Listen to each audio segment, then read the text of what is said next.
international peace and security are confronted with real challenges and threats. Clashes are intensifying, crises are multiplying, conflicts are escalating, chaos is spreading, terrorism is gaining ground, the global economy is faltering, poverty rates are rising, climate change is accelerating, and development indicators are lagging. These are the unfortunate results of 8 decades of multilateral action that have followed the establishment of the United Nations. While we previously sought to promote preventive diplomacy and the peaceful settlement of disputes, we are witnessing today more direct wars and proxy wars waged using terrorist tools. Instead of harnessing scientific advancement for the benefit and well-being of all people, we are witnessing disgraceful use of modern technologies as deadly tools to sow death and destruction. Instead of investing efforts and resources in achieving sustainable development for all, some are flagrantly draining the resources of other countries, stealing from their people, and imposing unilateral coercive measures that impoverish and destroy nations. Mr. President, for more than a decade, Syria has experienced unparalleled suffering. It fell victim to a fierce terrorist war, direct attacks on its territories that continue to this day, a multifaceted and stifling economic blockade and an unprecedented political and media incitement campaigns. Billions of dollars were spent to erode the development progress that Syria has worked over decades to achieve. Billions more were spent to spread chaos and undermine security and stability and to force millions of Syrians to leave their homes, only to become internally displaced or refugees in other countries. Ladies and gentlemen, nevertheless, rest assured that, despite everything, we have remained faithful to our strong beliefs, our firm positions, and to the choices we made as a nation. Syria never hesitated to protect and defend its people and never faltered in its war on terrorism. Economic hardships did not prevent us from meeting the needs of our people. All that has happened has revealed the true intentions of the collective West, which completely contradict with the principles and purposes that form the pillars and foundation and function of this international organization. Mr. President, the ongoing Israeli occupation of Arab territory since 1967, including the Syrian Arab Golan, and the genocide, war crimes, and crimes against humanity it commits are a glaring example of the failure of this organization, and namely the Security Council, to end this expansionist and racist occupation and the ongoing aggression. It is a damning proof that the United States has prevented the Council from fulfilling its responsibility to confront threats to international peace and security. Since the 7th of October 2023, the Israeli occupation has continued to commit bloody and terrorist crimes, adding another chapter to its 7-decade-long criminal record.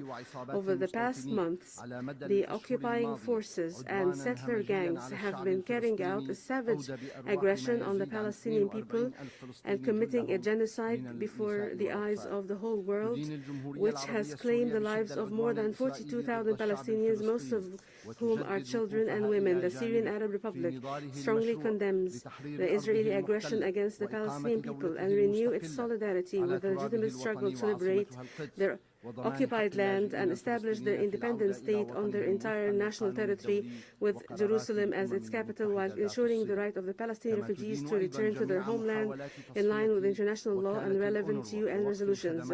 Syria also condemns all attempts to liquidate UNRWA and suspend the services it provides to Palestinians on their land and in neighboring countries. We stress the need to hold Israel accountable for its direct targeting of more than 200 personnel working for UNRWA and other UN and humanitarian agencies.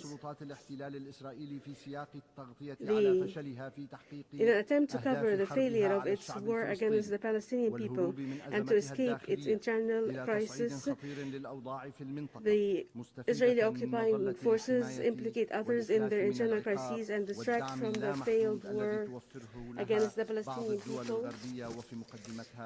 Hence, they have chosen to drag the region into a serious escalation while benefiting from the immunity, impunity, and unlimited support provided by certain countries, in particular the US, in a clear case of hypocrisy and double standards. Israeli forces have scaled up their attacks on countries in the region, including my country, Syria, targeting vital civilian facilities, residential buildings, and even diplomatic premises, resulting in the death of dozens of civilians, significant material damage, and hindering the delivery of humanitarian aid to Syrians.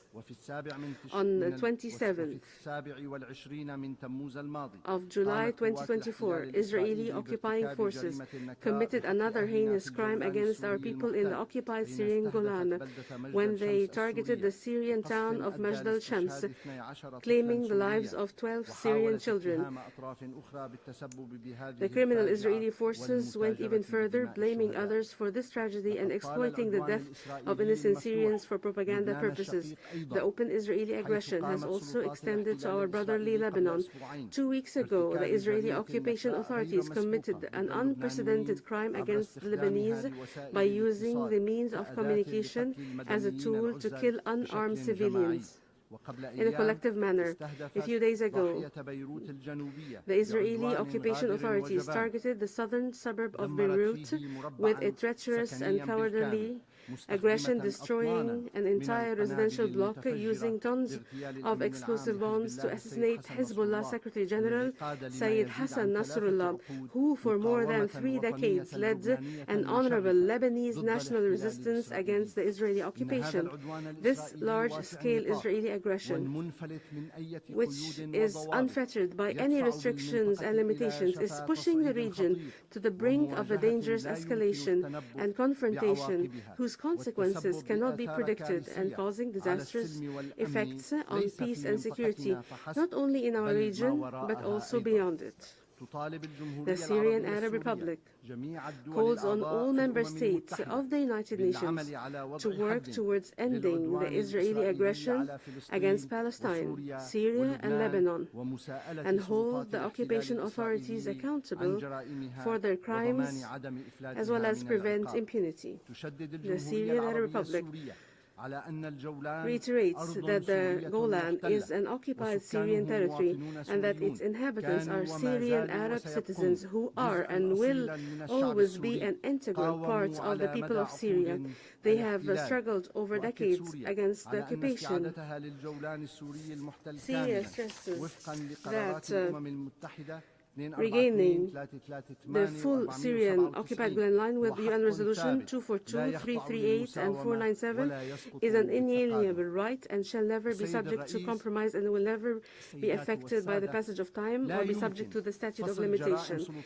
Mr. President, the crimes and attacks of the Israeli occupying forces against Syria cannot be seen in separation from the subversive role played by certain Western countries, especially the US, the United States of America, corrects the interpreter. In my country, Syria, these countries have continued to violate Syria's sovereignty, unity, and territorial integrity by illegally deploying their military forces inside Syria's territory, allowing their officials to sneak into Syria and supporting separatist militia and terrorist groups. These countries have also worked to exacerbate the humanitarian situation of the Syrian people by depriving them of the benefit of their resources as a result of their systematic looting of Syria's national riches as well, and by imposing inhumane, unilateral, coercive measures whose disastrous effects have affected all aspects of the daily lives of Syrians. These measures targeted various vital sectors, most notably the public health sector, energy sector, banks, financial transactions and transfers, transport, as well as the agriculture sector that has been affected by these measures that has led to reduced levels of food security.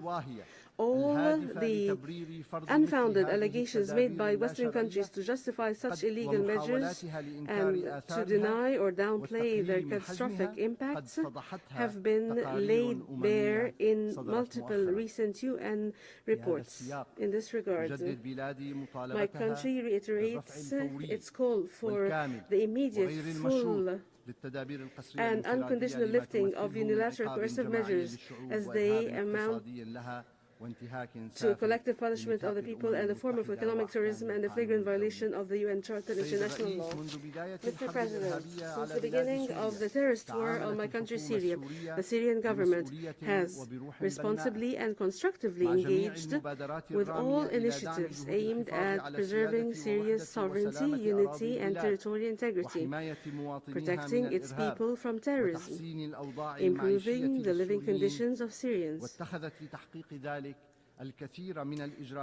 Many measures have been taken to that end, which can be summed up as follows. 1. Mobilizing all efforts to eradicate terrorist groups that are enlisted by the Security Council and putting an end to their dark thinking, extremist ideology, practices based on killing, torture, enforced disappearance, restriction of freedom, recruitment of children, discrimination, and violence against women and girls. The Syrian government continues to confront the remaining organizations to end the suffering of Syrians, and we call upon all countries to repatriate their citizens currently detained in illegal centers in northeastern Syria to end and close them due to the danger they pose to them in the future. 2. Pursuing national reconciliation and local settlement agreements, where 23 amnesty decrees have been issued, which facilitated the social reintegration of those who had lost their way. The most recent of these was Legislative Decree number 27 of 22 September 2024. 3. Supporting humanitarian access by granting the UN multiple authorizations to use 3 border crossings to deliver humanitarian assistance to eligible Syrian civilians in northwest Syria, and by granting the necessary approvals for humanitarian deliveries from inside Syria, despite all of the attempts by terrorist groups to obstruct humanitarian access and steal or divert the aid. 4.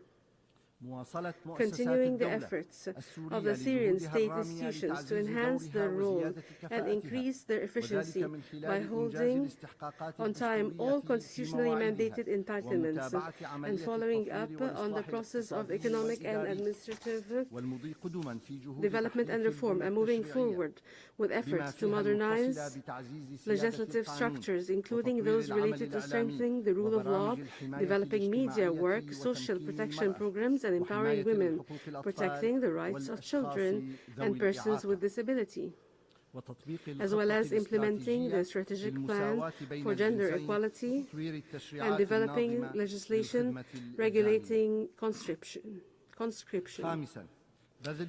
5. Sparing no effort to support the dignified return of refugees and displaced people to their areas. An agreement was reached with the Office of UNHCR on several measures which are being implemented accurately. Discussions are also underway with a number of neighboring countries to launch innovative projects that allow the provision, which would be a model to assist and facilitate the return and accelerate it. 6. Openly engaging with all the efforts and initiatives made at the political level, including we have been taking part in the Astana meetings, which have achieved concrete results. The Syrian government is also in constant contact with the UN Special Envoy for Syria and is cooperating with him in line with his mandated role as a facilitator of a Syrian-led and Syrian-owned political process. 7. Committing to dialogue and diplomacy as a basis to a course for correcting relations with other countries. The Syrian government has positively engaged with the various initiatives put forward in this regard, in line with our firm belief that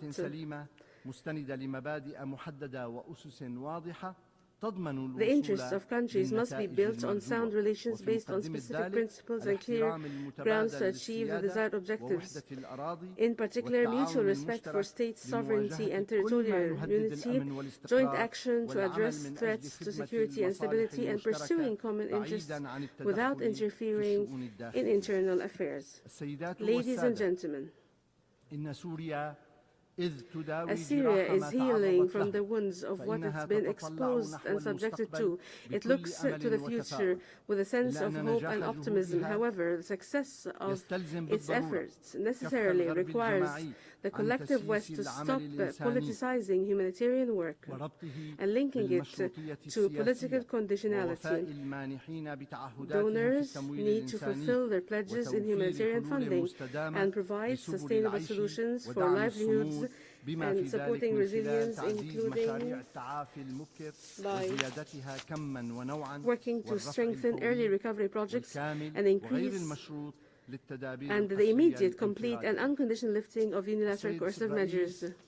Mr. President, Syria reiterates its demand for a Middle East zone free of weapons of mass destruction, in particular nuclear weapons, and to compel Israel to eliminate its arsenal of weapons of mass destruction, join relevant international treaties and conventions, and place its installations under international monitoring. Syria expresses its support and solidarity with Arab countries, especially those facing challenging circumstances resulting from foreign interference, natural events, or climate change. Syria reiterates its support to the right of the Russian Federation to defend itself and to maintain its national security in response to the West's hostile policies and in rejection of the logic of hegemony and unipolarism. Syria also condemns the attempts to confiscate Russian financial assets. Syria expresses once again its full support to the Islamic Republic of Iran and its legitimate right to defend its national security and the peaceful use of nuclear energy, and we commend Iran's constructive and responsible approach in this regard. Syria renews its support to the One China principle and the stances of the People's Republic of China as it faces external attempts to interfere in its internal affairs and deems it necessary to defend its sovereignty and confront its sovereignty. Syria condemns the decades-long U.S. economic embargo on Cuba and rejects the issuance of the infamous list called the countries sponsoring terrorism. Syria calls for an end to the U.S. military drills and exercises on the Korean Peninsula as they contribute to raising tensions in this region. My country reiterates its solidarity with Venezuela in the face of the flagrant interference in its internal affairs and the hostile policies against it. Syria calls for the immediate lifting of all unilateral coercive measures imposed by Western countries on Russia, Iran, Venezuela, Belarus, Cuba, Nicaragua, and the DPRK, and Eritrea and others, as well as on my country, Syria. Mr. President, in conclusion, I would like to call on the countries of the world to summon the courage and make the right choice to guarantee a better present and future for present and future generations and save humanity from the scourge of all-out wars looming on the horizon by supporting the establishment of a more just and balanced through the reform of political and financial institutions to end the state of hegemony and unipolarity and better attempts to undermine the Charter of the UN and replace it with a so-called rules-based order. The Syrian Arab Republic, while looking forward to the current session of the General Assembly under your leadership, to be able to fulfill the promise of its theme. We stress that success in translating this theme into a practical reality requires abandoning the policies of hegemony, exclusion, blockade and collective punishment of peoples, and adhering to the Charter of Organization, respecting international law, multilateral diplomacy, and granting developing countries equal opportunities to advance their societies and achieve well-being, prosperity, and sustainable development for their peoples. I thank you, Mr. President.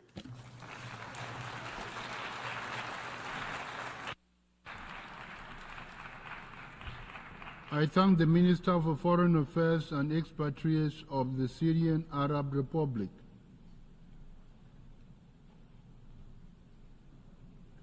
I now give the floor to His Excellency Ludwig Valdrak Ludwig Gentke Wataka, Minister of Foreign Affairs of Nicaragua.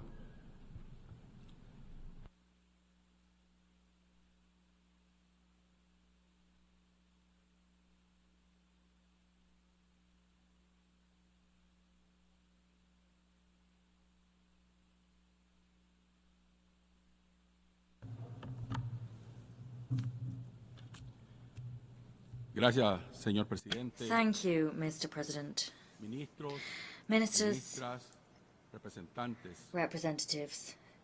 Después de escuchar tanto After hearing so much analysis, la descripción de the tantas description desgracias y of so much calamidades, misfortune, so many el detalle de los calamities, and holocaustos after que nos hearing afligen detailed como familia descriptions of the humana, Holocaust that afflict us as a después human de ver y family, observar el brillo after de tanta watching inteligencia, so much intelligence sparkle before queda el our eyes, silencio, we are left in el vacío, silence, contemplating porque the entre tanto void, que sabemos because o que whilst creemos we saber, have knowledge, or whilst no we think we encontramos, have knowledge, we do no not percibimos find, we respuestas cannot comunes a las detect necesidades y common dolores de nuestras responses to the sociedades, weaknesses and pains a los that abusos beset y our aberraciones, society. There are a no las agresiones responses de las being found potencias to the y al abuses, injusto aberrations, orden the mundial aggressions que of en global todos los powers, aspectos más to bien the parece ir unjust global order that asfixiándonos from más every y más, angle seems to a pesar increasingly de suffocate nuestro us. conocimiento, And that is happening in spite of our y el espíritu que knowledge, como seres our humanos experience, and the debemos nutrir spirit that para we have as iluminarnos human mejor. beings, the spirit that we must nourish Las to better catástrofes light de our la way injusticia, forward. The tragedies la of pretensión de injustice, supremacía, supremacist los ambitions, apetitos the perverse perversos de dominio, appetites for sometimiento domination, y barbarie, subjugation, and barbarism como en los más terribles tiempos were those de los que seen in the llamaron worst times colonización that were o known as conquistas, periods of parece colonization or empeorar, conquest. perennizando These la phenomena esclavitud seem to de be la humanidad worsening, a los keeping sentimientos más humankind innobles, perpetually enslaved la to the avaricia, basest la sentiments, codicia y a la avarice, imposición greed, de and unos the sobre otros, imposition of alejando los models principios y by some valores on others. de This is igualdad all y derechos causing us to que stray con further tanto and further from the sufrimiento la principles and humanidad values of y la equality and inteligencia rights creían haber that, with establecido. sweat and tears, humanity and Cataclismo tras intelligence cataclismo, thought they had vamos won. extendiendo la Disaster guerra after como disaster, método we salvaje continue del to sow imperialismo y war el as the capitalismo, savage MO of también imperialism salvajes, and capitalism. bárbaros y They fieros, too are savage, caminando hacia la barbaric, and extinción de fierce. todos los seres And we're vivos walking y towards the negándonos a extinction of aceptar all que human solo la beings. paz We are puede refusing to vencer. accept that only Porque peace la can paz es la triumph. justicia, That is true because es la peace is convivencia justice, armoniosa, peace is es la peaceful cooperación coexistence, respetuosa, peace es is el avance respectful de la libertad, cooperation, it la is the dignidad y la furtherance of soberanía freedom, de los dignity, and the pueblos sovereignty que of nos all asegura a peoples. todos y todas Those mejores philosophies, tiempos those de la principles historia. will guarantee that Pero we la can paz live a life aparece hoy better than como ever una de las before. más But today, ardientes peace stands fantasías del before sueño. us as one No of the vivimos most caminos de distant paz illusions. We're y por not on a supuesto journey tampoco to conocemos peace. esa paz justa y And duradera que incidentally, pueda verse we're como el not camino hacia acquainting un mundo ourselves de with this hermandad, just and lasting alegría peace y that solidaridad. could place us on a path Cada towards a mañana world of brotherhood, amanecemos happiness, en and tantas solidarity. partes de Every nuestro morning, planeta, in so ante many corners of muertos our y más planet, we muertos, wake up to death sacrificados and en las more hogueras death. de la We wake insulsa up to people being superioridad de sacrificed unos, on the bonfires muertos of y más the muertos insipid que supposed pesan superiority o of deben some pesar en la over others. conciencia de los We guerreristas, wake up before comerciantes y killings traficantes de guerras apocalípticas, and massacres which impuestas should por quienes mark the sangre y consciences fuego, of warlords, arrasando seres, magnates, culturas, and those that tierras, traffic in apocalyptic wars. These wars are imposed on some people and by some people on others, and they lay waste to beings, cultures, lands.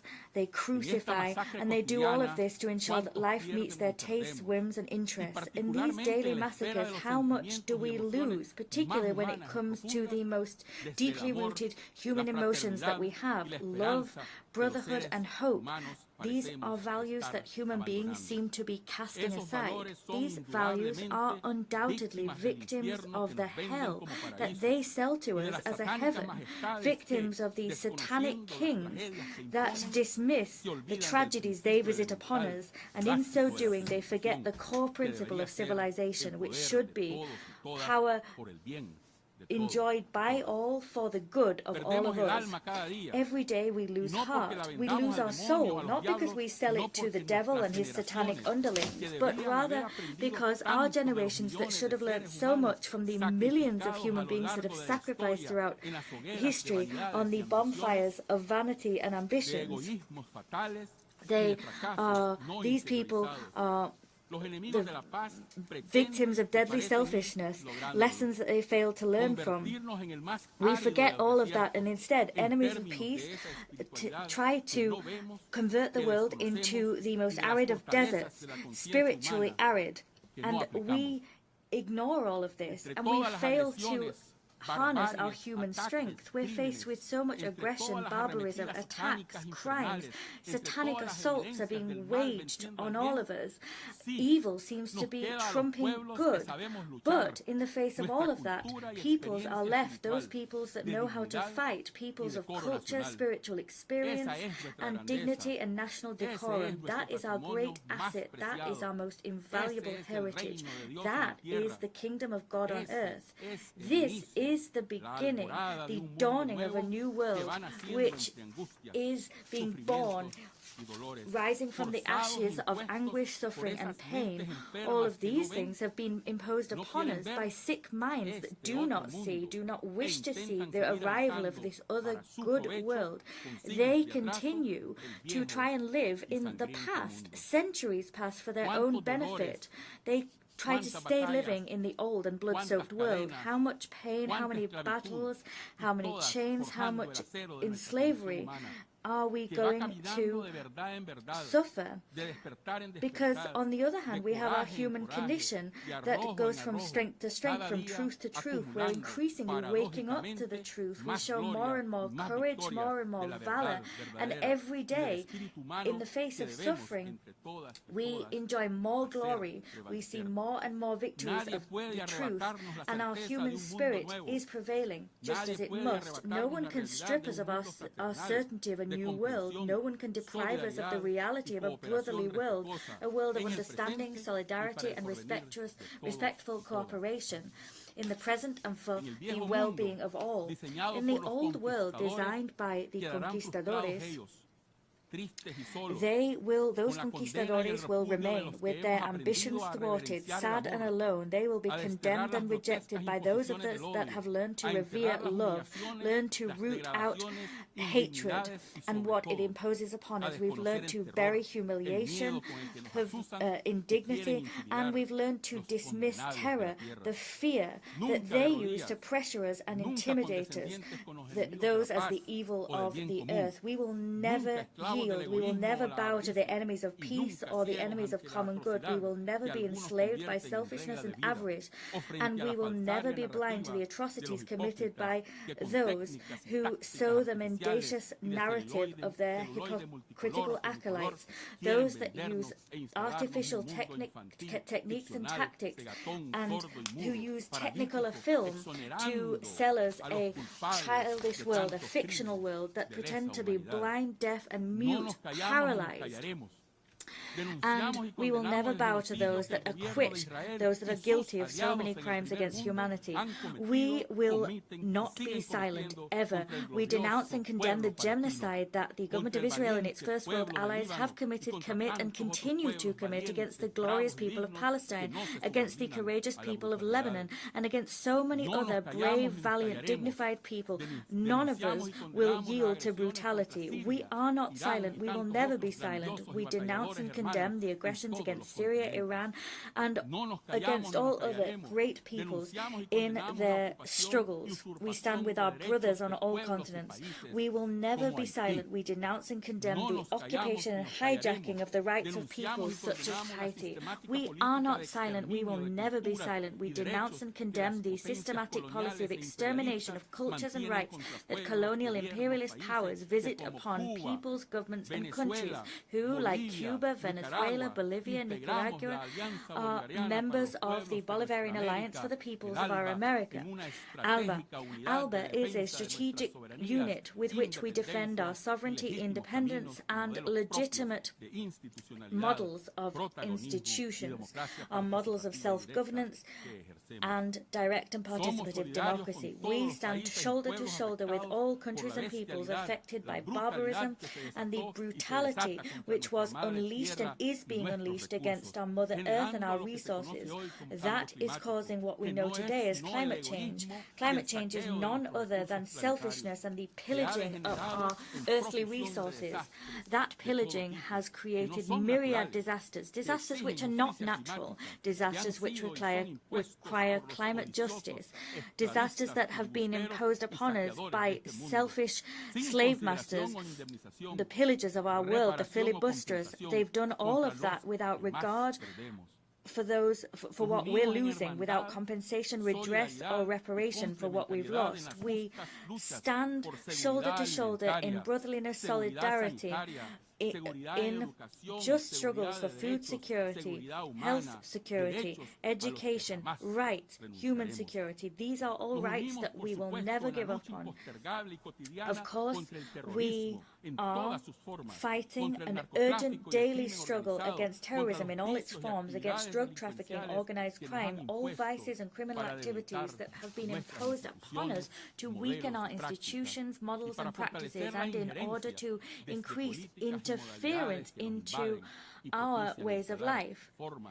Those doing that are attempting to instill and establish ways of living which are not our own. They're seeking to, in so doing, create an image of us according to which we are incapable, mere beggars. We will never accept that model.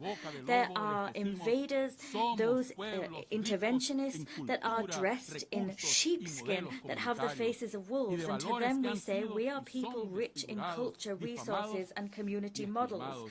We are rich in values that have been distorted, slandered, or worn down. We will not allow ourselves to be converted into needy beggars, because we're not beggars. And we'll not allow you to pretend that we are, just because you want to be falsely kind and generous. Your interests are patently clear, and you're using them to interfere in our own affairs. That's not only unacceptable, it's despicable and unbecoming. We have a right to our freedoms and the supreme dignity of our spirit and culture. We have a right to our own conscience and our own convictions. We are allowed to learn and continue on our humble pilgrimage, a pilgrimage that means that we learn from everyone. We're able to incorporate the good into how we live, to cast aside and reject everything that seeks to make us into servile machines divided by the strategies of the imperialists of the earth. We defend our highest dreams. We do so alongside Bolivar, Martí, Sandino, Morazán, and alongside so many great figures that preceded us and led the way for our struggles so that we would win, vanquish, and triumph. Nothing is free in this world. We must become more aware, and our heart must grow bigger every day. We must be absolutely lucid, clear, and coherent in our action, because it is only the union of the peoples of the planet that will be able to vanquish the Earth's imperialists. It is only this union that will make them retreat, even though they continue to criminally machinate, and they do everything they can to distort us, but we will distort them. ALBA is a triumphant triumphant alliance, and we stand shoulder to shoulder with Chavez, Nicolás, and his great people. We are one with the Cuba of Fidel, Raúl, Miguel, and their dignified and fearless resistance. We are one with Bolivia and its laudable path forward. We are one with Honduras and its challenges. We are one with Mesoamerica and the challenges it faces. We are one with Asia, with the Arab peoples, with the peoples of that black Africa, the peoples that live among us. We are one with the Russian Federation in its major struggles against the beast of fascism, battles that we will win. About this there can be no doubt. We are one with the People's Republic of China, a country that teaches us so much, that bestows upon us their wisdom and experience in developing their people's well-being. They bring to us lessons of global solidarity for a community of the future. We stand with all the fighters and warriors of the world, and with the strength and dignity that we've always had. And today, we will not allow ourselves to be crucified for these values. On the contrary, we will rise up with pride and happiness. We will fly our flags and standards proud, because we know that humanity and the human spirit must conquer all. We will prevail. It is only by prevailing that we will spread and preserve the highest, loftiest values of the humanity that we all inhabit. Our Nicaragua is blessed, dignified, always sovereign, Christian, socialist, solidarity-based, and from that Nicaragua we embrace you all of you in this world that want peace, affection, respect, rights, and well-being. We will always stand together, and together we will go forward. We'll build upon the legacy of our victorious General Augusto Sandino, and we will do so with the poetry of our great Rubén Darío in mind. And here I quote, "A great flight of crows stains the blue sky, a 1,000-year-old breath threatens plague. In the Far East men are being murdered. Has the apocalyptic Antichrist been born? Omens have been witnessed and wonders seen. The return of Christ seems imminent. The earth is pregnant with pain so deep that the dreamer, imperious, lost in thought, suffers all the anxieties of the heart of the world. Executioners of ideals afflict the earth, locking up humanity in a shadowy pit, along with the brutes of hatred and war. Oh Lord Jesus Christ, why do you take so long? Why wait to spread your hand of light over these wild beasts and make your divine banners brilliant in the sun? It rises suddenly, pouring out life's essence over so many crazed, sad, or hardened souls, so in love with darkness as to forget your sweet dawn. Come, Lord, show us in all your glory. Come with trembling stars and the dread of cataclysm. Come bringing love and peace across the abyss. Let your white horse, which the visionary witnessed, come in, and let that divine extraordinary clarion sound, and may my heart be an ember of your swaying incense." Today we remember the Nicaraguan father, priest, ambassador of the dignity and decorum of our peoples, Miguel de Escoto Brockman. He fought and he bequeathed upon us the responsibility to fight for the remodeling of the United Nations, so that the United Nations could serve the cause of debate and the struggle for justice, the right to harmony and happiness of the peoples. The United Nations as an instrument belonging precisely to nations themselves, an instrument to denounce, condemn, reject, and repudiate all abominations and aberrations perpetrated against all of us. It is an instrument to encourage good, affection, to root out evil, opprobrium, and hatred in our relations. Our relations, our ties, should be those of brotherly coexistence. Peoples of the world, go forward. The earth must be the paradise of all of humankind. The world will be different and better. That's what we're working for. That's why we are united, and that is what we believe in. Allow me to bring to you the affection of all of Nicaragua's people, that of President Commander Daniel Ortega and Vice President Rosario Murillo. Many thanks indeed.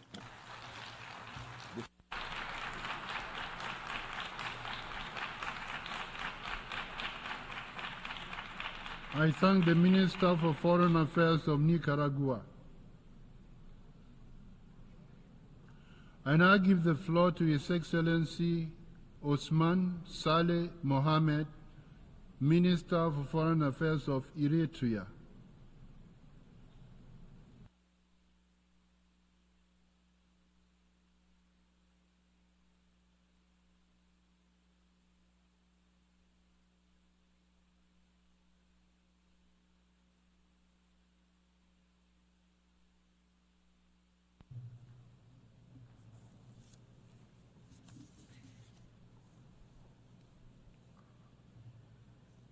Your Excellency Philemon Yang, President of the 79th Session of the United Nations General Assembly, Your Excellency Antonio Guterres, Secretary General of the United Nations, Honorable Heads of Delegation, distinguished delegates, ladies and gentlemen. Mr. President, allow me to join previous speakers to congratulate Your Excellency for your election to the presidency of the 79th session of the United Nations General Assembly. The current session is taking place at a crucial juncture of transition in the architecture of global governance. Before delving into the main subject, allow me to digress a bit and dwell on some historical perspectives. As it will be recalled, maintenance of global peace was indeed the overarching mantra and proclaimed objective when the League of Nations was established 1 century ago in January 1920 in the immediate aftermath of the First World War.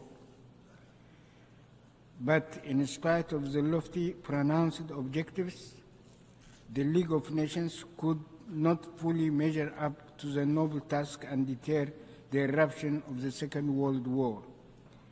25 years later, in October 1945, the United Nations was solemnly established to prevent another world war and guarantee durable global peace, but our global community was plunged into the era of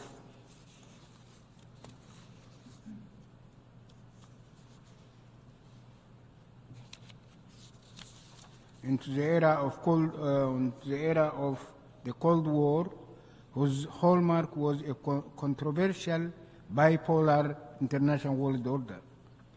With all its dynamics and the deleterious consequences to global peace and stability, the Cold War era culminated after 45 years in 1991 in the collapse of the former Soviet bloc. As it happened, this later phase ushered in a new precarious epoch of the unipolar world order, which was in essence bereft of any new ideology. As a matter of fact, the new dispensation represented a retrograde relapse to and revival of centuries-old colonialism and slavery, indeed the resources and wealth of others were usurped to mollify the insatiable greed of the few through force and other tools of repression. The manifestations of this policy are myriad and include pronounced policies of containment by the architects and proponents of a unipolar world order in the European theater, and especially reckless acts in Ukraine. Provocative containment policies against China pursued in Asia for analogous objectives and considerations. Trends that these policies portend to global peace. In our neighborhood, the ramifications of this policy include the perilous war unleashed to stifle the Palestinian cause and evict them from their land, the commotion that it continues to engender, and the wider regional conflagration that it may trigger. Acts of subversion conducted and multiple crises fomented in several parts in Africa under various pretexts to preserve and maintain colonial slavery. overt interventions carried out in the same manner in Latin America to install surrogate regimes. Various subterfuges conducted to stifle and roll back bargaining public protests in Europe and the United States against the backdrop of fragmentation of traditional coalitions. All these distressing developments and trends amplify the innate flaws and dysfunctionality of the reckless policies of the unipolar world order. Ladies and gentlemen, efforts exerted during the various epochs to imbue institutional structure and mandate to the global architecture were not ultimate aims and objectives in themselves. As it is indeed palpable, institutional formats are mere mechanisms and modalities for achieving the desired goals and objectives. Peace and stability constitute indispensable prerequisites for the promotion of prosperity and growth and the attainment of the ultimate human aspirations of justice and the prevalence of a just political order. In other words, the assertion and guaranteeing of a just global order where domination, deceit, coercion, and intimidation, plunder, and monopolization are not countenanced or tolerated. The unequivocal aspiration of the peoples of the world in the past 100 years were precisely the crystallization through the League of Nations and later the United Nations of a just global order. The perplexing question remains whether these lofty aspirations and profound wishes were achieved. The poignant answer is no, these have not been realized. On the other hand, the logical corollary to failure is not despondency, but redoubled and more vigorous commitment and resilience in order to achieve the cherished objectives and goals. Ladies and gentlemen, allow me now to revert to the predicament of the Eritrean people, which epitomizes in all respects the typical ordeal of numerous other peoples. 3 generations of Eritreans were doomed to pay precious and inordinately huge sacrifices for almost 80 years since the end of the Second World War, merely because the Dallas brothers determined that Eritrea does not serve United States strategic interests. As it happened, the people of Eritrea were compelled to wage political and armed struggle of liberation for 50 long years. And even when they achieved their hard-won independence in 1991, they were denied respite and the opportunity to funnel their energies for nation building. Indeed, the same hegemonic policy, consideration, and defunct ploys were ramped up to foment unremitting crisis and instability by instigating border conflicts and other ruses. The suffering and the economic damage that was inculcated, the opportunity loss anchored, have been enormous by any standards. Still, and in the face of unwarranted onslaught, the resilience of the Eritrean people was not dampened, and yet the spiral of mindless hostility continued to intensify without let up. In 2009, Eritrea was subjected to sanctions on the basis of unsubstantiated and trumped up charges. As it happened, the forces of hegemony plotted to further punish the people of Eritrea and invoked a preposterous pretext for a people and the countries that have waged a relentless struggle against terrorism and domination for decades. The sanctions were ultimately lifted in 2018, but the question remains, why was it imposed in the first place? Furthermore, it must be borne in mind that illicit unilateral sanctions, futile demonization campaigns, as well as subversive acts to instigate conflicts in the region still continue unabated. Ladies and gentlemen, the ordeals meted out to the people of Eritrea is only the tip of the iceberg. The tribulations imposed on other peoples in Africa, Latin America, Asia, Europe, and the Americas are severe indeed. In the event, we urge for the categorical lifting of the unilateral coercive measures and sanctions imposed on countries like Eritrea, Zimbabwe, Venezuela, and Cuba, imposed including the 60 years long embargo against Cuba and its unjust placement on the dubious list of state sponsors of terrorism. Meanwhile, we need to pause and ask what is the relevance and impact of the fundamental principles enshrined in the United Nations Charter against the backdrop of the law of the jungle that the hegemonic powers are bent on imposing.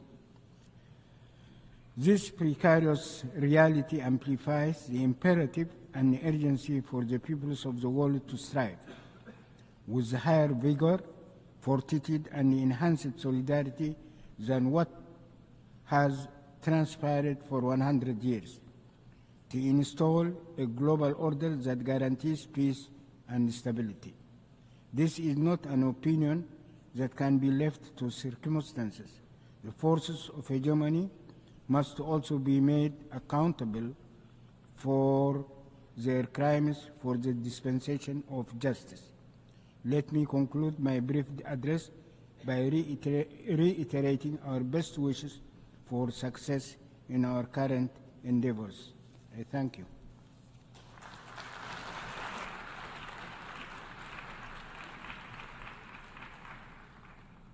I thank the Minister of Foreign Affairs of Eritrea.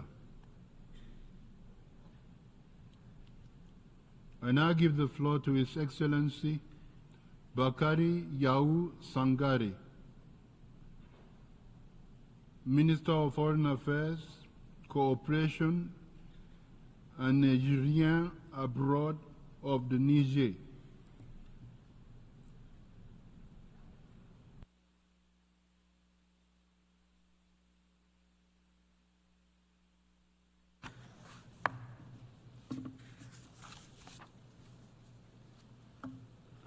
Bismillahirrahmanirrahim.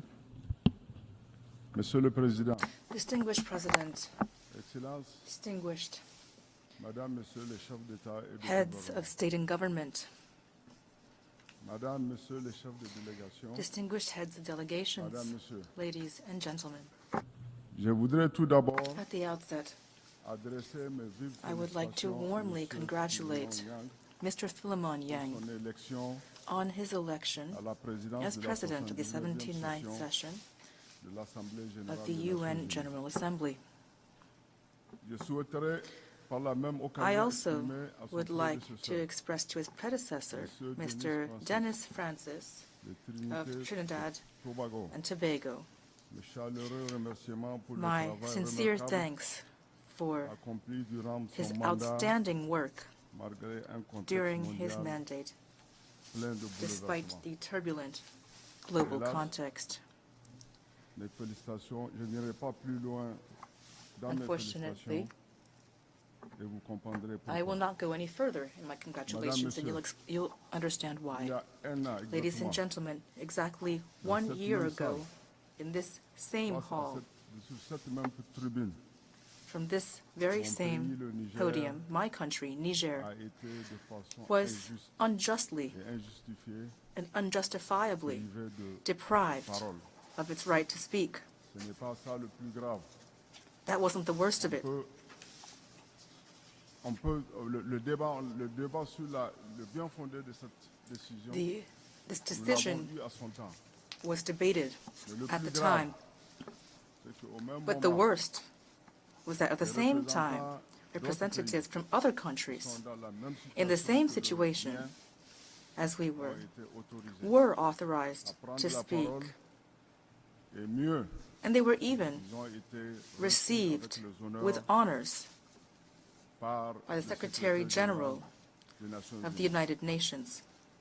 Vous comprendrez très aisément avec moi, You vous can comprendrez très easily aisément avec moi understand qu'il y a and agree with me deux poids, deux that we're mesures. looking at Il y a le double un standards. standard qui est de nature à entamer Double la standards crédibilité de that notre tarnish the organisation credibility commune.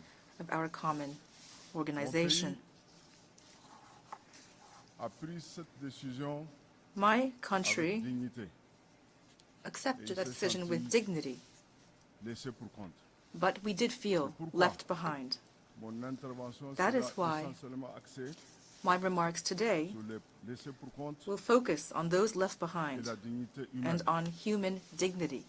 La dignité humaine, Human dignity, mesdames et messieurs, ladies and gentlemen, cadre parfaitement is avec perfectly les in keeping idéaux with the de la ideals refondation qui est en cours au Niger. behind our transformation in Les laissés Niger. pour compte, par contre, Those résultent des conflits, left behind, des on violences the other hand, result from conflict, multiples, des inégalités, violence in many forms, déficit de inequality, solidarité, and the lack ainsi of que de la solidarity, as well as marginalisation the d'une grande partie de la marginalization of a large portion of the population of our planet, people who aspire for a better world. Avant de continuer, je voudrais Before continuing, saluer la I would participation like à cette to session welcome de la into Palestine. this session the presence of Laissez pour Palestine, compte. which has Nous been fondons left l'espoir behind. que sa We présence hope tant that its méritée parmi nous presence, so richly constitue deserved une étape among us, will décisive represent vers a l'avènement decisive d'un État step toward the palestinien emergence of libre, a free, indépendant, independent, sovereign souverain, Palestinian vivant en state paix avec living ses in voisins peace with dans its ses neighbors frontières de within the borders of 1967. 1967. Le Niger Niger réaffirme son soutien à reaffirms la its cause support palestinienne et estime to the Palestinian que seule cause. une solution à deux We États pourrait believe mettre fin only a two-state au solution cycle de can end the violence cycle of et violence garantir la and paix can et la guarantee sécurité dans la peace and région. security in the region. Mon pays déplore My country également Also laments the situation au situation Liban in Lebanon et and appelle calls for an et appelle immediate à un arrêt immédiat des cessation hostilités. of hostilities. Mesdames et messieurs, Ladies and gentlemen, chaque année, every year nous nous adonnons we au engage rituel de complainte in the sur ritual la situation des of pays lamenting pauvres the situation et of de plaidoyer poor pour un countries monde plus and équitable. pleading for a more Mais force equitable est de world. constater But we're forced que to observe that nous réunissons trop, we are holding too many meetings peu, and taking too little en un mot, nous faisons du action. surplace. We are Les stagnating. pays, au moment où les pays pauvres Poor disent countries leur, comme see disent les jeunes, what is happening, pour ne pas dire qu'ils s'enfoncent dans la galère, while they founder. les riches s'en mettent plein les poches. The rich are lining their pockets with our resources, Continuent de continuing soutenir des to régimes support corrompus et corrupt inféodés, and subservient truquent regimes, les élections, regimes that rig plongent leur elections peuple dans la misère and totale. plunge their people into total suffering.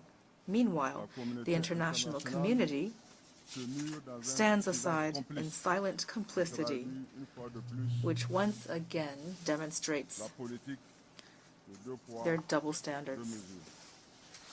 Mesdames et messieurs, du haut de Ladies cette tribune, and gentlemen, from je this lance un vibrant appel podium, au peuple exploité I call upon the exploited peoples, pour leur peoples dire left que behind, ce n'est pas au pays to tell nantis them that it is not the affluent countries that will be finding solutions for que les us. solutions sont I en affirm nous. that these solutions are within us. They consist in refusing to demean ourselves by begging for aid.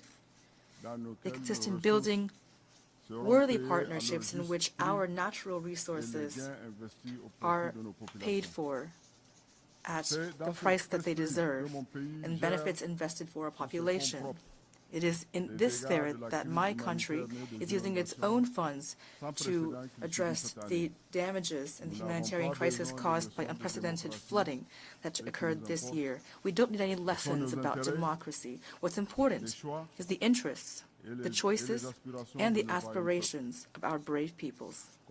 As stated by the President of the National Council for the Salvation of the Homeland and Head of State, His Excellency Brigadier General Abdurrahman Tiani, no state and no interstate organization shall dictate to my country what conduct to adopt, let alone its agenda in terms of strategic or diplomatic partnerships.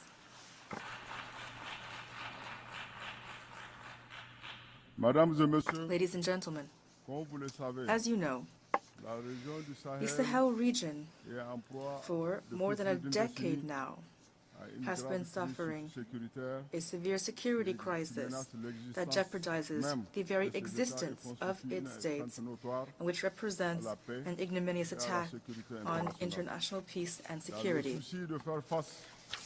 To present a united front against the common challenges that we are facing, especially security challenges, the three states led by their excellencies, Captain Ibrahim Traoré, President of Burkina Faso, Colonel Assimi Goïta, President of the Transition, Head of State of Mali,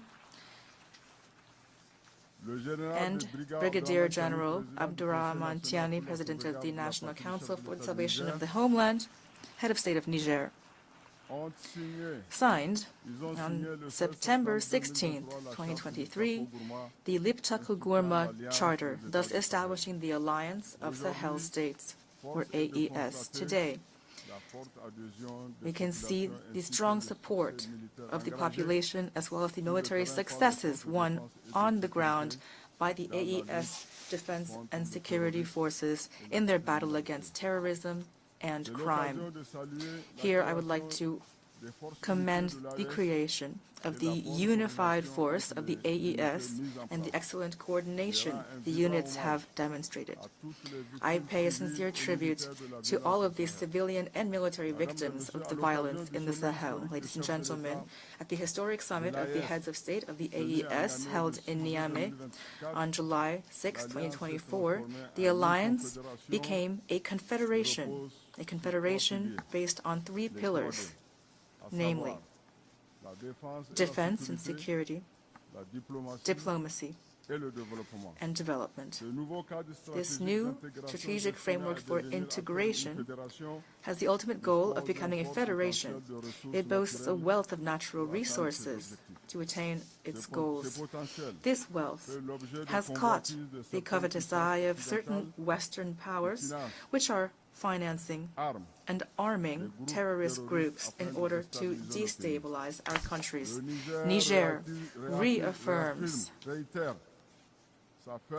its strong condemnation of these hostile acts and rejects all forms of support for terrorism, especially the active and public support of Ukraine for the terrorist coalition that perpetrated a cowardly attack on Tinzaouaten in Mali.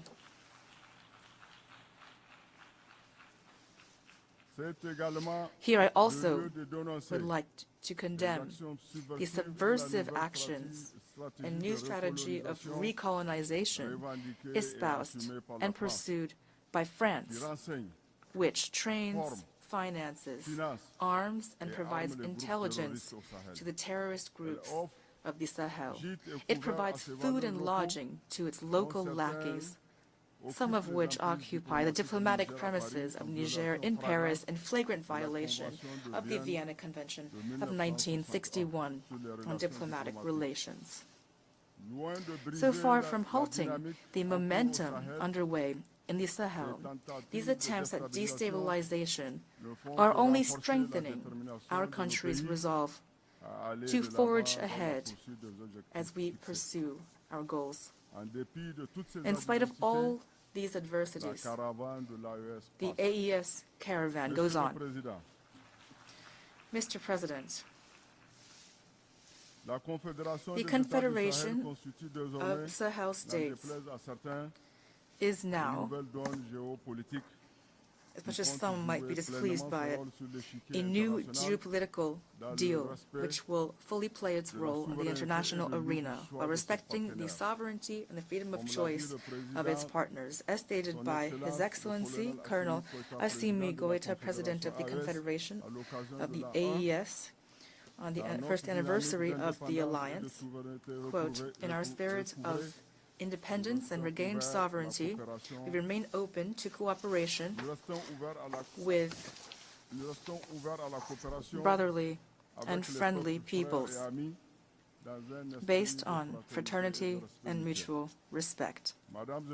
Ladies and gentlemen, on the national level, the inclusive vision of the President of the CNSP and Head of State, Brigadier General Abdurrahman Tiani, is based on 4 strategic pillars as follows: bolstering security and social cohesion, promoting good governance, developing production bases, and accelerating social reforms. These pillars aim to ensure the security, political, and socioeconomic sovereignty of our countries. They inform all of the actions of the state and its partners to pave the way for a structural transformation of the Nigerian economy and to improve the population's well-being. To guide this transformation, especially in the mining and oil sectors, my country is willing to sign partnership agreements with foreign investors based on the principle of win-win cooperation and while respecting the dignity of our peoples, which have until now been left behind. The goal is to make the Sahel a region of peace and prosperity, as affirmed by President Tiani. In closing, I would like to thank our brotherly countries, our friends, Burkina Faso, Mali, Togo, Morocco, Turkey, Russia, China, Iran, and all others who have supported Niger as it transforms itself. I would like to conclude by asking the diaspora of our countries, wherever they may be, to continue to pray for God to protect the AES, to protect our peoples and our governments. Long live solidarity between peoples. Long live the AES Confederation. Thank you. I thank the Minister for Foreign Affairs, Cooperation, and Nigerian abroad of the Niger.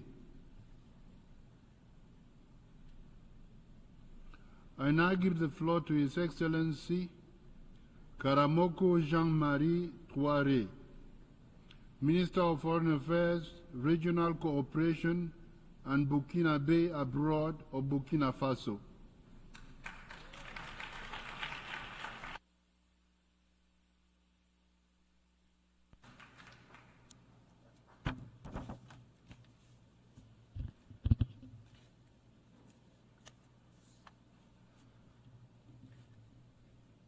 Monsieur le Président, Mr. President, Monsieur le Secrétaire Général, Secretary General of the United Nations, distinguished delegates,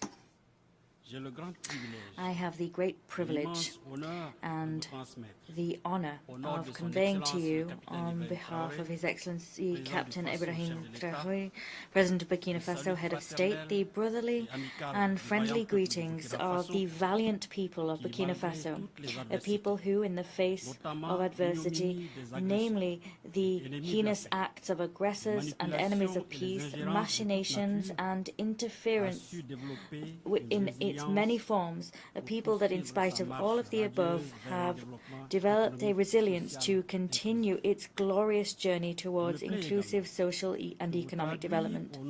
I'm also delighted to bring to you, on behalf of the people and government of Burkina Faso, my warm congratulations, Mr. President, on your brilliant election to steer this 79th session of the General Assembly.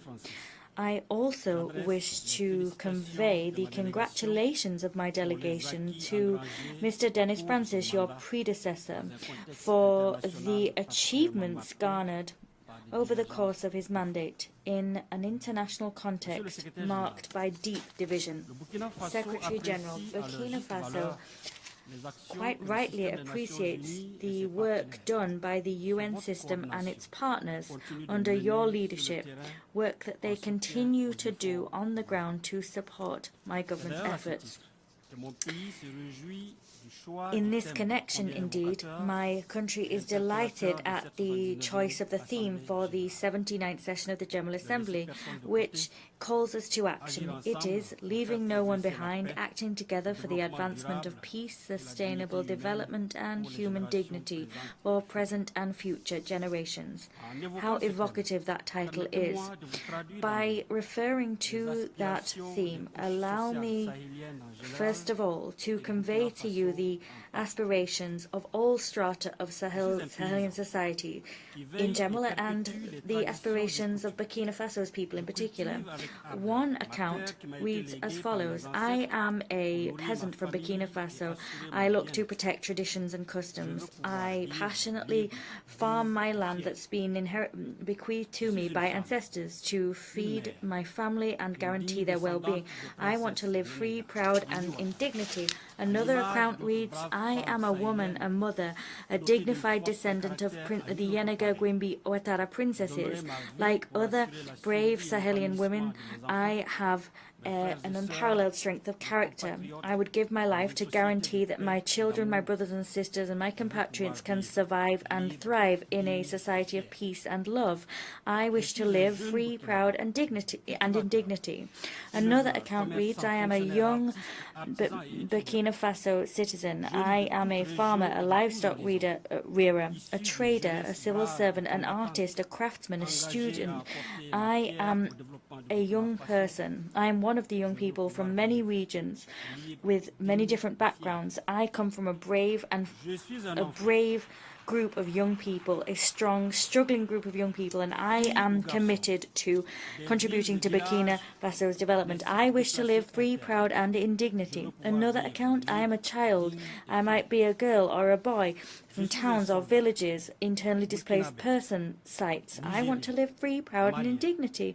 Someone else, I am a young citizen of Burkina Faso living abroad. I am a conscientious, courageous, honest worker from the land of honourable people. Far from my beloved homeland, I wish to enthusiastically fight for the stability and peace of my country and my sub-region. I want to live free, proud, and in dignity. Another account, I am a soldier from Burkina Faso, Mali, Niger, or a volunteer for the defense of the homeland, a husband, a mother, a son. I took an oath to defend my homeland, and I will sacrifice myself on the battlefield to protect my co-citizens against all danger. I wish to live free, proud, and in dignity. I am contributing to the development of my sub-region. Mr. President, these aspirations are the beacons which guide my government's action.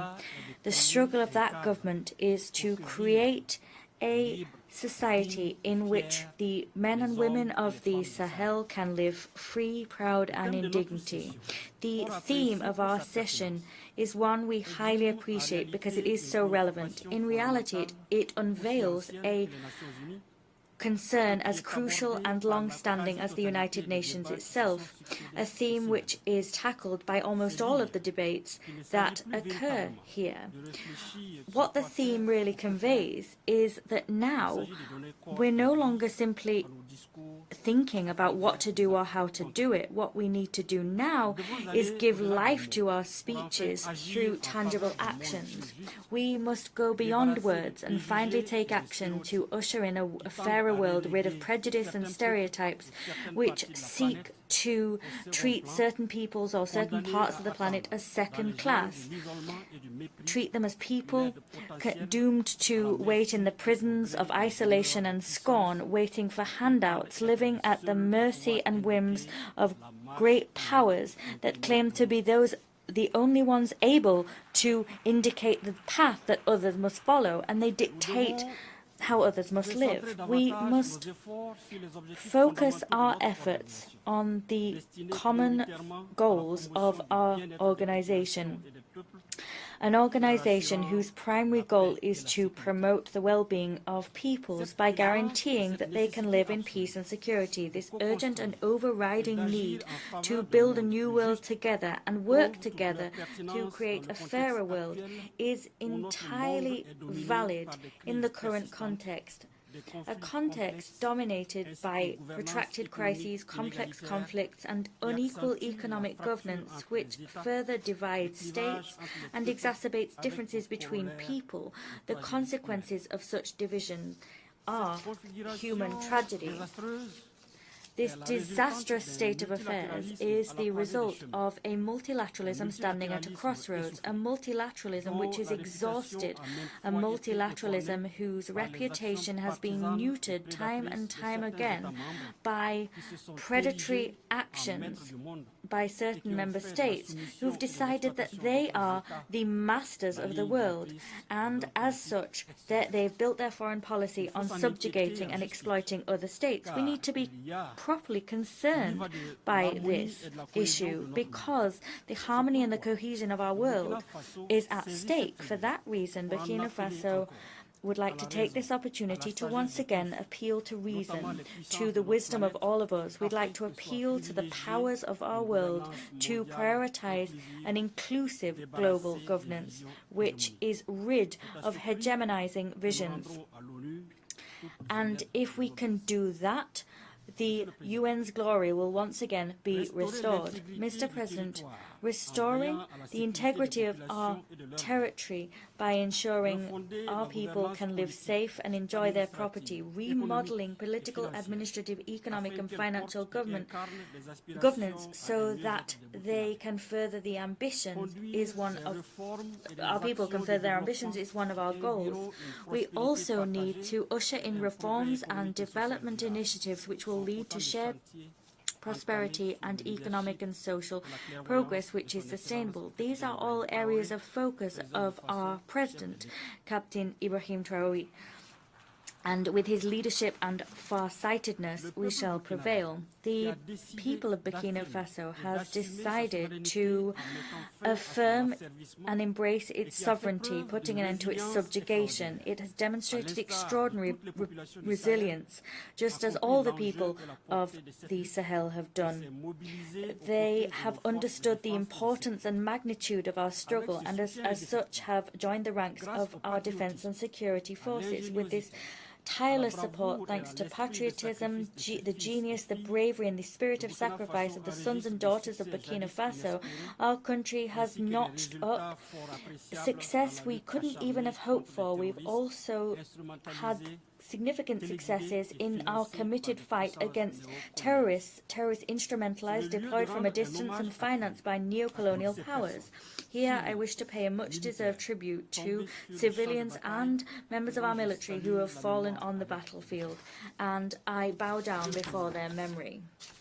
Mr. President, we're seeing strategic reforms and visionary reforms where our troops are concerned. We've built their capacity, we've reorganized our fighting forces on the ground, and in so doing we've increased our means of our resources to act, and that has been our salvation, because ultimately we have won back all of the areas that were overrun by criminals and their allies.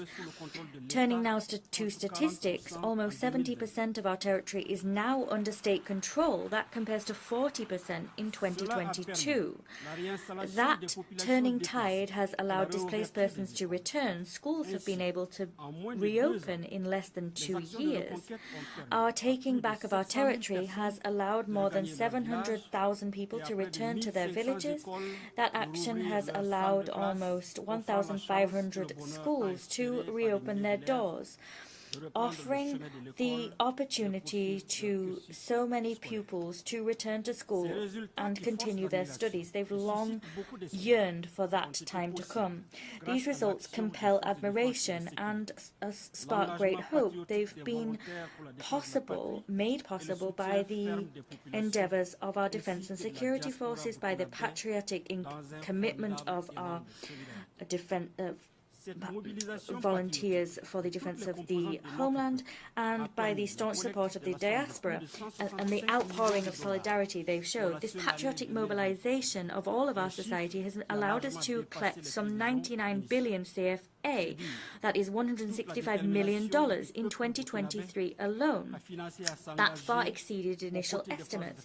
In other words, you can see here how determined our people are to finance and wage a struggle against terrorists and their allies. Mr. President, at this very moment, we are notching up successes in our offensive against obscurantist forces, against the acolytes that have a questionable, shady reputation. At the same time, we're seeing that we are the victims of a defamation and smear campaign being waged against our soldiers. They are being accused of violating human rights without the slightest smidge of evidence being brought forward. This propaganda has been cobbled together and aims to lower the morale of Burkinabe patriots and to sabotage their legitimate struggles. And that's happening quite simply because the acolytes of chaos have not yet understood the dynamic underway. They haven't yet understood our desire to free ourselves of all paternalism and condescending guardianships. My country would like to take this opportunity to convey its deep gratitude to all countries and sincere partners who have supported us in our glorious journey towards inclusive social and economic development. Here, I'd like to invite all UN member states to pay no heed whatsoever to this media smear campaign, which, and this is patently clear, is none other than the expression of the distress of terrorists and their sponsors because they have been thwarted. I'd also like to reassure you of the professionalism and stellar conduct of our defense and security forces. That has been demonstrated through their participation in peacekeeping operations and recognized time and time again at this very podium. The ongoing training and examination of our defense and security forces and volunteers in international humanitarian law guarantee that our professional conduct is unimpeachable when it comes to respecting human rights. Mr. President, we all seem to agree that we need to combat international terrorism. And as such, my country is deeply concerned by the support which state entities seem to be granting to terrorists. This sponsoring is something we have decried time and time again. Some people say that it's a simple matter of perspective, but this sponsoring has been brought before the eyes of the world recently through the paradoxical attitude shown by Ukraine, a member state of our organization. Indeed, Ukraine has unambiguously confirmed its involvement in the terrorist attacks which claimed the lives of members of the Malian Defense and Security Forces in Tizawaten in Mali last July. Ukraine has confessed that it supports international terrorism, particularly in the Sahel, and as such, this country has shone a light on the subversive activities it wages in the Sahel, following in the footsteps of other states who have made betrayal their bread and butter. We reiterate our staunch condemnation of these acts of aggression and this apology for terrorism, which violate the United Nations Charter and the relevant international conventions.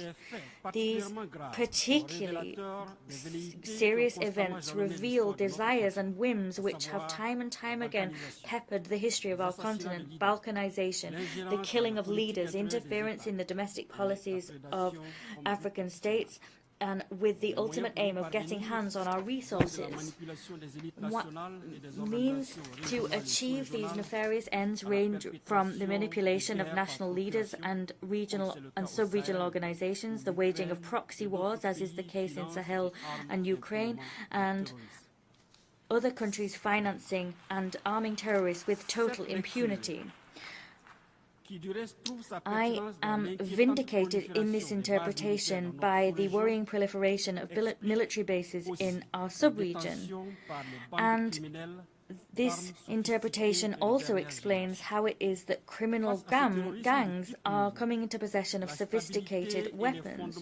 That this is a new type of terrorism, and as such, the stability and very foundations of our states and our organizations are in peril. So we need to take resolute action.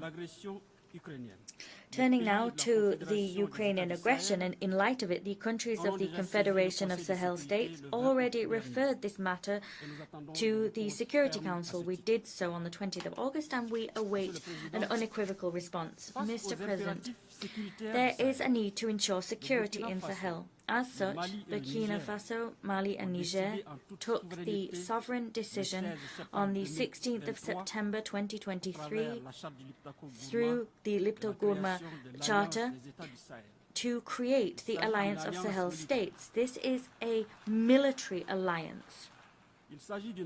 It is a military alliance for collective defense and mutual assistance to combat terrorism and organized crime across our territory.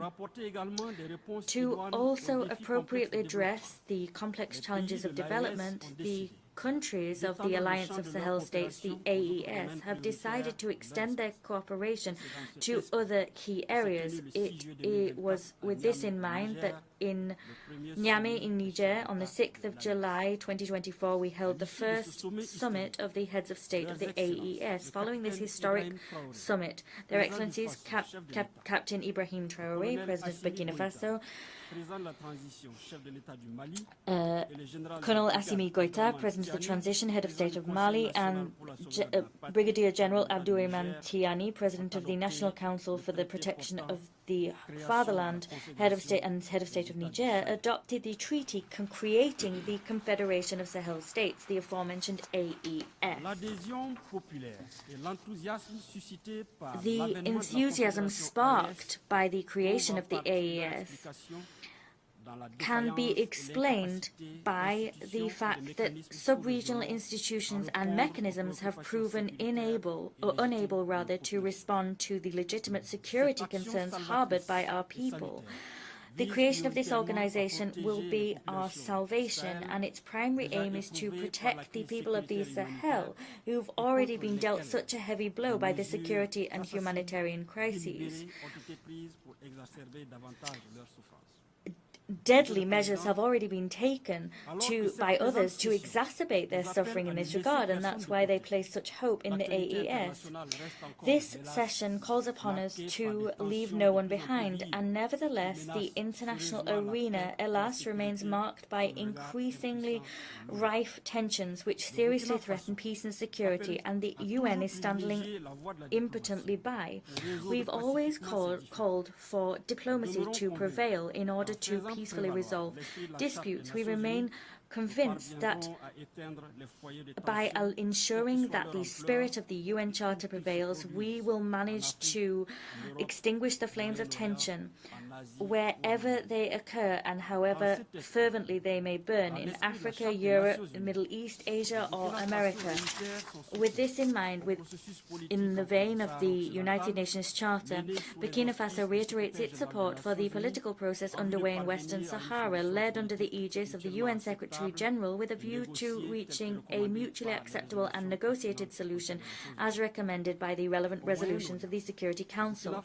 In the Middle East, Burkina Faso reaffirms its solidarity with the Palestinian people that are in the midst of an unprecedented tragedy. The two-state solution, having Israel and Palestine living side by side with good neighborly relations, remains the only objective alternative that Burkina Faso continues to support. We accept Palestine as a member state of this organization, and that stance is a natural continuation of our beliefs. there is unspeakable suffering being visited upon the most vulnerable peoples by unilateral coercive measures which are imposed by states. These must be forbidden if we wish to give real meaning to and achieve the goals of this current session. Consequently, we call for the immediate lifting of economic, commercial and financial sanctions imposed upon certain states. The only thing these states have done wrong is seek freedom for their peoples. That's the case of Cuba. It's also the case for the Bolivarian Republic of Venezuela, Nicaragua, Iran, and many other countries. Turning to development issues, Burkina Faso wishes to recall that, however worthy they may be, development initiatives taken here by the United Nations will have no chance of succeeding if everyone does not get involved and show good faith. In terms of our organization's reform, it is time for the African continent to fully participate in the UN Security Council in accordance with the African position reflected in the consensus agreements that produced that position. Giving Africa its rightful place would cement the universal nature of the UN and repair the historic injustice which continues to be done to Africa. Mr. President, to conclude, I wish to make it clear that Burkina Faso has deep faith in the UN. However, this organization must take action with full respect for the sovereignty of member states, for their strategic choices and their fundamental interests. In the Sahel, we're seeing renewal and hope burn bright, and that has been born of the AES Confederation. We remain convinced that this new sub-regional community, which is not taking aim at any country or any people, can contribute, working together with sincere partners to move forward without any hypocrisy and fight against terrorism and insecurity in the Sahel. May God bless Burkina Faso. May God bless the AES Confederation. May God bless Africa. Fatherland or death, we will prevail.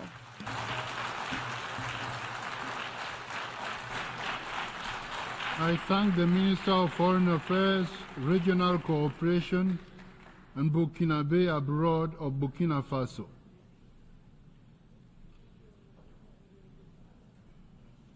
I now give the floor to His Excellency Jean-Claude Gakoso, Minister of Foreign Affairs, Francophonie and Congolese Abroad of the Congo.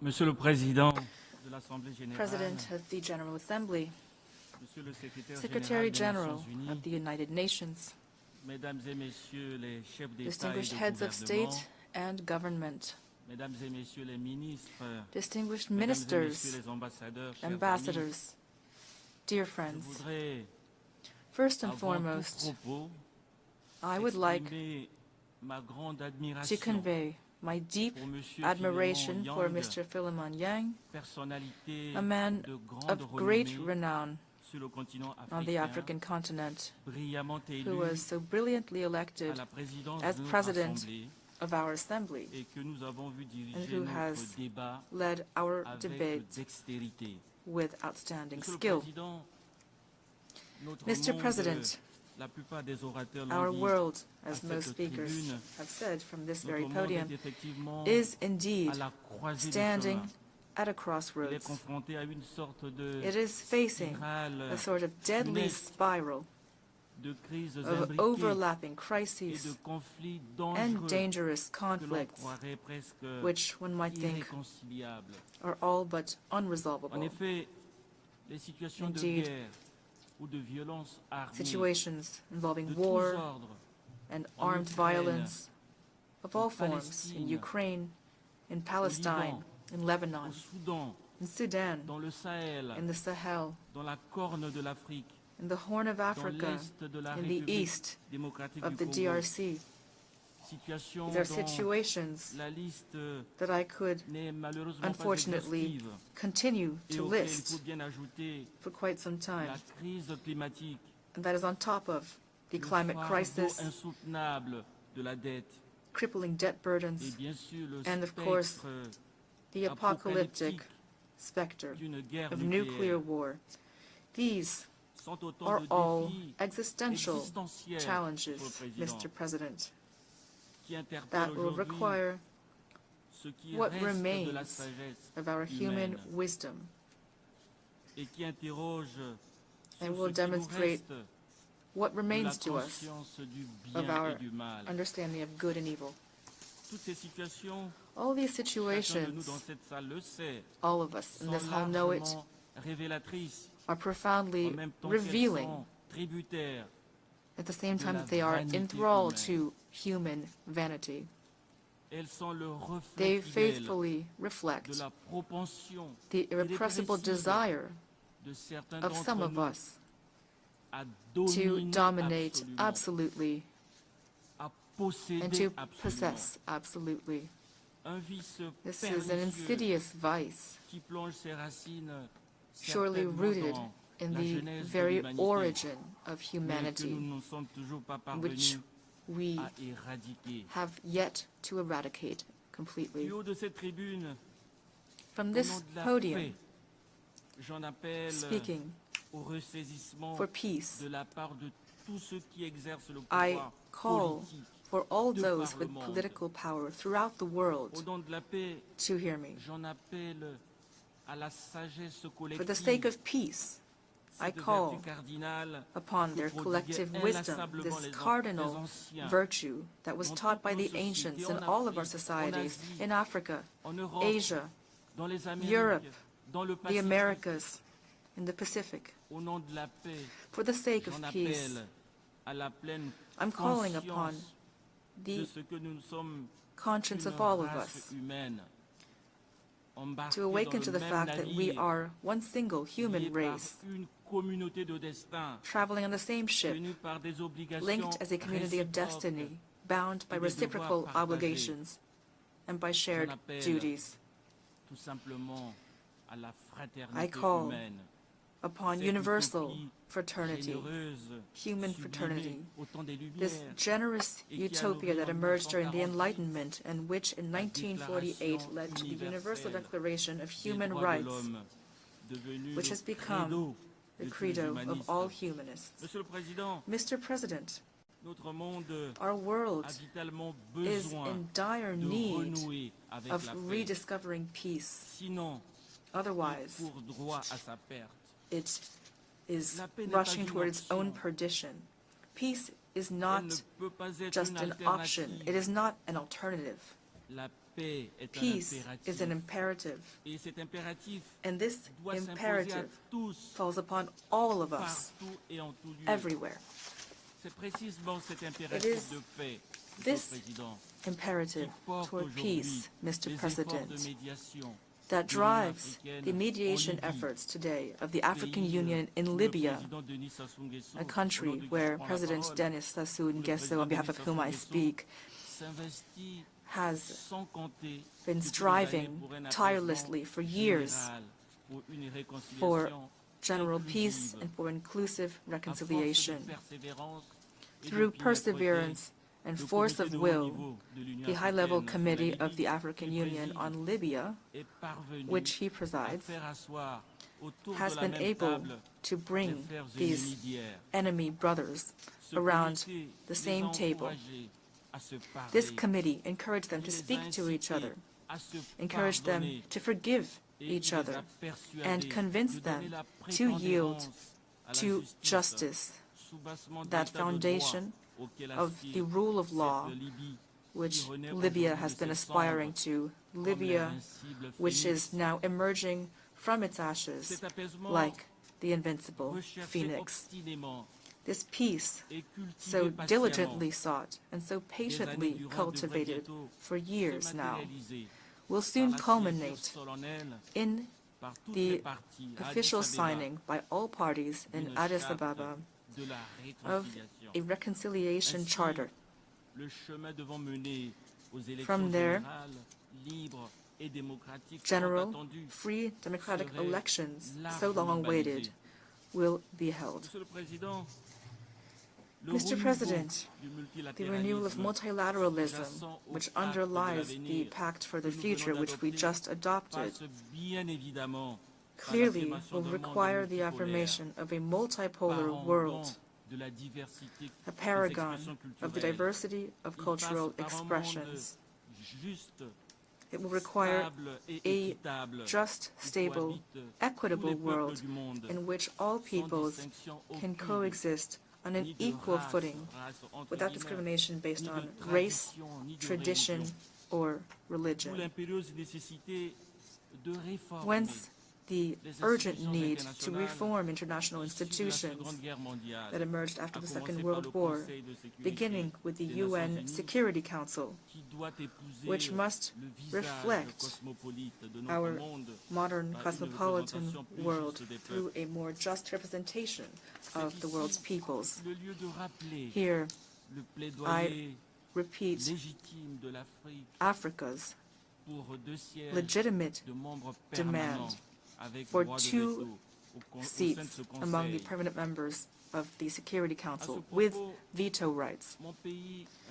My country reaffirms the central and lasting role of the African Common Position as laid out in the Eswatini Consensus and the Sirte Declaration. Mr. President, the time has come for Africa to take up its rightful place in the community of nations.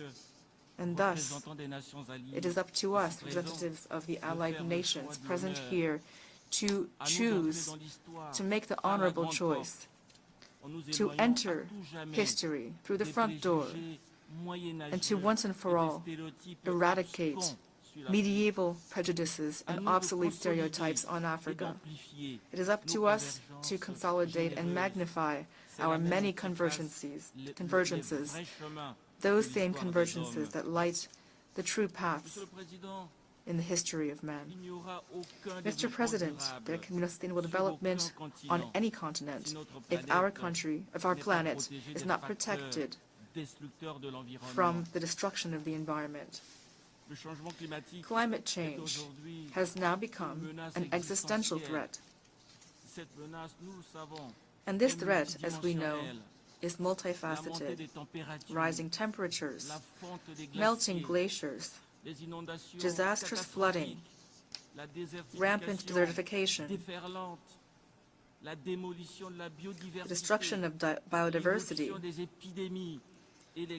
epidemic outbreaks, and the exodus of populations caused by all of the aforementioned factors. All of these clearly illustrate the fragility of our beautiful blue planet.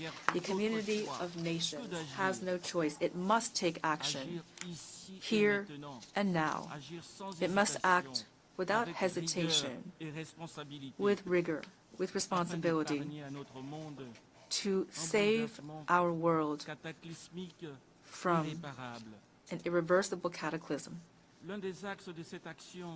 One of the pillars of this action, of course, is intelligent reforestation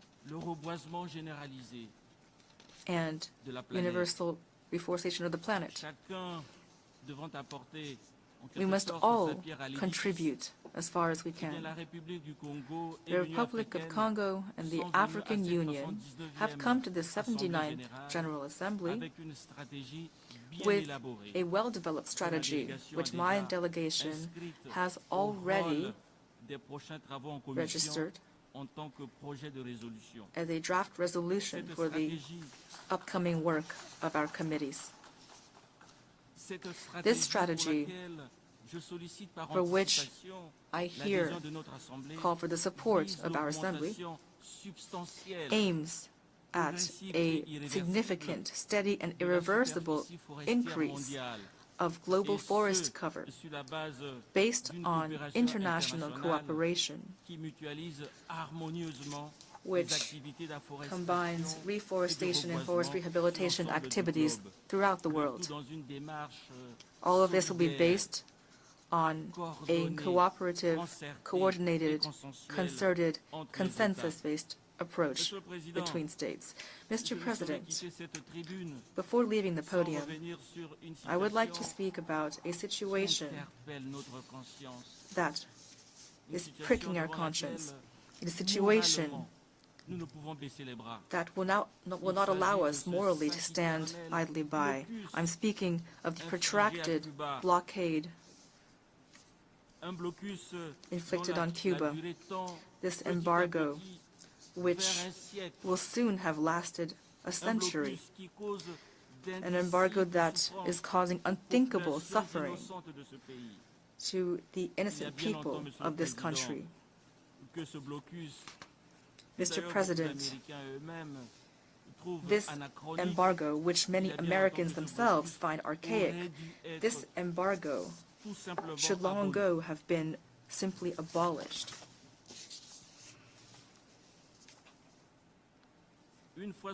Once again, I would like to call upon the wisdom of the people and leaders of the United States, most of whom, as we know, have had nothing to do with this lingering phantom of the Cold War. I urge the government of the United States to once and for all turn the page on this painful history of two peoples both born of a melting pot, the miraculous cultural osmosis between Europe and Africa. In closing, Mr. President, ladies and gentlemen, I speak on behalf of all the peoples of the world in hoping that we can staunchly fight for the emergence of a new humanity, a peaceful humanity, which turns its back upon war and death, and which stands side by side with each other. An authentic humanity which tirelessly combats endemic poverty, a poverty that is ravaging developing countries, which is a real cancer upon our global society, which is one of the root causes of the frustration and violence that is darkening the horizons, our horizons of hope. A fraternal humanity, as imagined in this very city by the great artist John Lennon. And lastly, a humanity as rainbow, as dreamed of from the depths of his prison cell by the great Nelson Mandela, standing tall and proud as a baobab tree. Thank you. I thank the Minister for Foreign Affairs, Francophonie and Congolese abroad of the Congo. I now give the floor to His Excellency Ahmed Attaf, Minister of Foreign Affairs and National Community abroad of Algeria.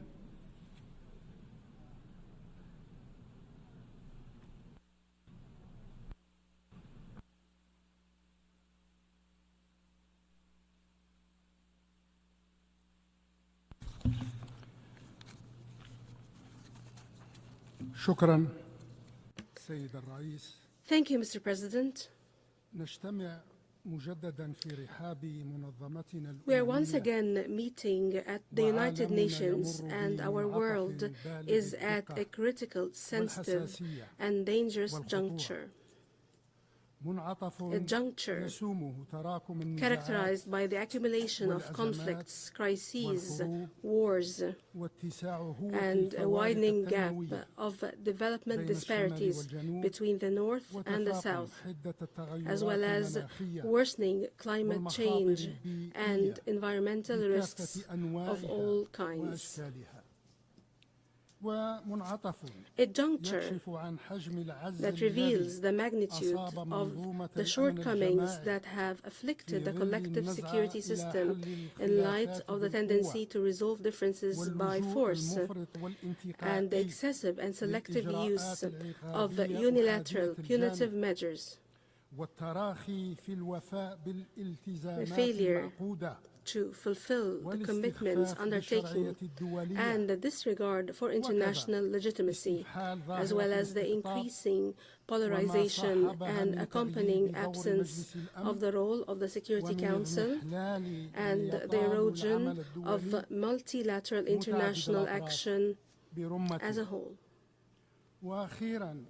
Last but not least, it is a juncture that puts at stake the entire system of international relations with the rules, principles, and controls that has been codified in the Charter of the United Nations, and the mechanisms, structures, and institutions that it is based on that have been put in place to serve the aspirations and purposes and ambitions that bind our countries. From this perspective, looking ahead to the 8th decade of the United Nations organization must be an opportunity to renew our commitment to the system that brings us together, that is based on the rule of law, not the rule of force, that is based on the power of the law, not the law of power, that is based on the power of reason, not the logic of power. We are in a dire need today to restore our commitment to and respect for the United Nations Charter and the rules of international law, before which we are all equal. We all have a duty to respect and abide by those rules. The ongoing genocide in Gaza that has continued for almost 1 year, and the recent spillover of this war into the West Bank and Lebanon, and the sharp, multifaceted, multi-front Israeli escalation in the entire region, all of which could not have happened if the international community at the time had taken a firm stand that forces the Israeli settlement occupation, what has been imposed on others, namely punitive and deterrent measures, as set forth in the Charter of the United Nations under Chapter 7. The international community today should hasten to put an end to the inferno against the Palestinian and Lebanese peoples, and to rein in the Israeli occupier and its desire to engulf the Middle East region into a state of crisis, conflict, and endless war. The international community should also realize that it is facing a decisive phase in the history of the Palestinian question. A phase that does not accept a return to the status quo ante, a phase that does not accept hesitation or inaction in supporting the national Palestinian project, a phase that does not allow for procrastination in supporting the move towards the establishment of an independent and sovereign Palestinian state as a just, lasting, and final solution to the Israeli-Palestinian conflict.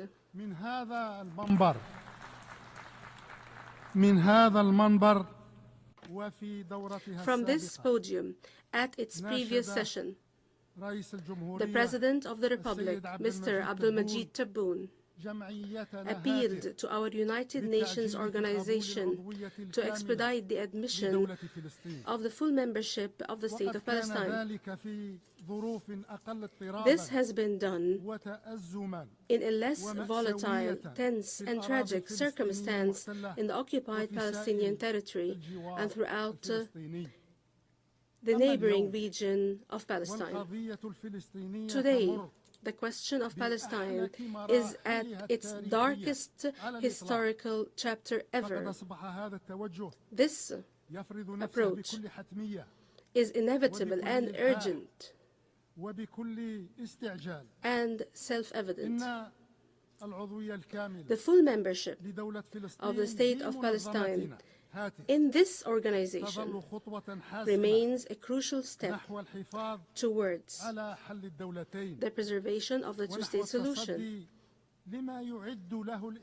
towards addressing what the Israeli occupation is gearing up to thwart, a step towards safeguarding the tenets of resolving the Arab-Israeli conflict and the pillars of security and stability in the region. With regard to developments in our regional neighborhood, Algeria's conviction remains firm that in order to address the diverse challenges facing the states and peoples of the region require an international support and global commitment to address the different challenges that weigh heavily on our Pan-African space.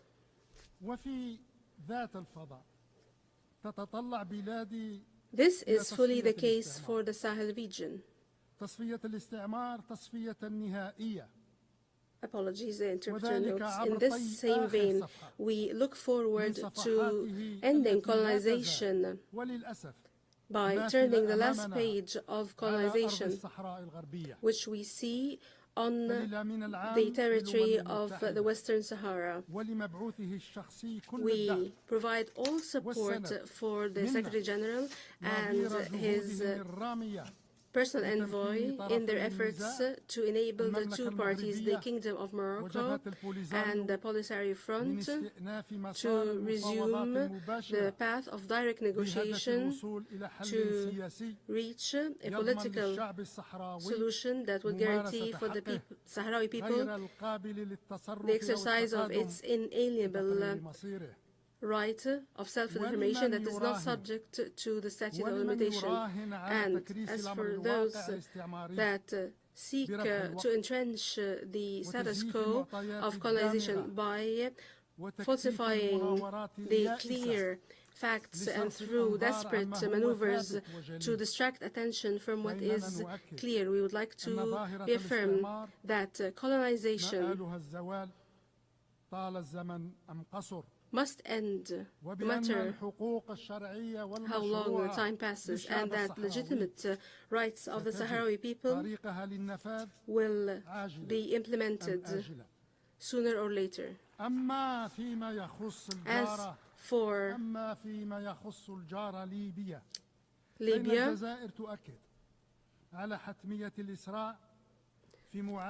Algeria calls for the expeditious addressing of the scourge of foreign interference, which is sowing discord in that brotherly country and fueling clashes and conflicts among its people. Only then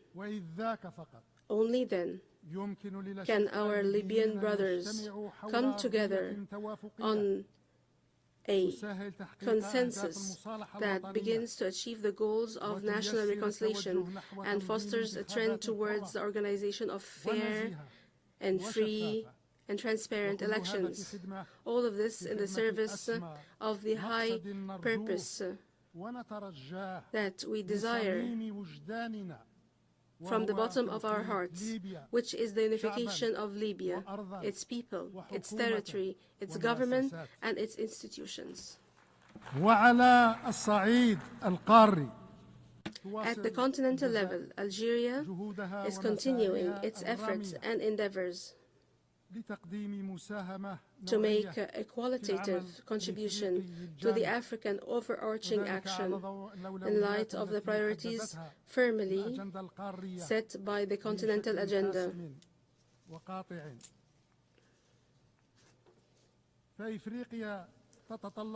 Africa, first and foremost, looks forward to the activation of African-led solutions, as well as development and implementation to put an end to conflicts and to address the different crises and conflicts that the different peoples and countries of the continent are afflicted by. Further, Africa looks forward to addressing economic development and join the revolutions in artificial intelligence, digitization, and renewable energy. Third, Africa is looking forward to advancing its strategic priorities, which are at the heart of the reform of international financial, monetary, and banking institutions, to improve African representation at these institutions, as well as the structural reform of global indebtedness, as well as international financing that is appropriate to the requirements of development at the continental level. 4. And finally, Africa looks forward to correcting the historic injustice imposed on it at the Security Council and enabling it to occupy its rightful place at this central body of the United Nations as it has recently joined the G20 as a permanent member. With the same commitment at the continental level, Algeria continues its endeavors to establish a balanced, beneficial, and meaningful partnership in the Sahel region, which is currently undergoing a fragile situation as countries in that region are suffering from an escalation of political unrest and an increase in the threat of terrorism and the absence of sustainable development, as well as the spread of the phenomenon of climate change. Algeria, in the face of all this, reiterates its solidarity with the peoples and countries of the Sahel region. We stress our firm belief that our security and stability and prosperity is part of that of the security, prosperity, and stability of its neighboring African region. لقد تفوه ممثل دولة A representative of a country from this region and from this space have in brazen language attacked my country with base language that should not be dignified with a reply of this level should not be becoming of this noble podium. This base language, impolite language, will not be met by my country except by a polite language, one that truly reflects our loyalty and sincerity to the deep-rooted, unwavering bonds and deep-seated desires and links in the region, which cannot be shaken by transit circumstances and the triviality of those who are behind it. My country has a firm and long-standing will, and our hands are extended to our brothers as we seek to build with our brothers a والأمان Sahel edifice that enjoys security and prosperity.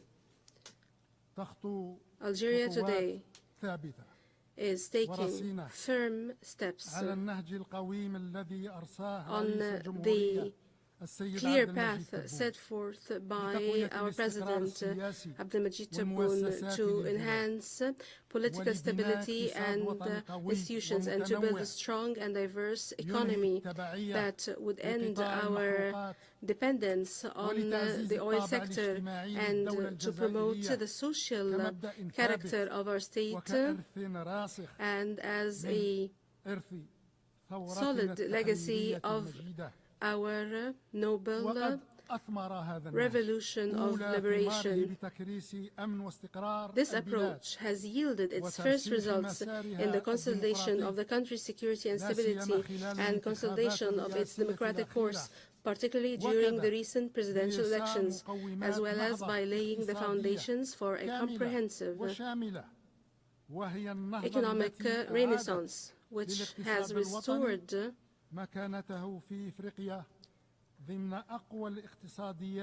our national economy's position at the African level among the powerful economies on the continent and has opened up opportunities for profitable cooperation and partnership for all parties. In light of these achievements, Algeria is endeavoring to strengthen its relations with all brotherly, friendly, and partner states in and outside these areas of affiliation.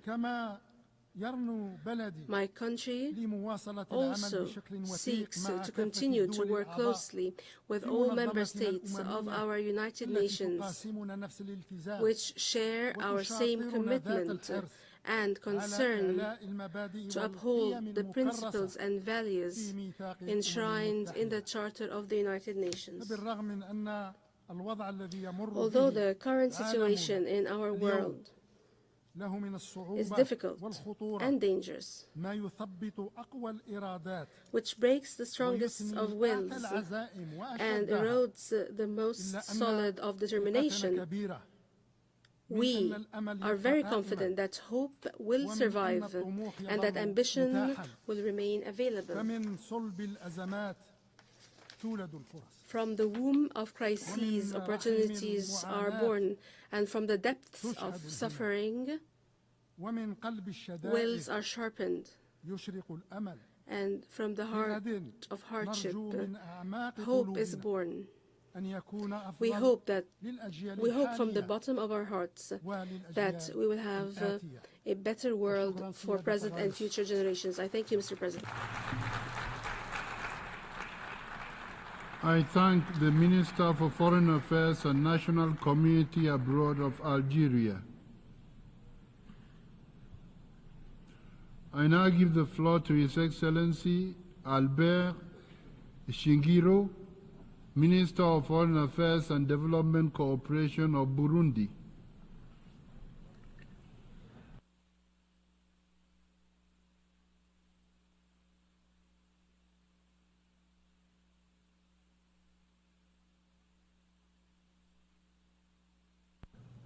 Monsieur le Président, Mr. President, Excellencies, ladies and gentlemen, heads of state and government, Excellencies, ministers, dear colleagues, Mr. Antonio Guterres, Secretary General of the United Nations, distinguished guests, ladies and gentlemen, all protocol observed. It is a great honor and a privilege for me to address this august assembly on behalf of the President, His Excellency Evariste Ndayishimiye, President of the Republic of Burundi. He wasn't able to be with you this morning, and he entrusted me with the task of representing him here to bring to you the voice and position of Burundi regarding the global challenges facing today's world. Allow me now, Mr. President, to convey to you my warm congratulations on your brilliant election to the presidency of this session. Your wisdom, Mr. President, your long and rich political and diplomatic career, your qualities as a keen listener, and your experience as a seasoned negotiator are, for us, all things that will guarantee the success of this session. You can always count on the full support and cooperation of Burundi as you discharge your mandate, Mr. President.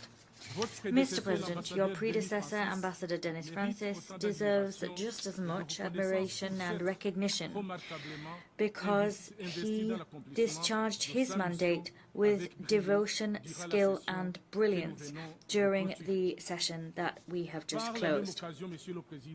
Allow me also, Mr. President, to pay equally deserved tribute to the Secretary General of the United Nations, Mr. Antonio Guterres, for his service to humankind, service rendered through his courageous action, still underway to make the United Nations an organization close to the peoples of the world, despite the complex global arena in which the organization works. Mr. President, the theme chosen for this session, namely leaving no one behind, acting together for the advancement of peace, sustainable development, and human dignity for present and future generations, is particularly fitting given that today's world is hurtling full throttle towards fragmentation, and we're seeing values of peace, solidarity, and mutual comprehension being called into question. This fragmentation seems to go hand in hand with a new form of radicalization, which is drawing member states further and further away from reaching an understanding about how to address the global challenges facing us in a spirit of compromise and mutual trust. Today, more than ever before, Mr. President, it would seem that the majority of us act as if we were alone in this world. We act as if others did not exist or did not count.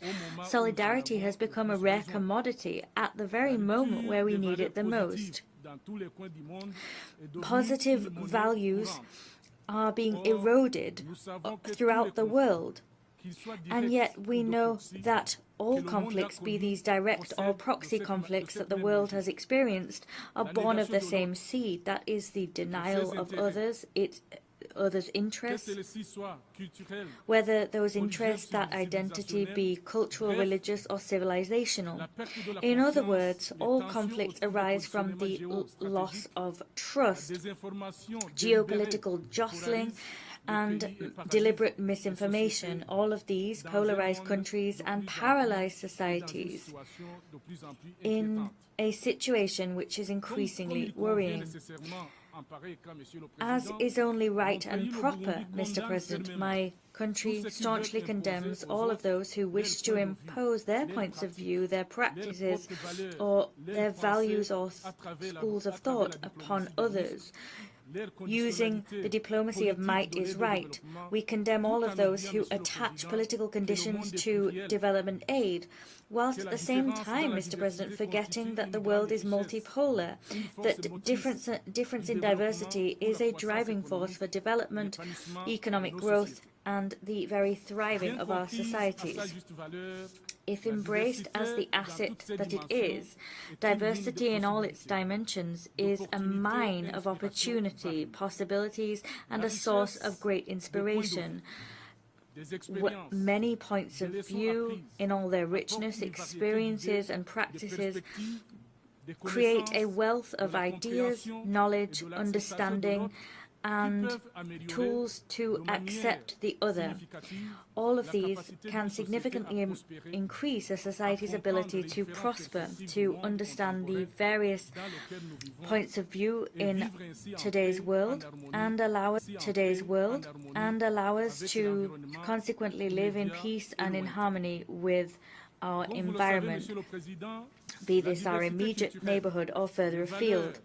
As you know, Mr. President, cultural diversity and the diversity of values are a powerful lever to create ties that are stronger than our differences. Cultural diversity brings people together and as such supports social cohesion, peace, security and peaceful coexistence.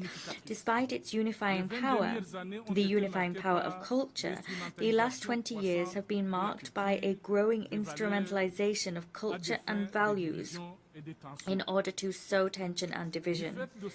Precisely because it is so heavy with meaning and intrinsically bound to people themselves, cultural diversity and the values which we hold dear have increasingly been placed on the front line of conflict and used as a tool of division, even a weapon of war, used first and foremost, Mr. President, to subjugate weakened societies, particularly in the most fragile regions of our world. This narcissistic exploitation of culture and values has contributed to extending crises and conflicts, but it's also led to human rights being eroded, namely economic, social and cultural rights. Today, more than ever before, narrowing the divide between cultures, values and civilizations is urgent and necessary in order to establish peace, stability, solidarity and allow inclusive development which leaves no one behind. Mr. President, the world that we live in today needs now more than ever before a consensus-based approach to major challenges such as the conflicts which continue to rage, natural disasters, climate change which is worsening, poverty and inequality which are omnipresent, mistrust and discord which are dividing the world. Our spirit of compromise is fading, international solidarity is losing momentum, and of course there are the Sustainable Development Goals which are very far indeed from being achieved.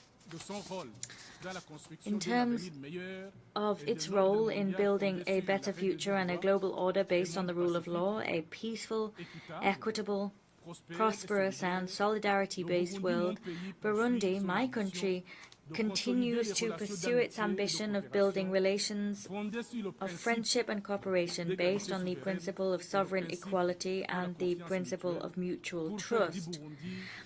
Our goal is to make Burundi a country that is a friend of all and an enemy of no one. Mr. President, Burundi is a true advocate of multilateralism, a multilateralism in which all countries, whatever their size, level of development, have a role to play in addressing the challenges of our time. You yourself, Mr. President, and our Secretary General already said as much, quite rightly indeed. In this regard, Burundi opposes unilateral measures imposed by certain stakeholders. These measures can unravel and destroy social fabric in the countries and societies targeted. Turning now to the implementation of UN Agenda 2030, Mr. President, if nothing is done to reverse current trends, we are slowly heading towards a situation where we fail to uphold the promise that we made to humankind in 2015 in this very same hall. We stand only 6 years from our deadline. The Secretary General's report on the SDGs and their achievement clearly demonstrates that only 17 to 18% of the SDGs are on track to be achieved. Almost half have seen only scant or moderate progress. More than a third have seen no progress at all, or progress has even been undone. In the face of such an alarming situation, we the people have no time to waste. We need to act together and quickly to save future generations who will judge us by our actions or by our inaction as appropriate.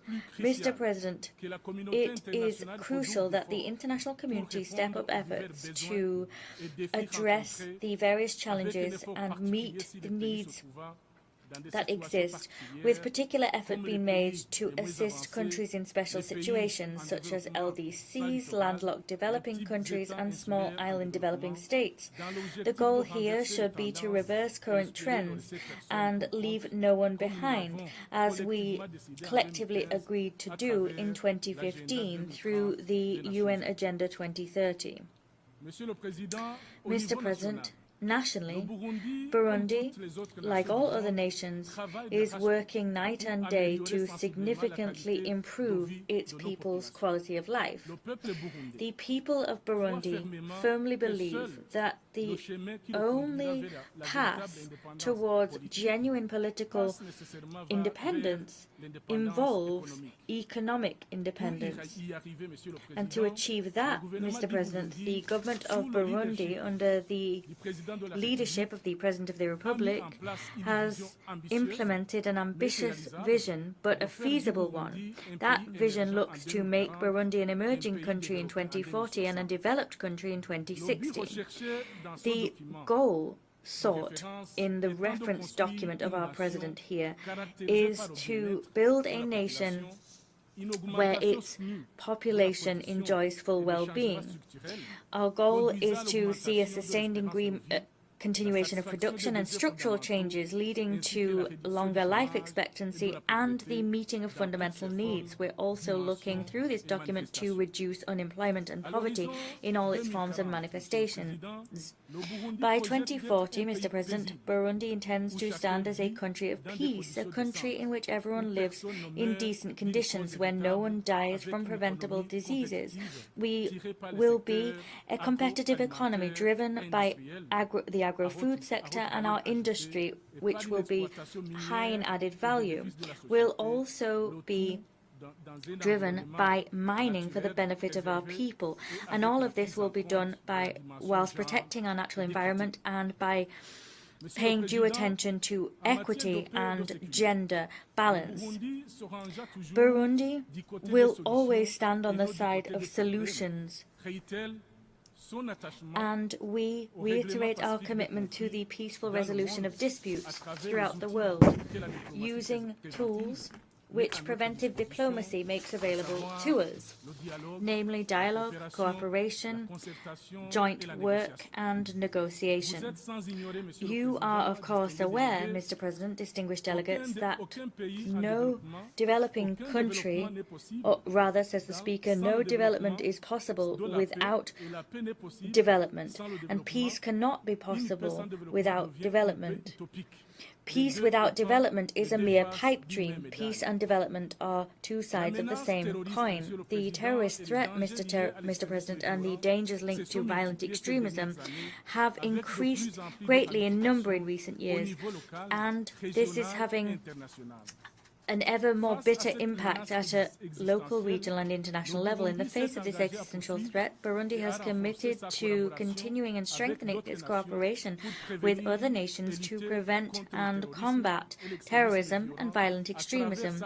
We're doing this by making a substantial contribution to peace operations and counter-terrorism operations, namely in Somalia, Central Africa, and in the east of the DRC.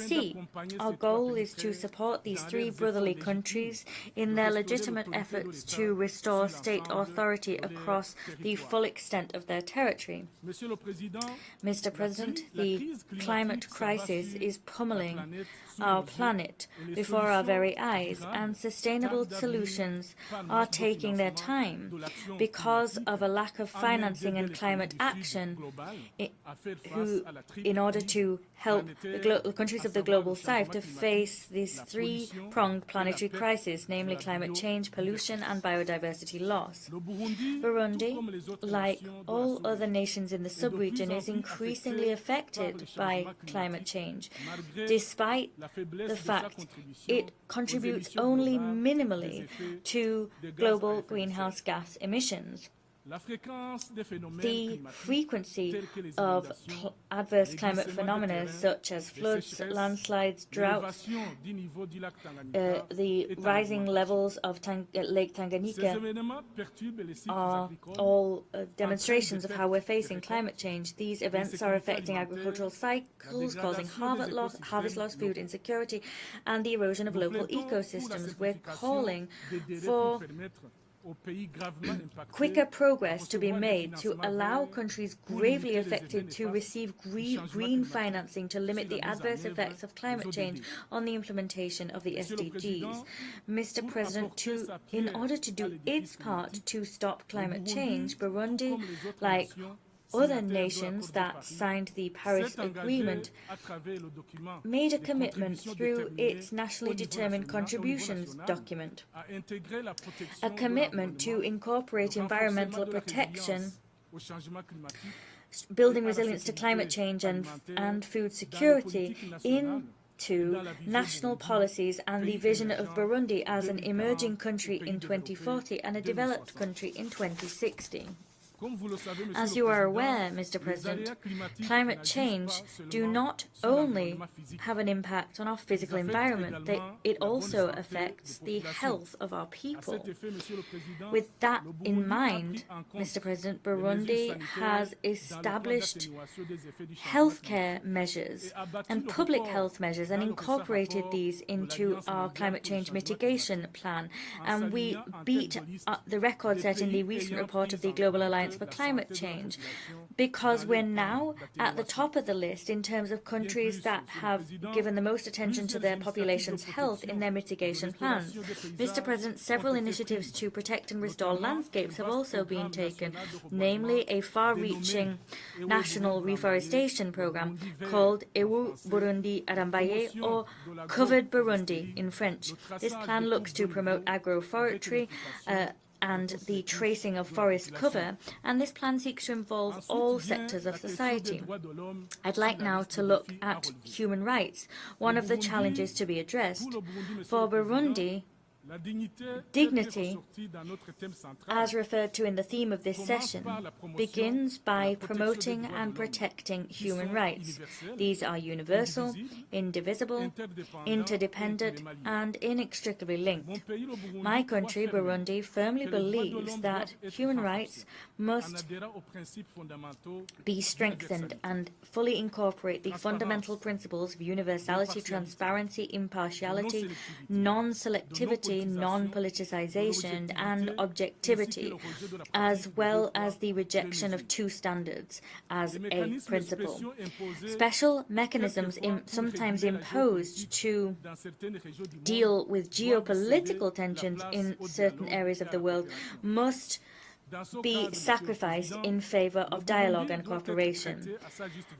And in this connection, Burundi must be given fair treatment within the Human Rights Council in Geneva. We call upon certain stakeholders to avoid continually clobbering us with special mechanisms that are political in nature and have no added value in terms of ensuring the enjoyment of human rights in all of their facets.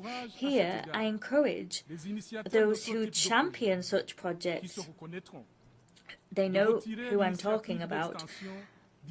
I ask them to withdraw the initiative to extend the mandate of the so-called Special Rapporteur for Human Rights in Burundi. That project should not be renewed. The mandate should not be renewed because the attitude of this mechanism creates useless tensions and avoidable tensions, and those that initiate these projects are politically motivated, cynical, and immoral. International migration is a global reality, a phenomenon that has existed since the dawn of our planet.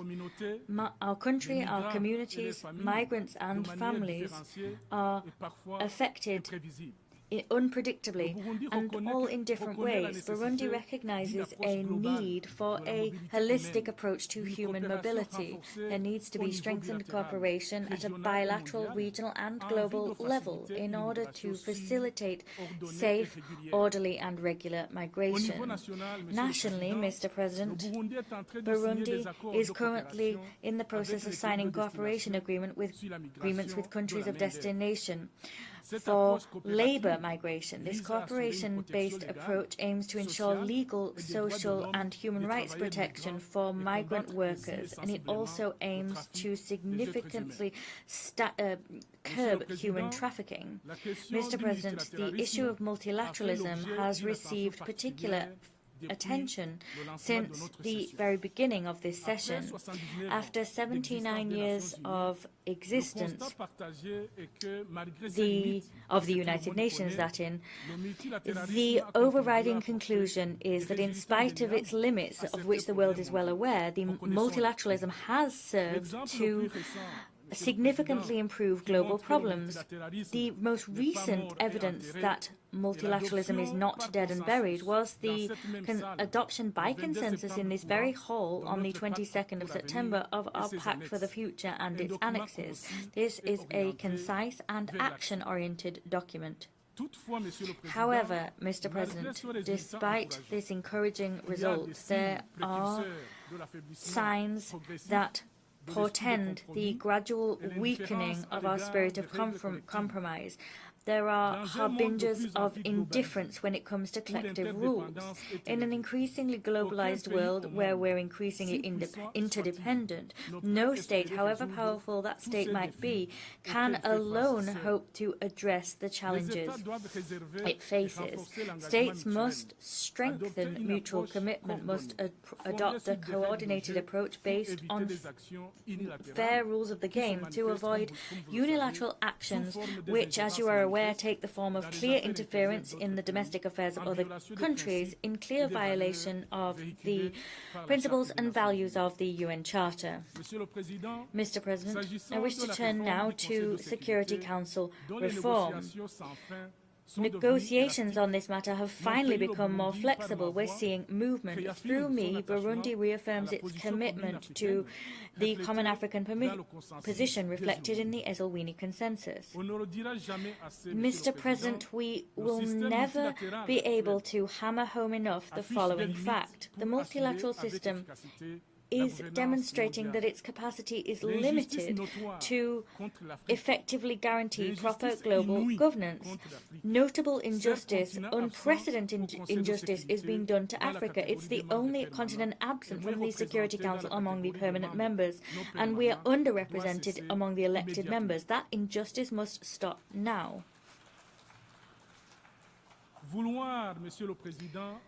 The desire to perpetuate the exclusion, Mr. President, of more than 1,200,000,000 inhabitants from the table around which we take our major decisions is quite simply unacceptable.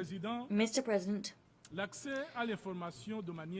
universal, equitable and affordable access to information as well as to information infrastructure is also one of the major challenges of our age.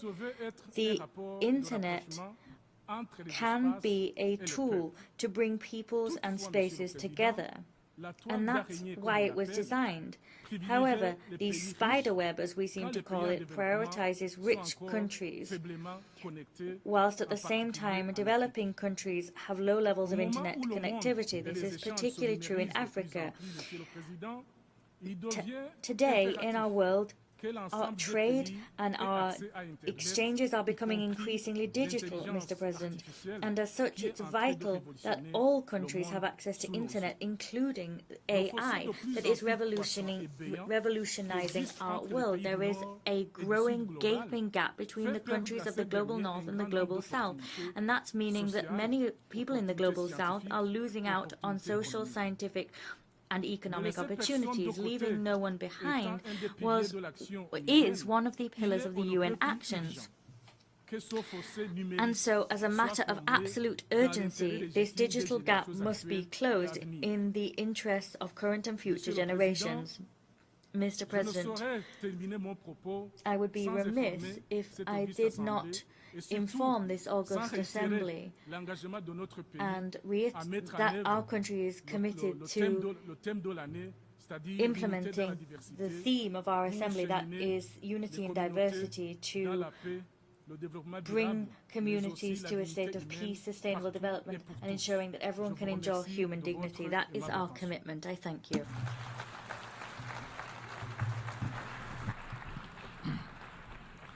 My thanks go to the Minister for Foreign Affairs and Cooperation of Burundi. I now give the floor to Her Excellency Mélanie Joly, Minister for Foreign Affairs of Canada.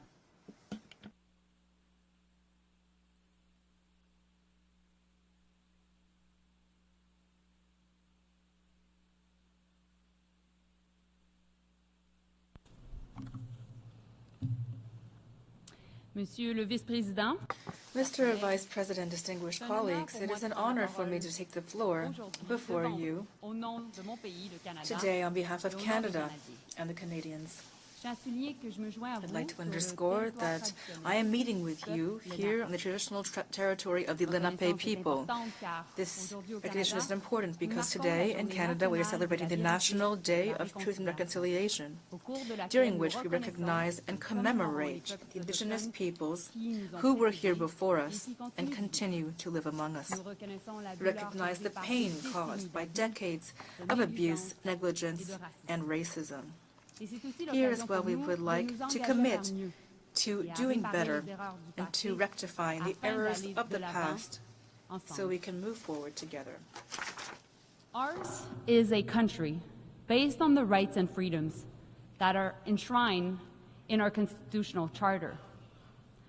A core reason Canada is a prosperous society is that beyond offering the freedom to pursue a better life for you and your family, it is also a way for us to provide freedom from the barriers that prevent you from enjoying a better life. Freedom from fear, violence, intimidation, and discrimination. Freedoms that foster a sense of inclusivity and belonging. Freedom that protects the vulnerable and builds stronger communities.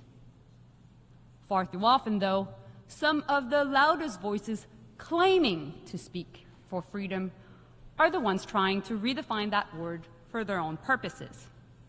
They claim freedom as an excuse to do as they wish without any regard for the freedoms of others. This is certainly not how we should define freedom. They hide behind the word to tell us everything is broken, to spread disinformation and parrot the lines fed to them by those who wish to interfere in our elections and undermine our democracy. They weaponize the term freedom to further marginalize those in the most vulnerable situations, to justify spreading hate, and even deny people their right to make choices about their own bodies, including limits on reproductive rights. At the end of the day, through all of the noise, what they really mean to say is freedom for some, not freedom for all. Often, the people who claim to speak for freedom are the same people who want the government to decide who people can love, who they are, or even what they can wear. We see it in our country. We see it around the world. At the international level, we see it when groups or countries declare that international law doesn't apply to them. In Afghanistan, we see it taken to its extreme as the Taliban continued to impose inhumane rules against women and girls, banning them from being in public so they are invisible, robbing young girls of the fundamental right to an education. How is that respecting human dignity? How is that protecting the best interests of their people? They need to be held accountable. Last week, Canada joined Australia, Germany, and the Netherlands with the support from 22 other countries to take steps to hold Afghanistan accountable under the Convention on the Elimination of All Forms of Discrimination Against Women. The Taliban cannot make international law disappear through simple decrees. Canada is a country that values freedom from oppression, not the freedom to oppress others. There should be nothing controversial about protecting human rights, including the dignity of all men and all women alike. On Haiti, the world cannot sit idly by as people suffer. La violence des gangs et la corruption incontrôlée. Gang violence and unchecked corruption in Haiti have created a disaster for the population, which has plunged into deep insecurity, with civilians being shot and children dying of hunger. Canada has always maintained that this crisis must be resolved by Haitians, for Haitians. Therefore, the Presidential Council for the Transition and the Government of Transition is striving to restore order, but they can't do so alone. The Haitian people needs a multinational support and security mission that works together with the Haitian National Police, not only to help the police restore order, but also to meet the population's basic needs. That is why Canada has invested more than $100 million to support that mission. It is doing its part. We must show the Haitian people that we will not abandon them. The UN Security Council must send a clear message to this effect, and I'd like to thank them for their decision today. I also would like to thank CARICOM and Kenya for the crucial role they are playing in the response to this crisis. Together, we can bring about lasting peace and stability in Haiti. Mr. President, what is happening in the Middle East is an unspeakable tragedy. Thousands have been killed in Israel, in Gaza, and in Lebanon, including many Canadians. This is a senseless war that goes against the dignity of human beings. The suffering on all sides must end. What the world continues to witness is a repeated cycle of violence where civilians pay the heaviest price. Canada is joining those urging Israel and Hezbollah to accept an immediate ceasefire. We need to create space for peace talks and save lives. There cannot be war in Lebanon, full stop. UN Security Council resolutions must be respected. Families in southern Lebanon and families in northern Israel must be able to safely return to their homes. We have and always will insist that civilians be protected wherever they're from. Next week marks 1 year since the terrorist attacks by Hamas against Israel. And last March, I visited Kibbutz Kfar Aza, one of the communities attacked on October 7. I met Ayelet, a mother grieving her son who was brutally murdered in the attack, and he died protecting his fiancée. Ayelet recounted the terror of that day, the search for loved ones in burned homes. As she spoke about the horrors of October 7th, we heard the bombs as they landed in Gaza nearby and felt the ground shudder. In that moment, the duality of the tragedy befalling the Israeli and Palestinian people was profound, and it is a moment I will never forget. The situation in Gaza is inhumane. The level of suffering is unacceptable, and it must stop. Innocent Palestinians, women and children cannot pay the price of defeating Hamas. It must end. And a ceasefire is needed immediately. Hostages must be released. This requires both sides making real efforts. Mr. President, for lasting peace, Canada has long advocated for a two-state solution. We believe both Israelis and Palestinians have the right to exist. We all know a negotiated agreement is the best chance for Israelis and Palestinians to live side by side in peace and security. Unfortunately, Hamas, a terrorist organization, continues to operate in Gaza, refuses to release hostages, and refuses to lay down its weapons. And meanwhile, the government of Israel is against the creation of a Palestinian state. Violence against Palestinians by extremist settlers and expansion of settlements by Israel in the West Bank continue unabated. And this is unacceptable. Canada supports the creation of a Palestinian state. That is why we are providing security and development support to Palestinians themselves. We will officially recognize the state of Palestine at the right time, when it is the most conducive to building a lasting peace, and not necessarily as the last step of a negotiated process. More than anything, this conflict has led to unspeakable pain. Communities are hurting.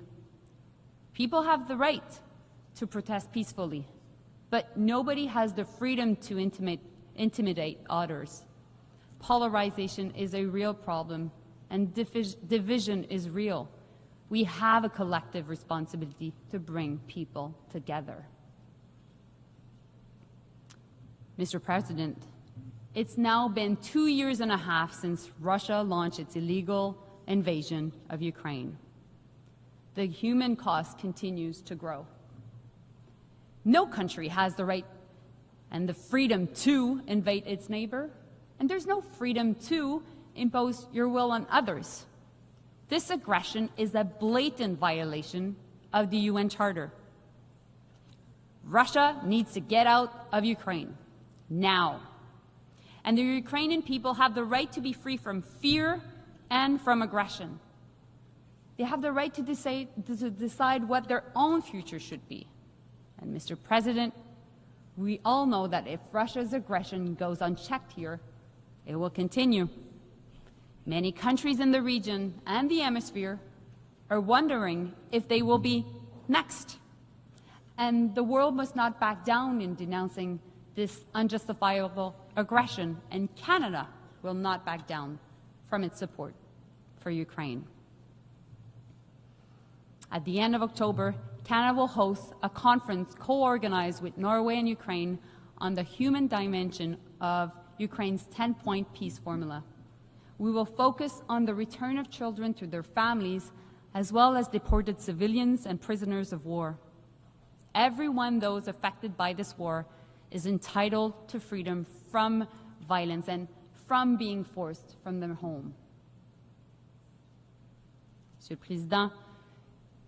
Mr. President, the issues I've just spoken about have to do with massive challenges, and this institution has a key role to play to bring us toward solutions together. The UN's detractors accuse it of being unable to resolve the problems that the world is facing today. And worse, some, one might call them conspiracy theorists, even think that the UN is the cause of some of these problems. Both of these groups are ignorant of reality and the strength of this organization. The UN is a unique platform allowing us to come together and speak to each other on an equal footing, to try to reconcile our differences, sometimes profound, through discussion and through seeking consensus. And that is why Canada supported the adoption of the Pact for the Future during the Summit of the Future held last week. The Pact is a starting point, allowing us to work together to ensure the lasting place of this organization. The UN is not perfect, true, but progress is possible. As said by Secretary General, we simply cannot build a future for our grandchildren with a system built by our grandparents. So let us build that future together. Mr. Vice President, for almost 80 years now, no woman has occupied the post of Secretary General. That is unacceptable. Last week, I had the great honor together with my colleague from Jamaica to host in Toronto about 15 women ministers of foreign affairs from throughout the world. Our intention is clear. The next leader of this great institution must be a woman. It is high time for us to be able to say proudly from this podium and throughout the world, Madam Secretary General.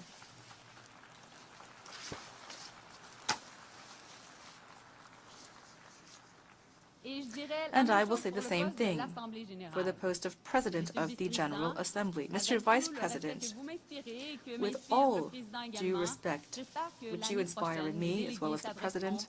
I hope that next year delegates will be speaking to a Madam President. And I think that many of us here today share that desire. Mr. President,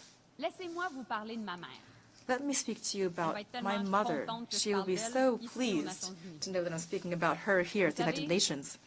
You know, my mother and my grandmother are among millions of women throughout the world who fought fiercely for equal rights. They did so alongside the mothers and grandmothers of many of those present here today in this room. Recently, my mother said that we are now part of the consolidation generation. And she's quite right. Being part of our generation means that we need to consolidate the gains that have been made over time and fight against those who are trying to roll back this progress. It also means that we need to continue to fight so that women and girls everywhere have the right to make choices about their own bodies and their own lives. We see the difference this gap in freedoms creates. When women are robbed of the right to decide when to have children, they lose out on education and job opportunities. And when women don't have access to safe abortions, their lives are put at risk. And when women are denied access to safe contraception and fertility treatment, they lose the power to make choices that have the most profound impacts on their lives. Attacks on sexual and reproductive health rights are an attack on equality rights, and they're an affront to basic dignity. We must all have the right to choose for ourselves what kind of birth control to use. And we must be able to choose for ourselves whether to resort to abortion or assisted reproduction. We, women, have the right to be equal in everything, education, employment, and every other opportunity. We are women, and we are proud of being women. We will never back down. Together, we'll continue to move forward for our sisters, our daughters, and our granddaughters.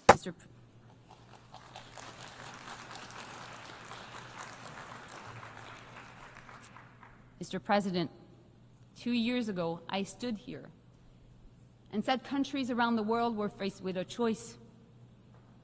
And we still have that choice today. We can choose a world where rules can be broken by the powerful, bringing us back to darker times of tension and conflicts.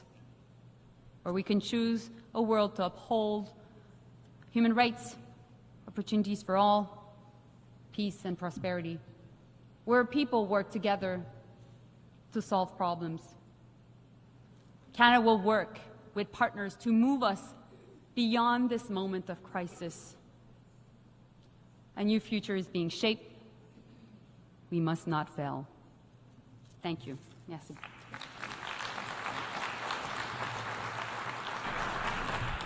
Muchas gracias. Thank you very much. My thanks go to the Minister for Foreign Affairs of Canada. I now give the floor to His Excellency Charles Fleming, Minister of State of Ireland. Sean Fleming, you have the floor.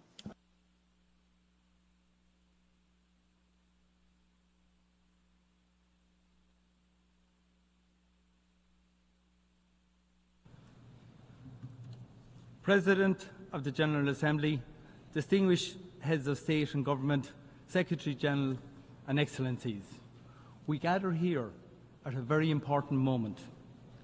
World leaders have agreed a pact for the future, which charts a way forward to meet the challenges facing us as a global community. To do so, we must honour existing commitments, including the Sustainable Development Goals and the 2030 Agenda, and be ready to adapt to new and emerging challenges. It requires us to address the interlocking crises of climate change, conflict, hunger, injustice and underdevelopment. And it requires us to protect the means to achieve progress. For generations, the multilateral system, with the UN Charter at its heart, has driven our best advances. I believe we have a shared responsibility to bring about a world in which each of us can thrive in safety, dignity and peace. We are accountable to those who will follow us and accountable to each other to uphold the UN Charter, to stand up for international law, to ensure the peaceful settlement of disputes, to defend the universal and indivisible nature of human rights, and to pass on to the next generation a functioning multilateral system. Mr. President, the rules-based international order and the international human rights system are our greatest assets in achieving and sustaining peace. Human rights provide a common binding framework. We believe every state has a duty to support and strengthen the international human rights regime and to defend it where it is challenged. That is why Ireland is seeking membership of the Human Rights Council for the period 2027 to 2029. We are doing so because we deeply are committed to human rights. We wish to further contribute to the UN human rights system and the valuable work of the Human Rights Council. We hope that we can count on the support of many of you in this room here today who share our belief in the values and principles we have collectively established. We also have a duty to uphold international law and international legal order. Ireland is fully committed to supporting the essential work of the International Court of Justice and calls on all states to abide by its rulings. Ireland is also wholly committed to the international criminal justice system. The International Criminal Court is a cornerstone of that system and must be allowed to pursue its mandate without fear or favour. We strongly condemn all attempts to intimidate or threaten the ICC, its officials or those cooperating with the court. There can be no impunity for the most serious crimes of international concern. Mr. President, we're seeing a global backlash against the human rights of women and girls. The gender persecution in Afghanistan stands out for its cruelty and must be denounced. In too many parts of our world, we see hard-won progress threatened and even reversed. We cannot accept this. Our commitment to gender equality must be non-negotiable. We must also address the unacceptable rise in attacks on the right to life, liberty and security of LGBTQI people in all corners of the world.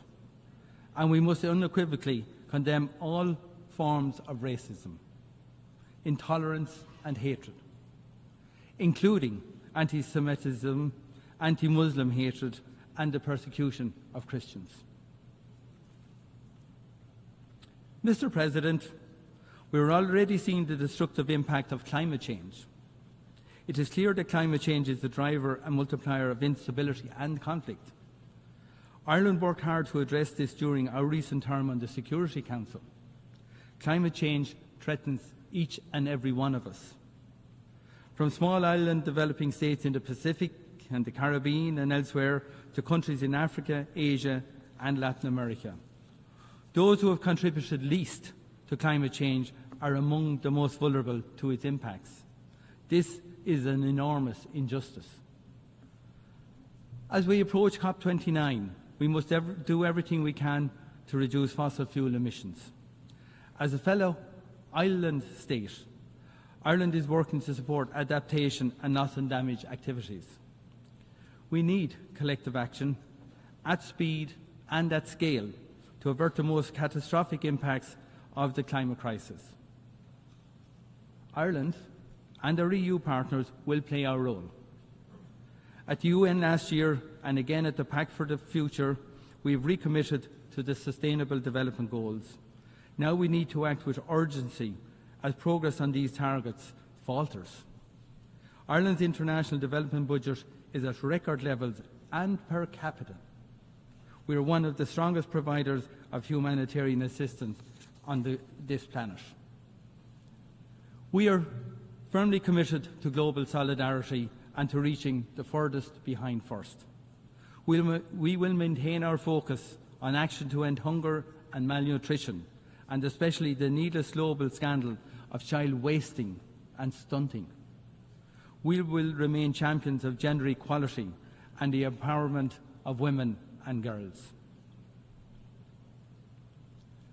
Mr. President, we face the very real prospect of a regional war in the Middle East. I am deeply concerned at the spiralling violence and the situation in Lebanon. Hezbollah has long been a malign actor in Lebanon and in the region. We have consistently condemned its attacks. But massive and ongoing Israeli airstrikes on densely populated areas are causing indiscriminate death of civilians and destruction on a vast scale. Hundreds of thousands have been forced to flee. A ground war would be truly catastrophic. All parties to conflict have an obligation to abide by the international humanitarian law. There can be no exceptions. I call on all parties to immediately de-escalate, to step back from the brink and to exercise restraint.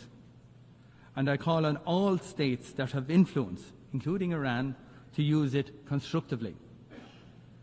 We need to create the space for political and diplomatic solutions and to ensure urgent humanitarian assistance can get to those in desperate need. The violence must stop now. Mr. President, the scale of death and destruction and human misery in Gaza is truly horrific and completely unacceptable. Ireland has consistently condemned Hamas for its heinous attacks in Israel on the 7th of October. The taking of hostages is unconscionable. However, Israel's response has been and is completely disproportionate. We need an immediate ceasefire and hostage deal, followed by a massive surge of humanitarian aid into Gaza. Instead, we are seeing an alarming escalation of the conflict in the West Bank and now in Lebanon. The violence and killing must stop. It has long been clear that the only viable basis for a lasting peace and security for Israelis and Palestinians is a two-state solution. The recent adoption by the General Assembly of a resolution on the advisory opinion of the International Court of Justice is a step in the right direction. The international community must now act to implement it. Ireland supports the global initiative launched last week here in New York to support the two-state solution. I encourage states to join in this shared effort. Mr. President, Russia's unjustifiable war of aggression against Ukraine represents a severe threat to the global multilateral system. A challenge to the norm that borders cannot be changed by force should concern us all very deeply. We should all be deeply concerned by defiance of the UN Charter by a permanent member of the Security Council.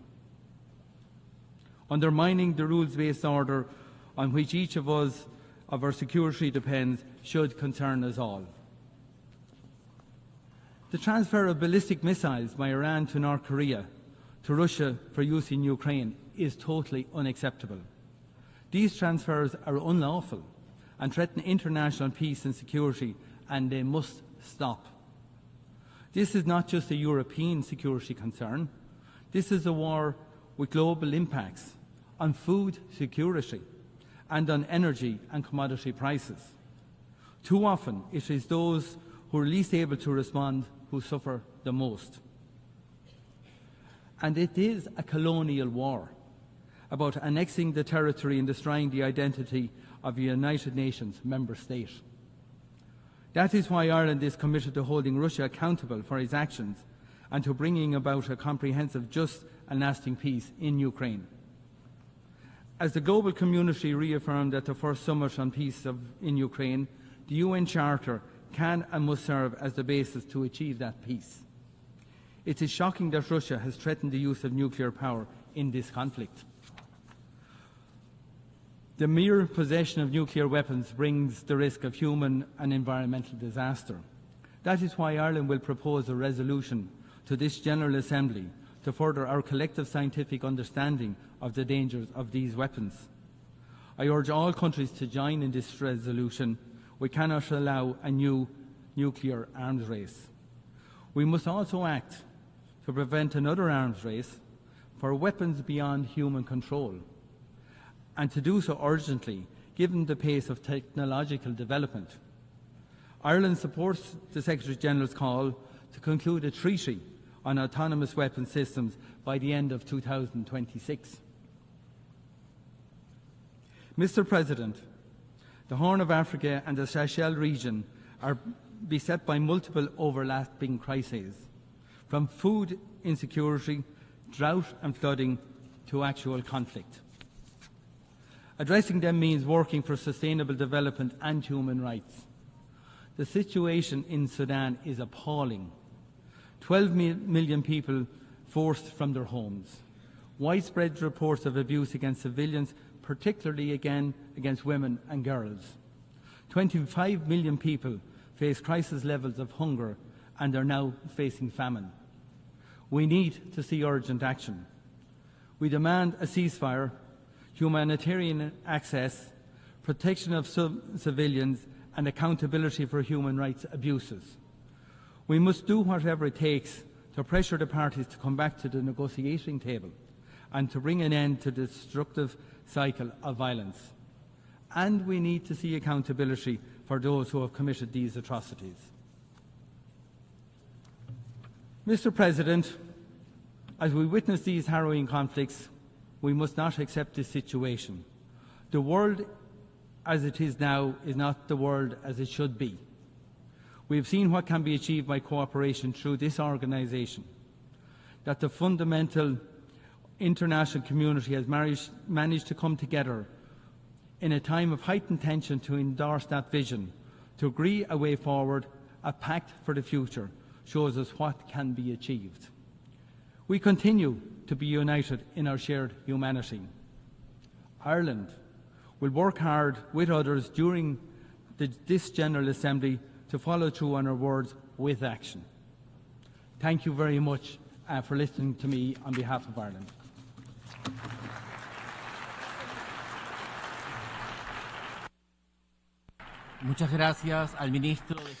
I thank His Excellency the Minister of State of Ireland, and I now give the floor to His Excellency Mr. Manuel José Gonçalves, Deputy Minister for Foreign Affairs and Cooperation of Mozambique.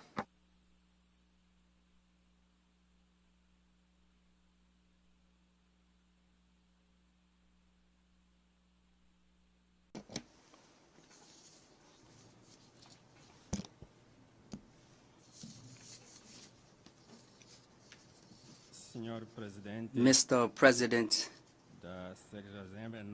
of the 79th session of the United Nations General Assembly, Mr. Secretary General of the United Nations, distinguished heads of delegations, Excellencies, ladies and gentlemen.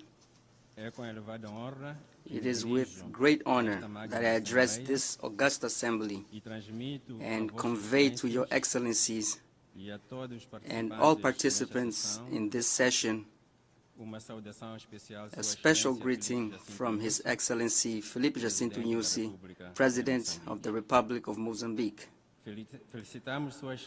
We congratulate His Excellency Philemon Yang on his election as President of the session and wish him success in fulfilling his mandate. Our greetings are extended to the other members of the Bureau, We assure you of our full support in carrying out your duties. We also commend the positive work carried out by your predecessor, His Excellency Ambassador Dennis Francis, which contributed to the strengthening of our organization towards a greater approach to the peace and development agenda. We extend a word of great appreciation to the Secretary General of the United Nations, His Excellency Antonio Guterres, for his tireless dedication and advocacy in promoting multilateralism for global peace and security.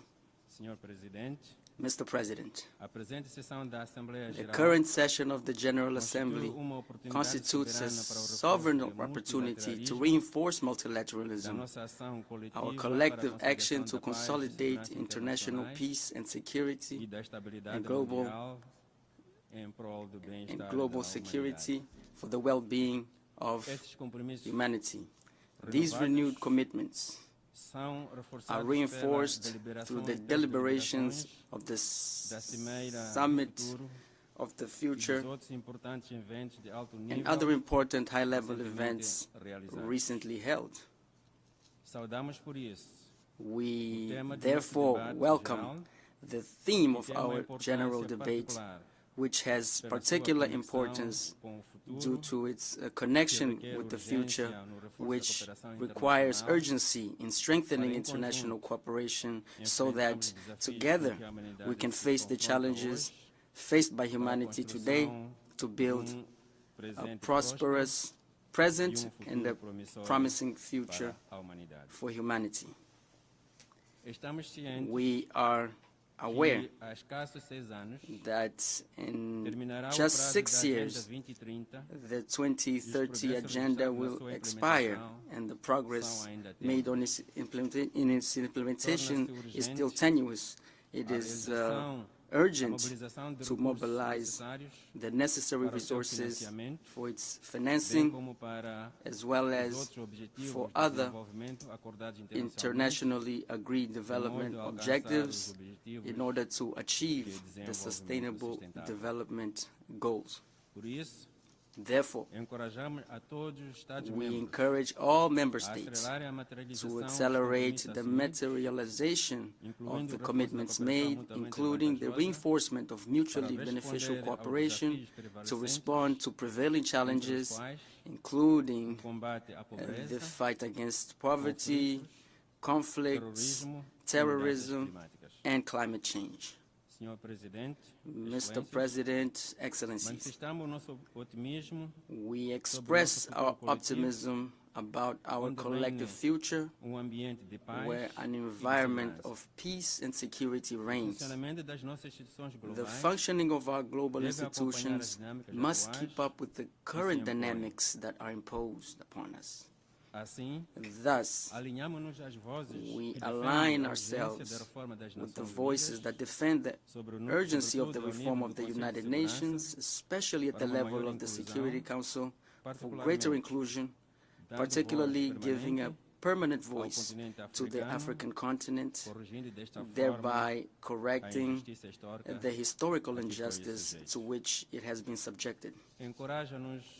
We are encouraged by the continued collaboration between the United Nations and the African Union to overcome conflicts within the context of maintaining a peace, international peace and security. Resolution 2719, adopted by the United Nations Security Council on 21 December 2023, is a significant milestone for African Union-led peace support operations. It strengthens collaboration between the United Nations and the African Union, promoting greater regional and national ownership of peace initiatives. We hope that it will effectively ensure access to adequate predictable, and sustainable financing required for the operations of the African Union. We believe that this collaboration will contribute to giving greater strength to efforts to prevent and resolve conflicts towards a prosperous and peaceful Africa, the Africa we want, as established in Agenda 2063 of the African Union. Mr. President, Excellencies,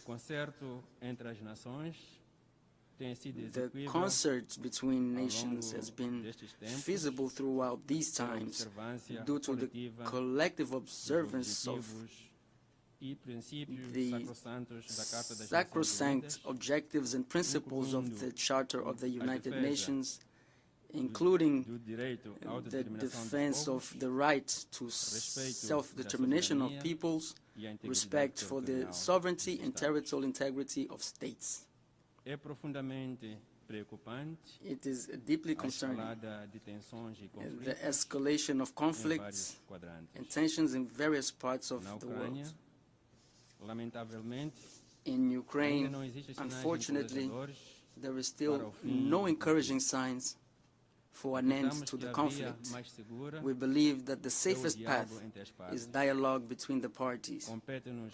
It is up to all of us, as members of the United Nations, to persuade the parties to the conflict, to end hostilities, and opt for a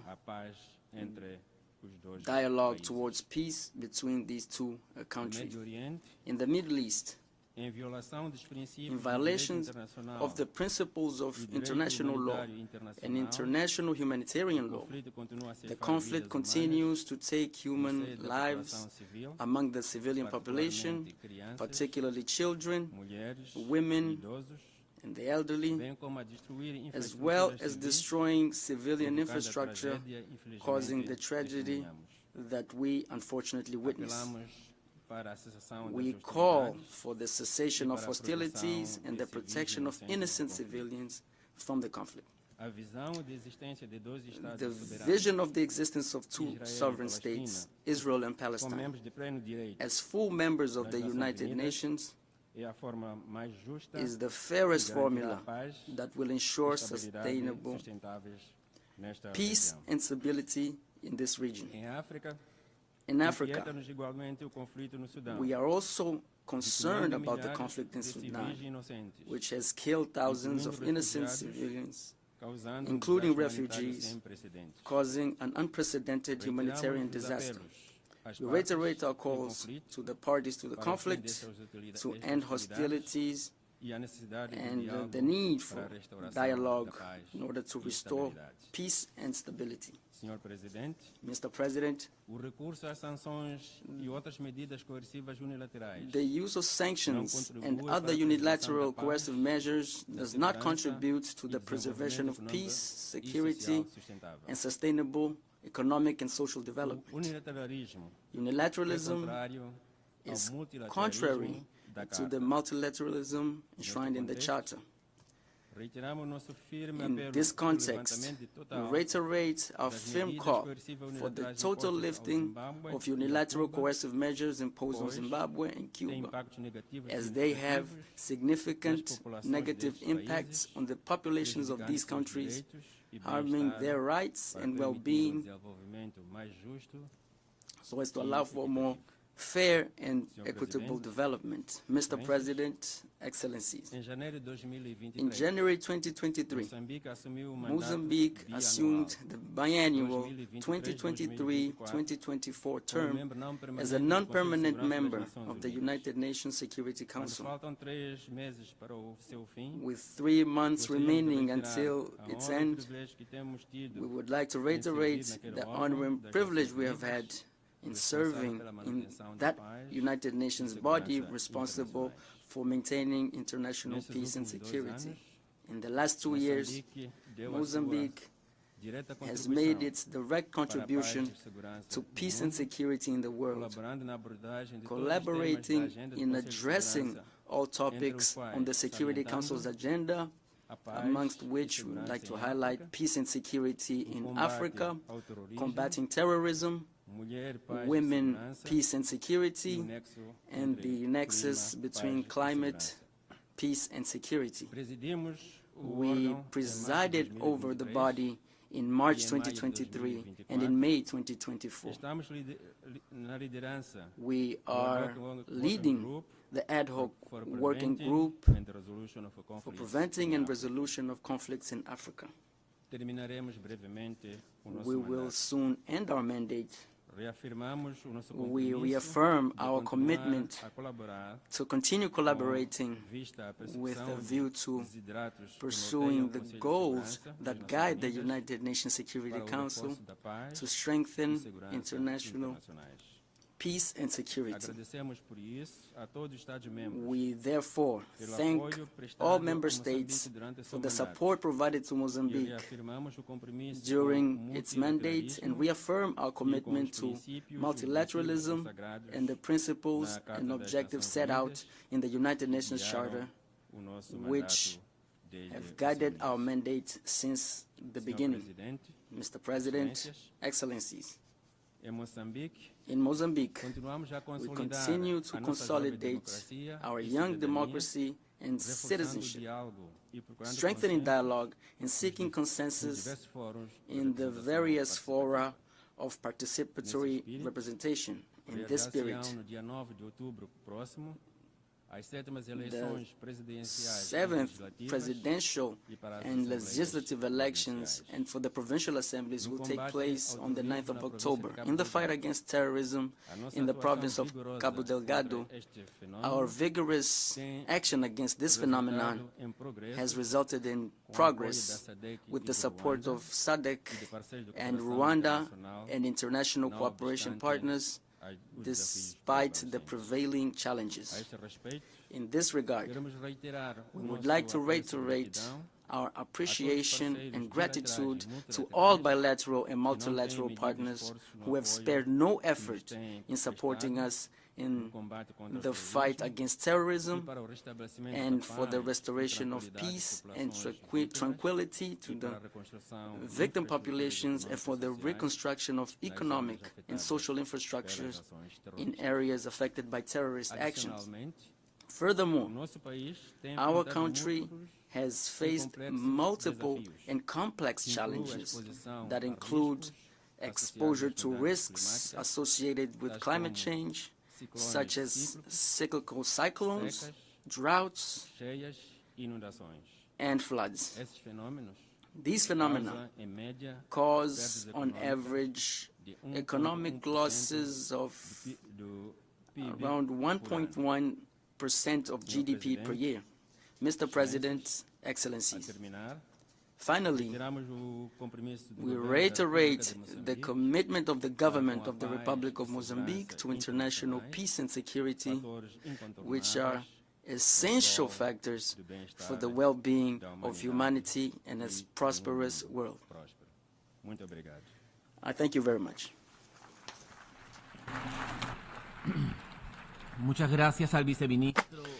I thank the Deputy Minister for Foreign Affairs and Cooperation of Mozambique. And I now give the floor to His Excellency Sheikh Shakbout Nayan Al Nayan, Minister of State for the Minister of Foreign Affairs of the United Arab Emirates.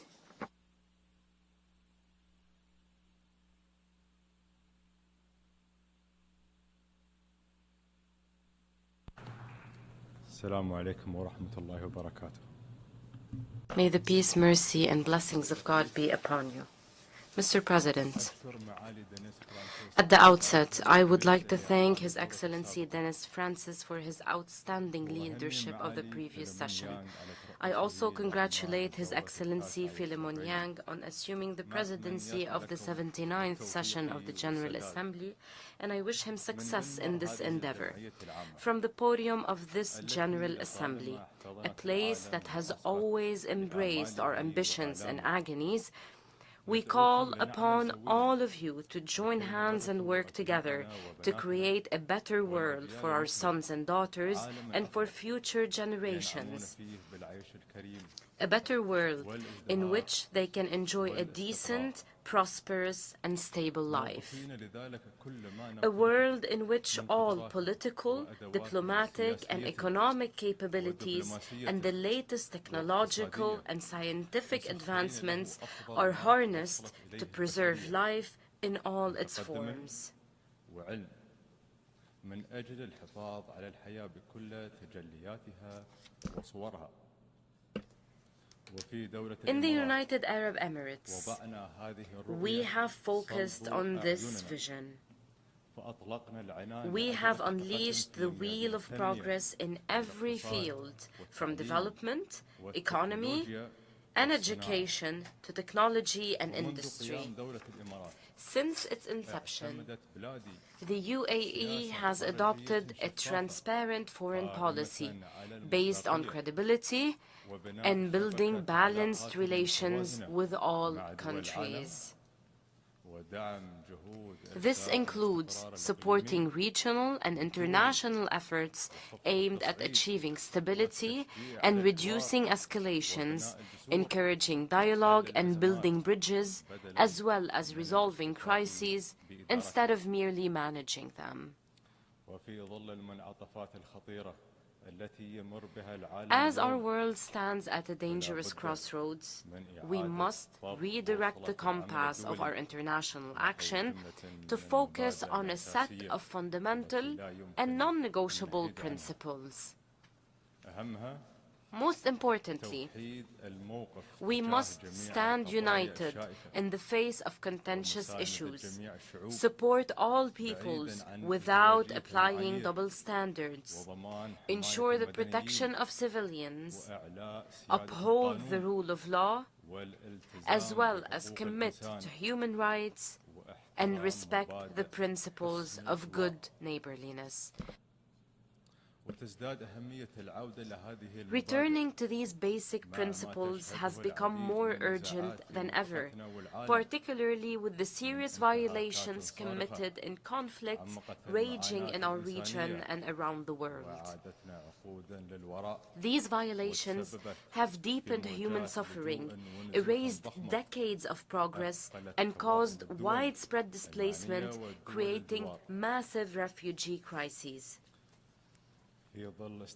This has also increased the burdens on concerned and neighboring countries, particularly with the ongoing bloody wars on the Gaza Strip, the wars in Sudan and Ukraine, and the crises taking place in Yemen, Syria, Libya, Sahel, Afghanistan, Myanmar, Haiti, and other countries.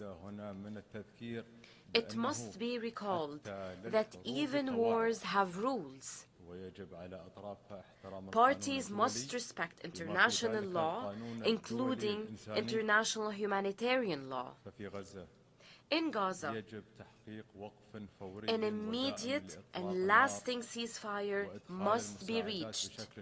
Rapid, full, and unimpeded access of humanitarian assistance at large scale must be allowed, and the hostages and detainees must be released. The relevant Security Council resolutions must also be implemented. We must act wisely in response to the rapid developments threatening our region. It is evident that what we have warned about is now unfolding beyond our control.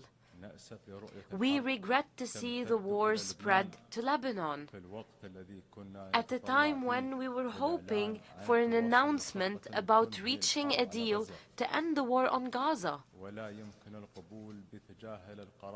It is unacceptable to ignore the decisions and advisory opinions issued by the highest judicial body of the United Nations, namely the International Court of Justice. This includes the provisional measures issued by the court regarding the war on Gaza.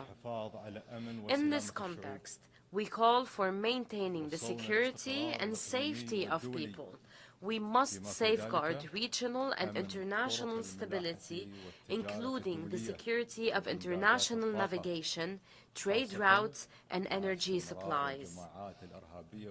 This is especially crucial in light of continued attempts by terrorist and extremist groups to exploit people's suffering for their own political goals.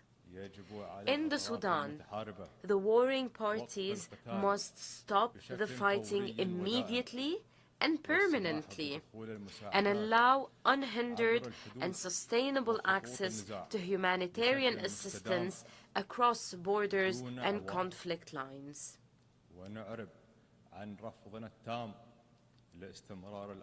We completely reject the continued targeting by the warring parties of civilians and their obstruction of the delivery of humanitarian assistance. We strongly condemn the blatant attack launched by the Sudanese armed forces on the residence of the ambassador of the United Arab Emirates in Khartoum on the 29th of September 2024. In flagrant violation of the fundamental principle of the inviolability of diplomatic premises and of international conventions and norms, particularly the Vienna Convention on Diplomatic Relations. We call on the warring parties to engage seriously in peace talks. In this regard, we emphasize the importance of building on the positive outcomes achieved in the meetings of the Working Group of the Aligned for Advancing Life-Saving and Peace in Sudan Group, ALPS. We commend all initiatives aimed at finding a comprehensive solution to the crisis. We must all continue working with regional and international partners to alleviate the suffering of the Sudanese people to ensure a safer and more prosperous life for them. In Ukraine, the impacts of the ongoing war have transcended seas and continents. Therefore, it is imperative to find a peaceful solution to end this conflict, which has increased global polarization, created refugee and prisoners' crises, and affected global food security. Through our continued engagement with all parties, my country contributed to the release of around 2,000 prisoners of war through mediation efforts between the Russian Federation and Ukraine. We continue to push for dialogue and de-escalation, and we support recovery and reconstruction. As we speak of resolving protracted crises, we must reiterate our full support of Morocco's sovereignty over the Moroccan Sahara region, as well as for the Autonomy Initiative to maintain the territorial integrity of the Kingdom of Morocco. Mr. President, in numerous crises, my country refused to allow the international response to be obstructed by growing global polarization or obstacles imposed by warring parties. To this end, my country has sought to overcome these challenges and has utilized all available means to enable humanitarian work to continue.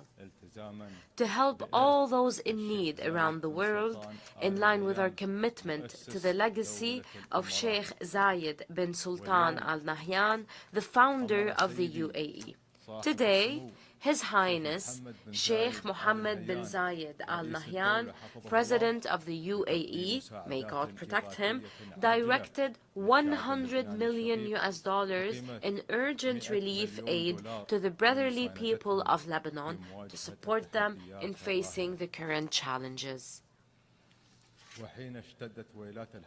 When the war intensified in the Sudan, pushing millions of people towards a multidimensional humanitarian disaster, The UAE devoted its efforts to supporting the Sudanese people. We recently contributed $100 million to support UN efforts to address the humanitarian repercussions of this war in the Sudan and neighboring countries. In addition, we established 2 field hospitals in Chad to provide medical services to all those in need, including Sudanese refugees. Similarly, we spared no effort in supporting the innocent people besieged in Gaza.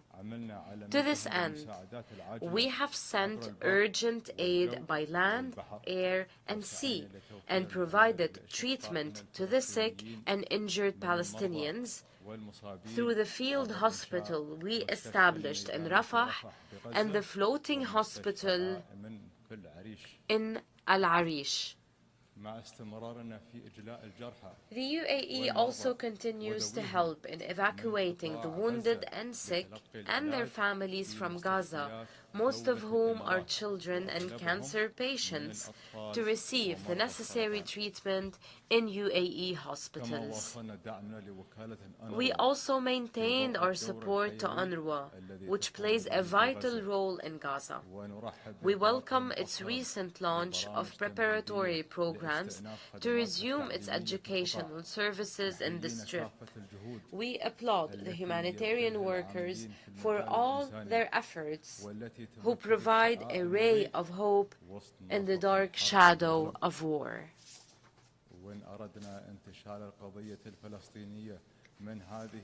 If we want to bring an end to the 7-decade-long vicious cycle of the Palestinian issue, then we must take concrete steps towards the establishment of an independent Palestinian state with East Jerusalem as its capital, based on the 2-state solution. We must also consider the establishment of a temporary international mission in the Gaza Strip upon an official request from the Palestinian government to address the humanitarian crisis, re-establish security and law, and reunite Gaza and the West Bank under a reformed Palestinian Authority. This would enable the Palestinian Authority, after it is reformed, to take firm steps towards reaching a comprehensive and just political solution for the Palestinian issue. My country believes that the state of Palestine, which just a couple of weeks ago took its new seat in this hall, like every other nation, has fulfilled the requirements for full membership in this organization. It deserves to be recognized by all states as a fully fledged state under occupation. Mr. President, in parallel with our efforts in these files, my country renews its demand to Iran to end its occupation of the 3 UAE islands, Greater Toom, Lesser Toon, and Abu Musa. These islands are an integral part of the UAE. We will continue to urge Iran to respond to our repeated calls to resolve this issue, either through direct negotiations or by resorting to the International Court of Justice. In all other issues, the UAE believes that the best way to resolve crises is through diplomacy. We cannot fight fire with fire. When traditional approaches are no longer effective, it is our duty to renew these approaches to be able to move forward during the darkest moments of our history. Mr. President, building a secure and prosperous future requires renovating the mechanisms of multilateralism to better address the serious challenges surrounding us. Therefore, we must undertake important roles in finding solutions for conflicts and crises, particularly as the current international system has proven ineffective in preventing the most serious crimes or holding its perpetrators accountable. This requires, in the first place, reforming the Security Council through a comprehensive effort that includes all member states of the United Nations. This would allow the Security Council to restore its credibility, fulfill its mandate of maintaining international peace and security, and combat impunity, even in situations where polarization and political considerations prevent the Council from taking action. Developing and poor countries must also be at the center of any international effort. We also must ensure that women and young people are empowered to play their critical and meaningful roles in all aspects of collective action.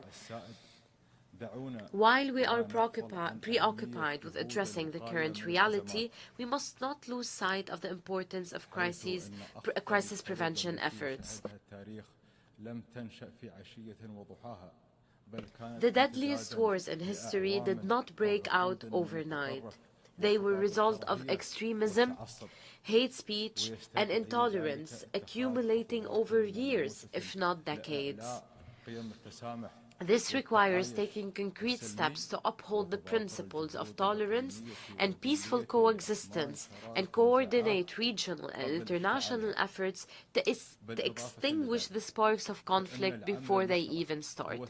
Furthermore, collective action is the only way to address the challenges threatening the future of humanity and our planet, including climate change.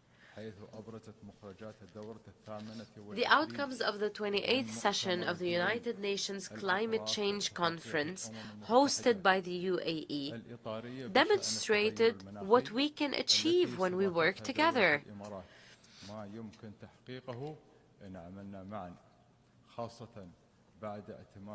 The historic UAE consensus, adopted by 198 countries, embodies a global consensus on developing measures to prevent global warming above 1.5 degrees Celsius, and operationalized the Loss and Damage Fund to compensate the countries most affected by climate change.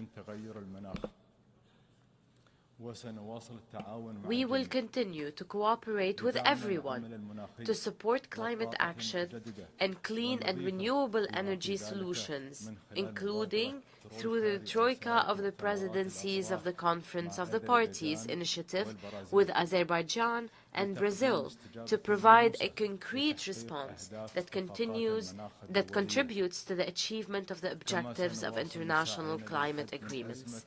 We will also continue our efforts to address the issue of water scarcity and provide sustainable clean water for all, including through the UN Water Conference, which we intend to host in the UAE in 2026 in partnership with Senegal. Our other initiatives in this field, most notably, our other initiative in this field is most notably the Mohammed bin Zayed Water Initiative launched this year.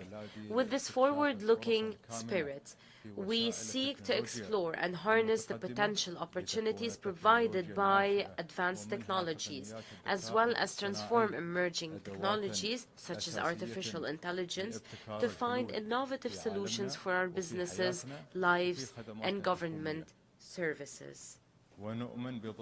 We believe that international attention and investments should be directed towards these technologies to accelerate sustainable development and achieve transformative shifts in addressing the challenges we face in different fields.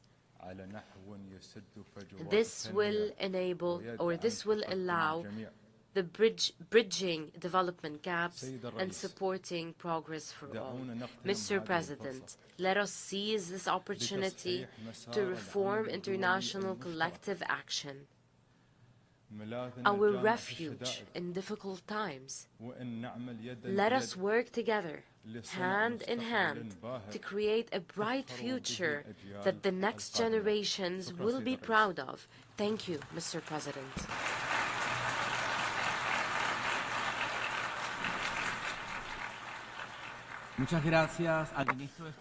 I thank the Minister of State for the Ministry of Foreign Affairs of the United Arab Emirates.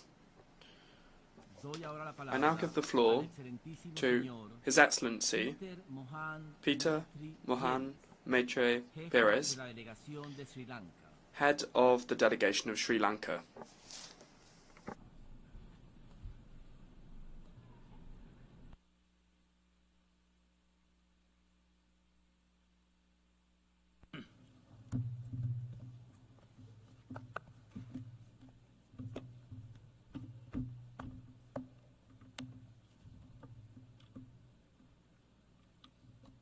Mr. President, Excellencies, distinguished delegates, ladies and gentlemen. Sri Lanka felicitates His Excellency Philemon Young of Cameroon on his election as the President of the 79th session of the United Nations General Assembly. Mr. President, against the background of global turmoil, setbacks and transformations, the aspirations of this year's Assembly for a better global future resonate with those of the people of Sri Lanka. On the 23rd of September, following a transparent and peaceful electoral process and a dignified transition in keeping with our decades of democratic practice, His Excellency President Anura Kumara Dissanayake was sworn in as the 9th Executive President of Sri Lanka. The people of Sri Lanka have vested in him the mandate to realize the people's aspirations for the future and to build a sustainable foundation for future generations. His Excellency President Dissanayake has outlined to the nation his determination to put in place a united Sri Lanka and a transformed ethical political culture. A political culture echoing the wishes of the people.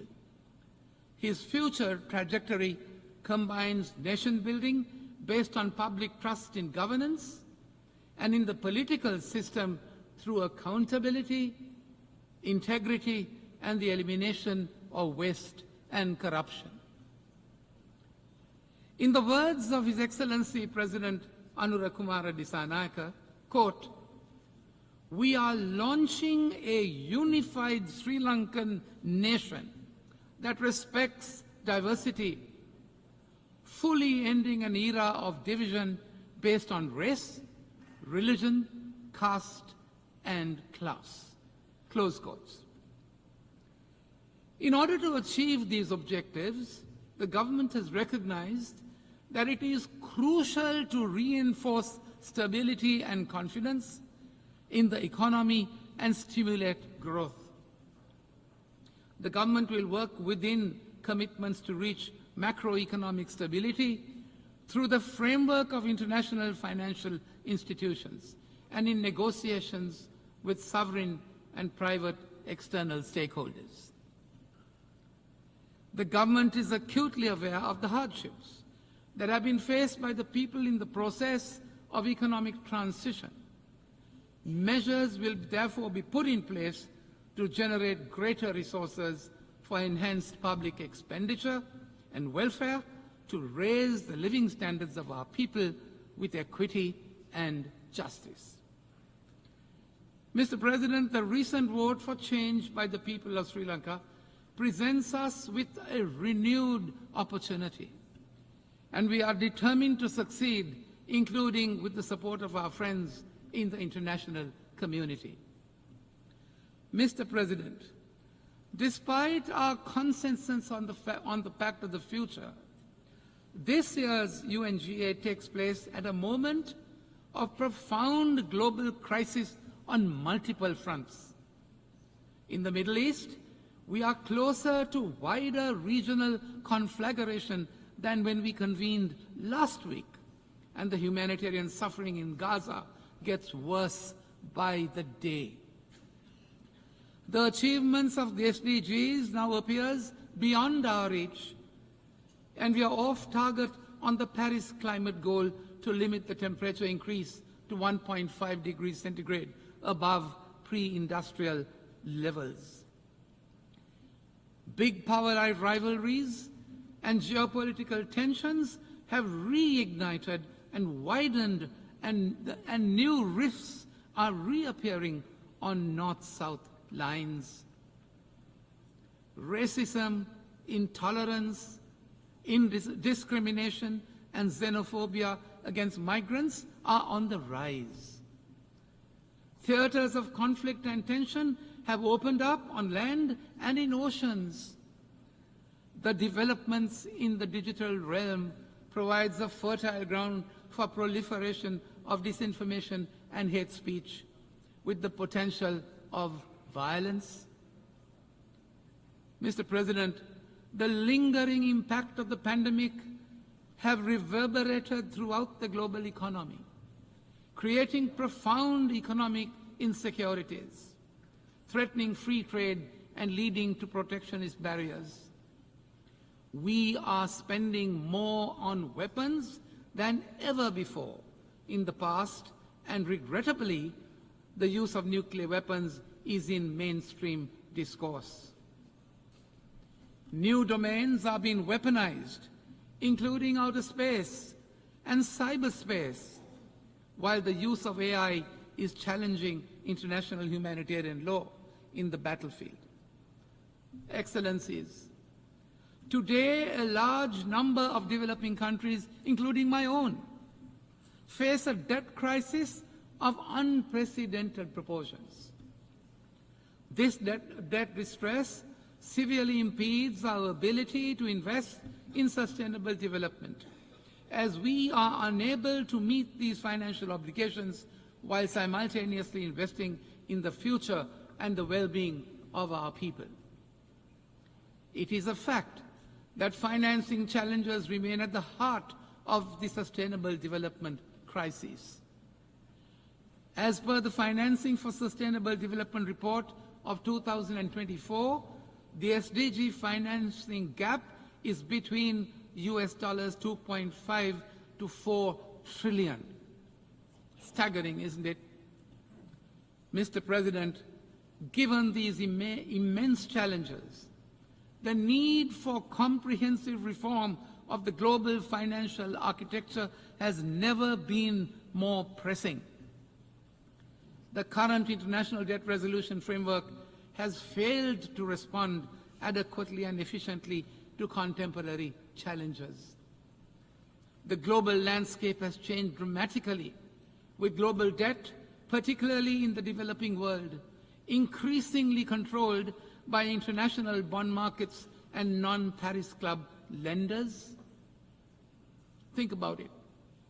It is therefore time that we review the architecture's traditional moorings. We must urgently reform this system to reflect the new economic landscape. It is therefore necessary, we say, to find a more efficient, comprehensive, and equitable way to address the debt crisis. Mr. President, other institutions of global governance that reflect the world of the past century need to be reformed to meet the challenges of the present and the future. The composition of the Security Council must be expanded to be representative of current global diversity and decision-making. In parallel, the role of the United Nations General Assembly, the most representative primary organ of the United Nations, where all countries have an equal voice, must be strengthened and revitalized. Mr. President, Sri Lanka's commitment to maintaining global peace and security has been unwavering. We recognize that peacekeeping is one of the most effective tools to the United Nations to help member states to manage the difficult phase of transitioning from conflict to peace. Sri Lanka has been contributing to United Nations peacekeeping operations in some of the most hostile and demanding deployments. Over 23,000 men and women from Sri Lanka armed forces and police have contributed to ensuring international peace and security under the UN banner over the past 6 decades and has been commended for high-caliber service. Mr. President, beyond economic recovery, we face an even greater existential threat, the ongoing climate crisis, and the accompanying need for a just energy transition. Although our development strategy has not contributed to climate degradation, Sri Lanka has taken concrete steps to address these challenges. We will increase our nation's forest coverage and increase renewable energy in our energy mix. It is time for developed countries, Mr. President, to fulfill their obligations and assume their fair share of responsibilities under the principle of common but differentiated responsibilities. We need their support in mitigation and adaptation efforts, as well as compensation for loss and damage. Without a concerted international effort, Mr. President, to bridge the climate financing gap, the burden of climate impacts will continue to fall most heavily on those least responsible for the crisis. Sri Lanka is committed to phase out coal by 2040 and reach net zero carbon emissions by 2050. As a climate vulnerable country, Sri Lanka has been advocating for operationalization of the Loss and Damage Fund and called for climate justice. There is therefore an urgent need, we say, for increased climate financing, especially for vulnerable developing nations like Sri Lanka. Mr. President, 2 other critical issues which are also relevant to Sri Lanka as an island nation were part of the discourse during this year's high-level week. Sea level rise is an imminent reality affecting millions.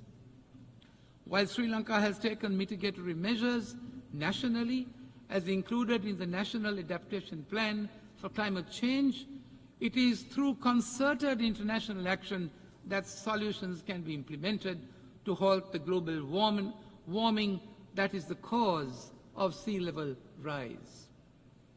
Sri Lanka initiated the UNGA resolution on declaring 1st of March as the World Seagrass Day to bring international attention and awareness on a small but significant aspect of universal importance of combating climate change. Sri Lanka has further been recognized for its contribution to mangrove regeneration programs as a 2024 World Restoration Flagship by the United Nations under the UN Decade on Ecosystem Restoration. Mr. President, antimicrobial resistance has become a critical public health issue the world over, with bacterial resistance linked to around 5 million deaths worldwide annually. Alarming. AMR, if not contained, has the potential to spiral into a development issue, as well with life expectancies declining worldwide. We welcome the target of mobilizing US $100 million through the Antimicrobial Resistance Multi-Partner Trust Fund to ensure that 60% of countries have funded action plans by 2030. However, international cooperation, Mr. President, and sustainable financing must increase to meet this goal. Mr. President, as we seek solutions to global challenges, we must harness the power of technology and innovation. Digital technologies and artificial intelligence offer unprecedented opportunities to accelerate sustainable development. Sri Lanka aims for sustained growth by innovation and envisages an equitable digital transformation through the establishment of accessible digital public infrastructure. At the same time, we call for increased capacity building and technical assistance to bridge the global digital divide and empower all countries to leverage these tools for the betterment of their people. Mr. President, the General Assembly's theme calls on us to leave no one behind and to act together for the advancement of peace, sustainable development, and human dignity for present and future generations. In Sri Lanka, 38% of our total population is youth, which is the most capable and dynamic resource that can contribute to our future development. Sri Lanka advocates for increased youth participation in decision-making processes. After all, the Declaration on Future Generation is theirs. Simultaneously, the new Sri Lanka will realize the aspirations of a just society with greater empowerment for women, who make up to 52% of our population. Mr. President, as we look towards the future, we must also address one of the gravest injustices that this Assembly has inherited from the past. Sri Lanka has repeatedly voiced its concern over the dire humanitarian situation in the occupied Palestinian territories. We reiterate our support for the recognition of the legitimate and inalienable right of the Palestinian people to statehood and join the call for a two-state solution based on the 1967 borders in line with all UN resolutions. As a country, Mr. President, that has suffered separatist terrorism for decades, we condemn the terrorist attacks in the Middle East and elsewhere in the world. Sri Lanka calls for complete and unconditional lifting of all unilateral coercive measures imposed against any country, as they hinder free trade, right to development, and have unintended humanitarian consequences. Mr. President, as an island country, we are concerned about the present environmental and geopolitical aspects relating to the oceans. We want our oceans to be free of rivalry, free of conflicts, free of pollution, and to be able to sustainably manage our marine resources. The UNCLOS, with its cohesive and universal nature, provide us with a say in shaping the global maritime system. Sri Lanka remains committed to the balance and collaboration embedded within the treaty, enabling freedom of navigation and sustainable use of the oceans, respecting the sovereignty of the coastal states. Mr. President, we must recognize that global challenges demand global solutions. In our interconnected world, no country can solve these complex problems in isolation. We must strengthen our international institutions, enhance knowledge sharing, and foster strong relationships. We must work together equitably, ensuring all voices are heard in shaping our shared future. It is encouraging, I say, that several developing countries are on the cusp of becoming the leading economies of tomorrow. We must bolster South-South cooperation to foster economic growth, social progress, and sustainable development among us. However, South-South cooperation is not a substitute, we appreciate, for the responsibilities of the Global North as set out in the Addis Ababa Action Agenda and the Paris Agreement. Mr. President, in conclusion, as Sri Lanka embarks on a path of national unity, ethical governance, and economic recovery, and growth with justice and equity under a new leadership, we reiterate our commitment to multilateral cooperation in pursuit of peace, of prosperity, and of sustainability. We must harness the power of international solidarity, my dear friends, to confront the interconnected challenges before us, as well as to explore durable solutions to the generations to come. I thank you, Mr. President.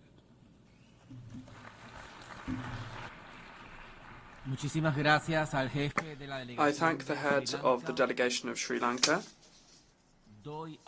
I now give the floor to His Excellency Mr. Song Kim, head of the delegation of the Democratic People's Republic of Korea.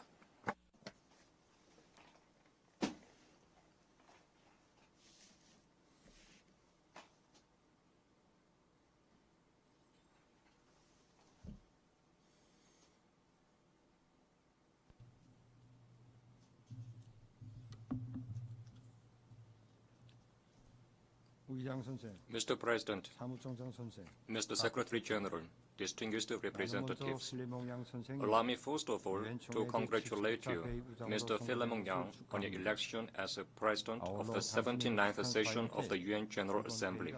I am confident that your able stewardship will lead this session to an excellent fruition. Mr. President, the current session of the UNGA is convened at a time when the existence and development of humanity is faced with unprecedented serious crises and challenges. Armed conflicts and bloodshed continue unabated in various parts of the world, with the situation in Gaza still going on for almost a year, taking the lives of the tens of thousands of innocent civilians and creating the most appalling humanitarian crisis since the World War II. To make matters worse, ever-worsening abnormal weather conditions, like extreme high temperature, drought, torrential rain and flood, cause massive human and material losses, coupled with such problems as food and energy crisis, unemployment and poverty and social inequality. In addition, confrontation, bloc forming, and unilateralism prevail over the spirit of cooperation, unity, and multilateralism, which run through the UN Charter, thus creating obstacles to tiding of international crisis. Therefore, I expect that this general debate, true to its theme and spirit, will serve as a significant occasion in overcoming the challenges and crises threatening humanity's existence and development, defending the UN-centered multilateral system, and promoting peace and advancement of the present and future generations. Mr. President, I consider it important for each and every UN member state to fully discharge its responsibility with a view to overcoming present crisis and promoting social progress and better standards of living as stated in the UN Charter. From this viewpoint, I'd like to outline the principal stand of the DPRK government and its efforts directed to achieving socio-economic development, defending regional peace and stability, and realizing international justice.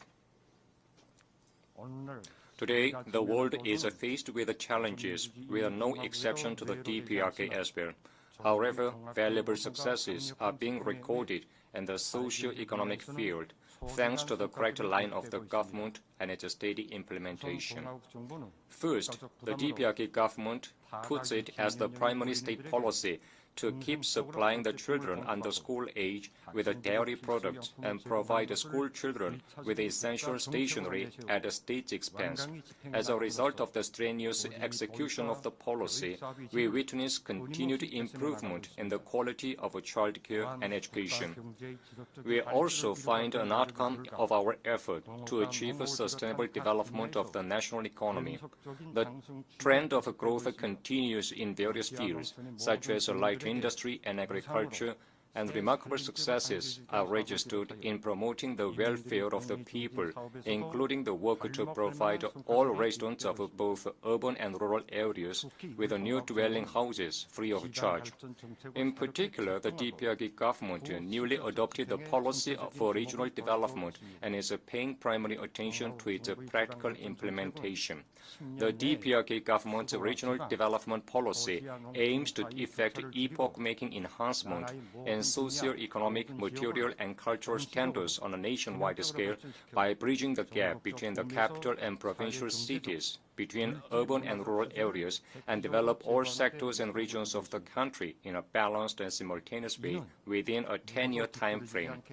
This will be an effective contribution of the DPRK to the attainment of the SDGs on achieving sustainable development for everyone, ensuring no one is left behind. The DPRK's regional development policy is firmly assured of its feasibility, as it is based on scientific accuracy and justness. In 10 years' time, the world will witness a completely changed development of the DPRK. Mr. President, aforementioned work for socio-economic development in the DPRK is never done in a peaceful and normal security environment. Peaceful and stable external environment is very dear to us, who aspire to overall development and prosperity of the state. And yet, the security threat forced upon us from the outside is all the more increasing with the passage of time. Last year, I stated on this podium that the situation on the Korean Peninsula was nearing to the brink of a nuclear conflict. 1 year has passed since then. Now the security landscape of the Korean Peninsula is quite different from that time and becoming much more acute. From the beginning of this year, the U.S. and its allies have staged joint military exercises one after another with various code names such as Freedom Shield, Freedom Edge, and Combined Air Drill in the vicinity of the DPRK, thus heightening military tension and hostile atmosphere in the region. Much more serious is the fact that the anti-DPRK nuclear war machine, Nuclear Consultative Group, engineered by the US and ROK last year, is now in full operation, and simulation nuclear war drills are conducted to put into practice an actual attempt to use nuclear weapons against the DPRK. Joining here are the member states of NATO, which is an outside force beyond the region, and an exclusive military bloc. They are strengthening military cooperation with the US and ROK, abusing the signboard of a UN command, which should have been dismantled decades ago in accordance with the UNGA resolution. They are stirring up military confrontation still further by deploying warships and aircraft in the hotspot region of the Korean Peninsula. Such being the case, they blame us for threatening them and the peace and stability of the region and beyond with the nuclear weapons. Then who had developed and used nuclear weapons against humanity for the first time in history? Who has introduced nuclear weapons into the Korean Peninsula in the last century and posed a nuclear threat to the DPRK over the century? Who on earth is talking unhesitatingly about the end of regime of a sovereign state and maintaining first use of nuclear weapons against the DPRK as its national policy? It is not that the DPRK's position of nuclear weapons makes the U.S. hostile towards us. The truth is that the U.S. hostility and nuclear threat to the DPRK for over 70 years compelled us to make a historic decision to possess nuclear weapons. Our nuclear weapons were just made and exist to defend ourselves. As such, any talk about our nuclear threat only proves a conceived hostility towards the DPRK.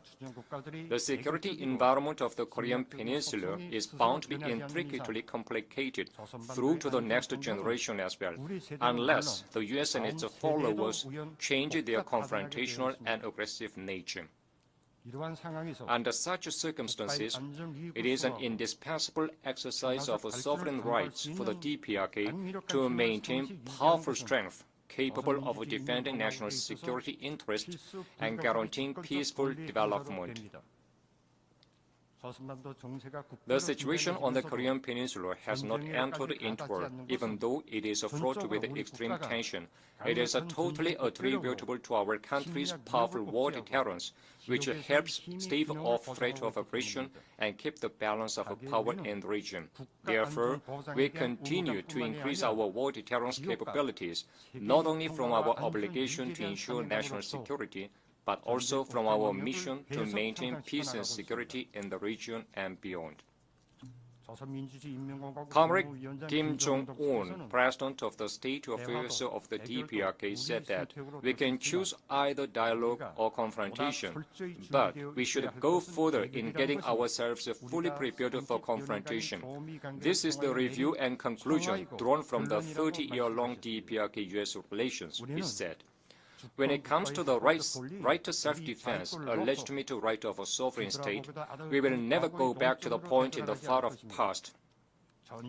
When it comes to the national prestige, we will never bargain over it with anyone, for it was gained through the bloody struggle of the entire Korean people. Whoever takes office in the United States, we will only deal with the state entity called the U.S., not the mere administration. Likewise, any U.S. administration will have to face the DPRK, which is different from what the U.S. used to think. Mr. President, it is the invariable external policy of the DPRK government to champion justice and peace, aspire after progress and development, and promote friendship and solidarity. This is also the idea running through the UN Charter. From this viewpoint, the DPRK government stands strongly against the acts of dividing international political arena into two camps with unlawful double standards, giving precedence to their hegemonic interests and disturbing peace and stability. At present, many factors obstruct attainment of the SDGs set forth by the UN. The most critical among them are the high-handedness, arbitrariness, and double standards of the US and certain UN member states.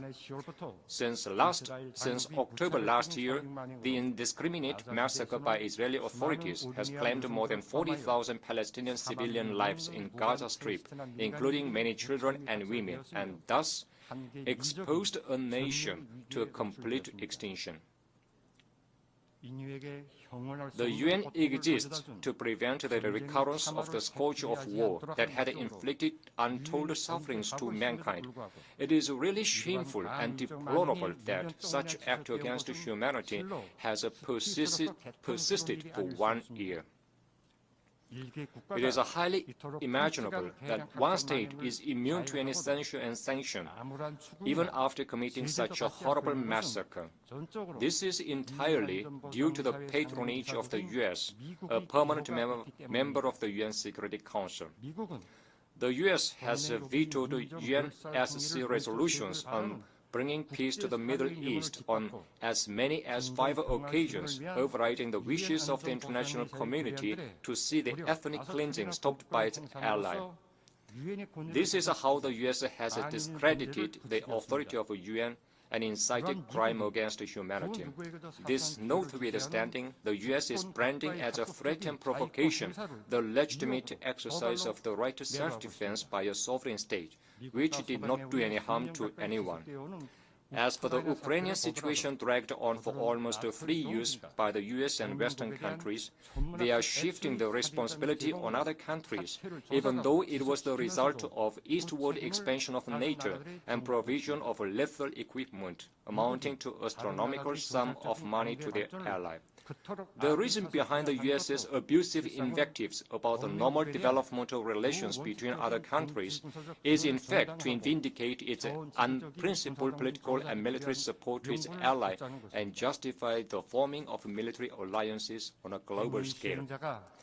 Justice or injustice is judged according to whether the actor is pro-US or an independent country, and the United Nations is misused for political aims of an individual country. Such reality should no longer be tolerated and allowed. I once again express a serious concern with a strong denunciation over the fact that peace and security in many parts of the world are seriously threatened, and the spirit of the UN Charter is debased by the arbitrariness and high-handedness of a single arrogant permanent member state of the UN Security Council. I also express deep condolences to the Palestinian victims of the Israeli genocide and their bereaved families, and extended unchanged support and solidarity to the Syrian people in their struggle to regain the occupied Golan Heights and safeguard territorial integrity. Mr. President, the reform of the present global governance regime should be oriented to realizing impartiality, equity, and justice. The United Nations will regain its sacred image only when it strictly adheres to the principles of sovereign equality, non-interference in internal affairs, impartiality, and objectivity, and eliminates high-handedness and arbitrariness, as well as biased double standards practices in all activities in conformity with the purposes and principles enshrined in the UN Charter. Mr. President, a just, peaceful, and prosperous world remains the desire of the DPRK as ever. It is the consistent stand of the DPRK government to make a positive effort with independence against imperialism as its immutable first national policy to realize international justice based on the respect for sovereignty, non-interference in internal affairs, equality and mutual benefit, and establish a new international order. The DPRK will in the future to cooperate with all the countries and nations which oppose and reject aggression, interference, domination and subordination, and aspire to independence and justice, transcending differences in ideals and systems. We will also develop diversified exchanges and cooperation with the countries that respect our country and take a friendly attitude to us. Thank you. I thank the head of the delegation of the Democratic People's Republic of Korea.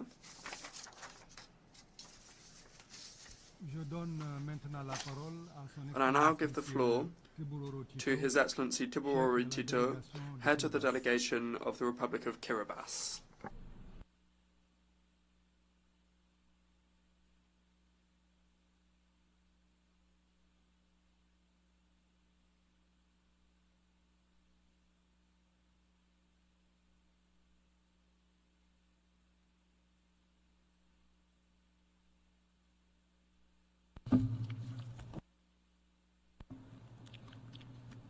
President of the General Assembly, Secretary General of the United Nations, Excellencies, ladies and gentlemen, I'm happy to greet you all on behalf of the President, the government, and the people of the Republic of Kiribati. At the outset, I wish to join other delegations in congratulating Your Excellency, Mr. Philomena Yang, the government and the people of Cameroon on your election as the President of the 79th session of the United Nations General Assembly, and to assure you of Kiribati's full support and cooperation as you steer our work over the next 12 months.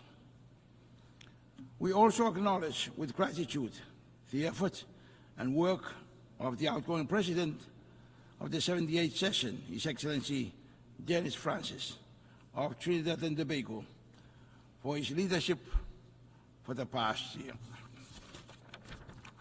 It is with immense pride and a deep sense of responsibility that Kiribati stands before the Assembly, marking the 25 years of its membership of the United Nations. A quarter of a century ago, on 14 September 1999, Kiribati joined this esteemed body and became the 186th member of this UN family.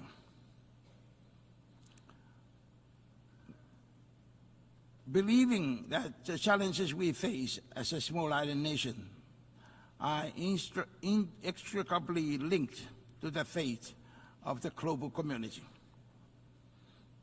As we celebrate this milestone, we honor the path that we have walked with our global partners. And we reaffirm our commitment to the core principles of the United Nations: peace, justice, human rights, responsibility, and respect, and sustainable development.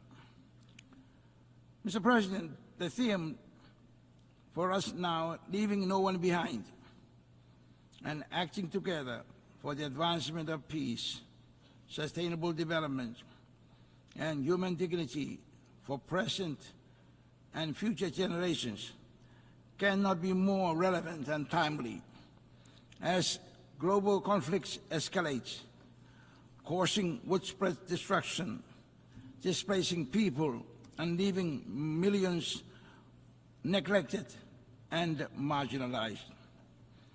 The theme reminds us that despite the ongoing crisis, we must stand firmly together as responsible leaders and representatives of the 193 member nations of this greatest multinational organization, and recommit ourselves to do together whatever is necessary to get the world back on the path of peace, progress, and prosperity. Mr. President, what we witness in the world today and for the past 79 years suggests that the Founding Fathers' inspiration for lasting peace is far from being realized.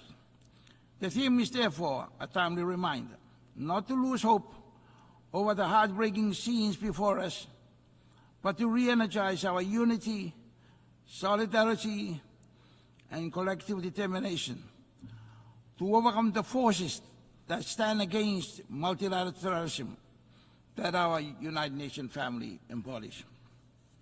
This is why UNTV reaffirms the critical importance of reinvigorating multilateralism.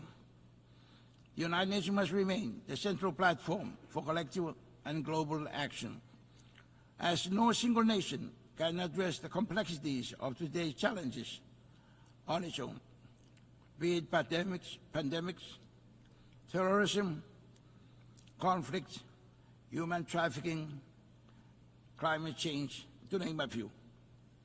Mr. President, it cannot be disputed that the UN that was created in 1945 by 51 founding members to restore and maintain world peace and security out of the ash and devastation of World War II has now become the largest international organization on earth that deals with all aspects of human livelihood and well-being to such an extent that its core function of maintaining world peace and improving living standards has been greatly thwarted. This is further exacerbated by the lack of unity and solidarity among member states, coupled with a persistent lack of respect for the UN Charter and for the rights and sovereignty of nations under the Charter. The apparent lack of unity and solidarity within the membership of this family is very much evident in the inability of members to stand united on issues of common concern, the increasing polarization of global issues, and the proliferation of exclusive groupings which tend to breed more disunity and distrust among members. Mr. President, the success or failure of the United Nations in its core mission depends not only on the dedication, commitment, and persistence of its leadership and membership, but also on the quality of the collaboration between the two. The theme is a reminder of the need to gauge the performance of the United Nations against its core mission of maintaining world peace, improving living standards, and the promotion of human rights and freedoms.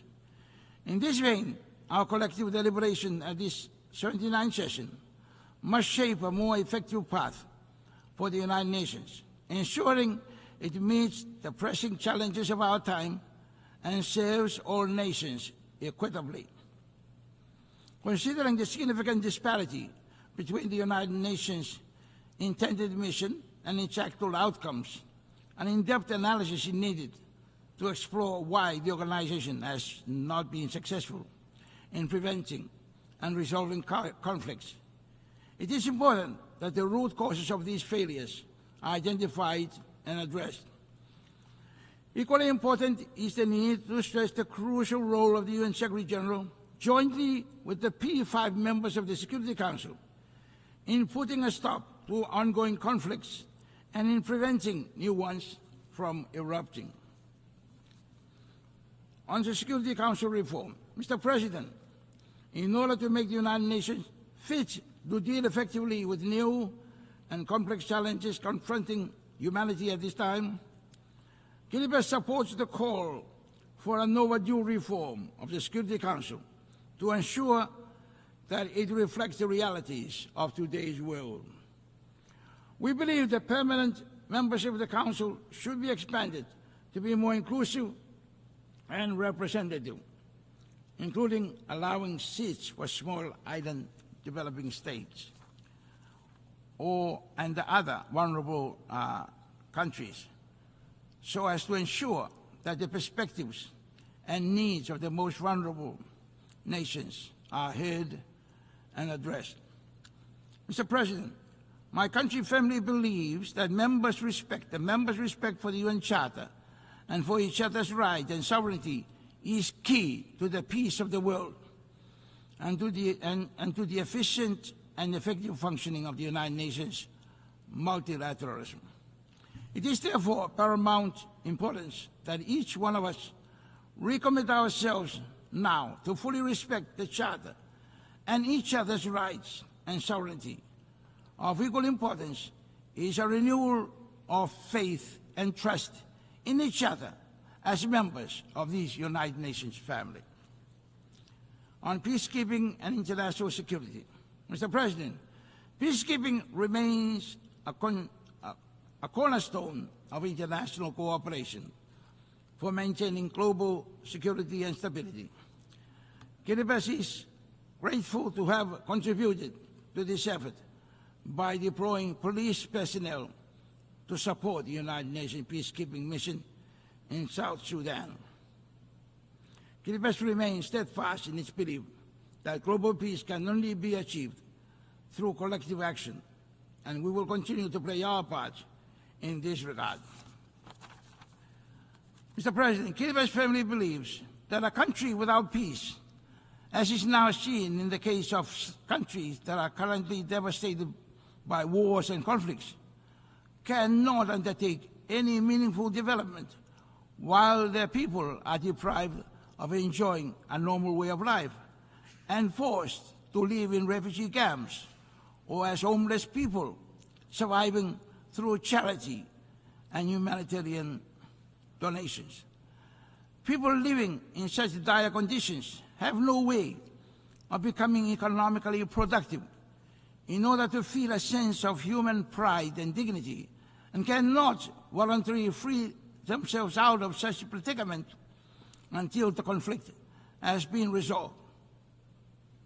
Peace restored and life is back to normal. In other words, development and human dignity are not achievable without peace. Peace must be achieved first. On the Treaty on the Prohibition of Nuclear Weapons, Mr. President, Kiribati's unwavering commitment to global peace is deeply rooted in the tragic history with nuclear weapons.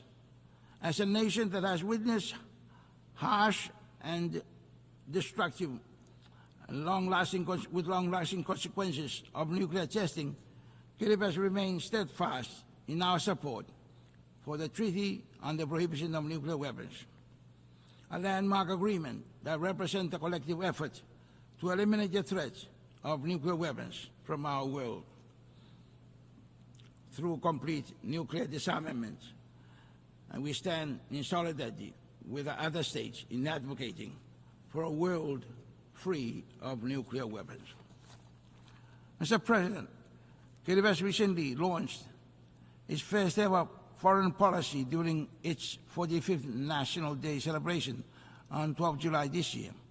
This landmark document principally seeks to enhance the policy objectives that the core pillars of Kiribati's vision for 20 years. It captures the way forward on how we seek to engage effectively and strategically with our partners in areas of shared and mutual interest. And it seeks to develop our nation and people, while at the same time protecting our right to self-determination over our huge ocean and airspace territory. Mr. President, let me at this juncture highlight Kiribati's views and perspectives on some pertinent issues for small islands, such as climate change and sea level rise, the 2030 Sustainable Development Goals, marine conservation and protection, and the Pact of the Future, and on the crucial link between peace, sustainable development, human dignity, and the concept of leaving no one behind, as highlighted in the theme. Mr. President, Kiribati's designation as a least developed country reflects not only our economic challenges, but also our acute vulnerability to climate change. Kiribati's geographical isolation from world major markets, coupled with the volatility of global commodity prices and the increasing frequency of extreme weather patterns, exacerbates our development challenges. The high cost of imports, limited export opportunities, and reliance on fluctuating external markets further strain our efforts to achieve sustainable growth and development. Our graduation status from the LDC category, which had been deferred to a later date, remains at the back of our minds and what it would mean for us in the future, given these unprecedented challenges. It is for this reason, Mr. President, among others, that we recognize the Multi-Dimensional Vulnerability Index, MVI, potential as a more fitting measure of vulnerability for all developing states. On climate change, Mr. President, we believe that humanity must be well informed about the riches and the resources of the planet that are finite and must not be overexploited to the extent that the planet's Earth's health and wealth is compromised, as is now evident in the climate crisis caused by the overexploitation of the planet's resources during the past century of industrialization. While the international dialogue on climate change has been extensive, Kiribati urges that we move beyond words to concrete action. The commitments made in the international forums, including the COP meetings, must translate into tangible results on the ground. As we continue to advocate for mitigation, it is clear that adaptation and resilience building are critical for low-lying atolls like Kiribati. Coastal protection remains a priority for Kiribati, and while adaptive measures such as the planting of mangroves and demarcating of seagrass continues, there is a dire need for interventions in hard infrastructure such as resilient seawall. Climate change is undeniably the driving force behind sea level rise. Kiribati continues to grapple with the challenges posed by sea level rise, which endangers our land, agriculture, and our way of life. The AOSIS Declaration on Sea Level Rise and Statehood encourages our dedication to building resilience against climate impacts and emphasizes the urgent need for global action. The United Nations recognition of the profound impacts of climate change and sea level rise through the establishment of high-level platform to address sea level rise during this session is a notable and welcome step. It reflects the urgency of addressing climate change and its devastating consequences on vulnerable communities worldwide, in line with the commitment of the 2050 Blue Pacific Strategy. We strongly advocate for global climate action, including maintaining the 1.5 degree Celsius goal and addressing sea level rise as essential to safeguarding the livelihoods, identity, sovereignty and security of the Pacific Island communities, especially low-lying atolls, which are only 2 or 3 meters above sea level. On sustainable development goals, Mr. President, as we continue our journey towards achieving sustainable development goals by 2030, Kiribati has localized SDG in a 20-year development roadmap or vision called KV20, with its primary aim to make Kiribati a healthy, wealthy, and most peaceful nation by 2036. This localization effort ensures that the SDGs are not merely theoretical goals that are embodied in our national policy projects and initiatives. Sustainable development is crucial for the long-term resilience and prosperity of Kiribati and other small island developing states. However, the realization of these goals require enhanced capacity development, technology transfer, and stronger data support systems to better meet the unique and special circumstances of vulnerable countries. Kiribati also commits and looks forward to the implementation of the Antigua and Barbuda Agenda, ABAS, focusing several key areas aimed at promoting sustainable development, resilience, and addressing the unique challenges faced by small and developing states, such as climate change, resilience, sustainable economic development, access to financing, biodiversity, conservation, to name a few. ABAS reflects the need for tailored solutions that recognize the unique circumstances of states while promoting sustainable development and resilience against external shocks. On marine conservation and protection, Mr. President, fisheries continue to hold prominence as a priority sector within our Kiribati vision for 20 years plan. Given that ocean resources are significantly contribute largely to our economy.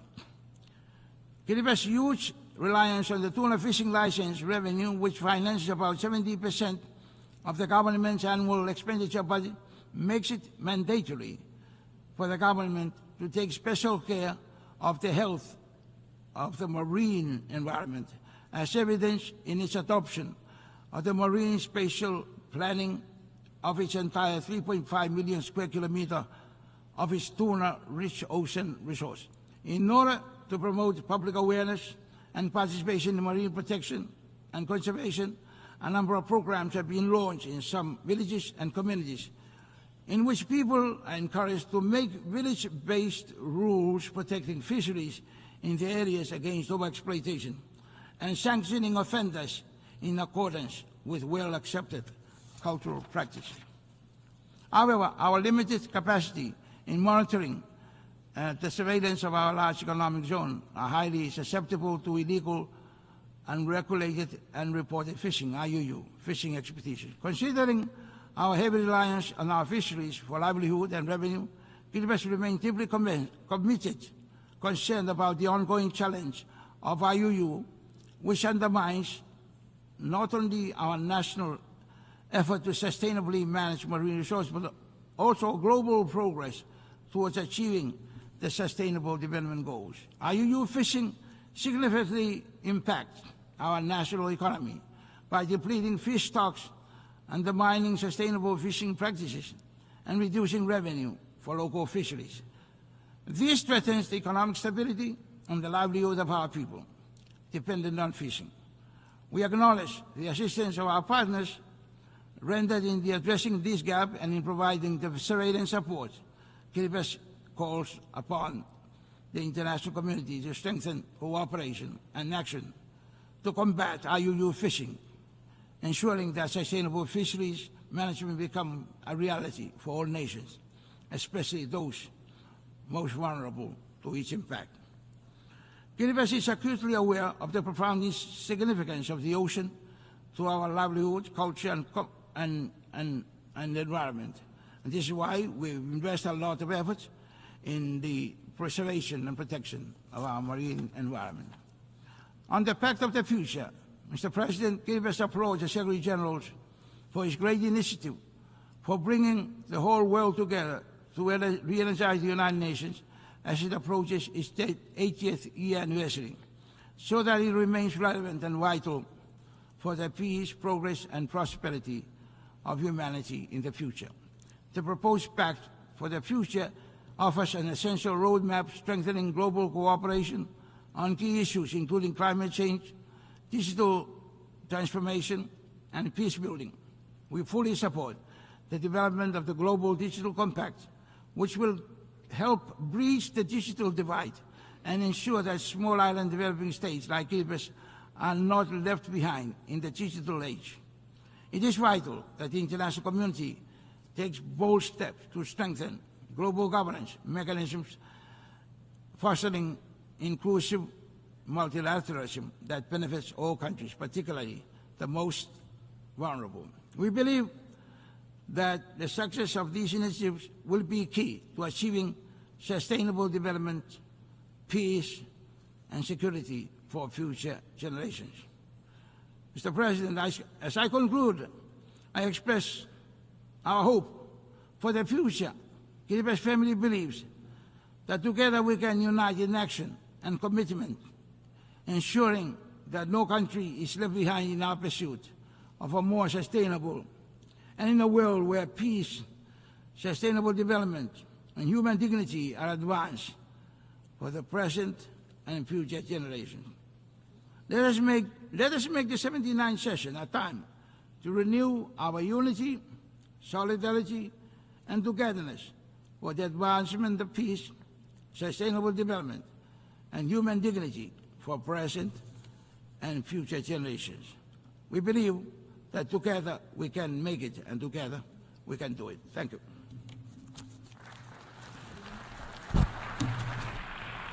I thank the head of the delegation of Kiribati,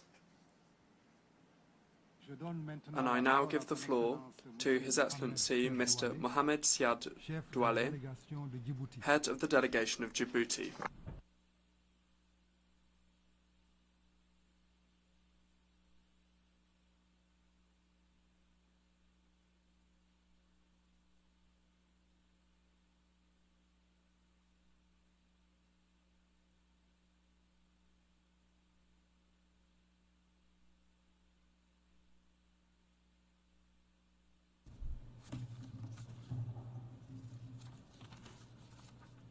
Monsieur le Président, Mr. President, at the outset, I wish to very warmly congratulate His Excellency Mr. Philemon Yang, President of the General Assembly, for the 79th session, and I assure him of the full support of the Republic of Djibouti as he implements his mandate.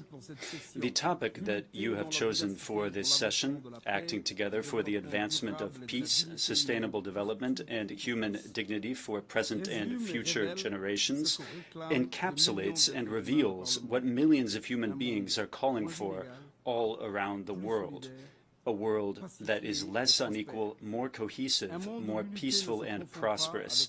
A world where unity is not mistaken for the negation of individuality, and where the recognition of a common destiny channels everyone's energy into forging a better common future.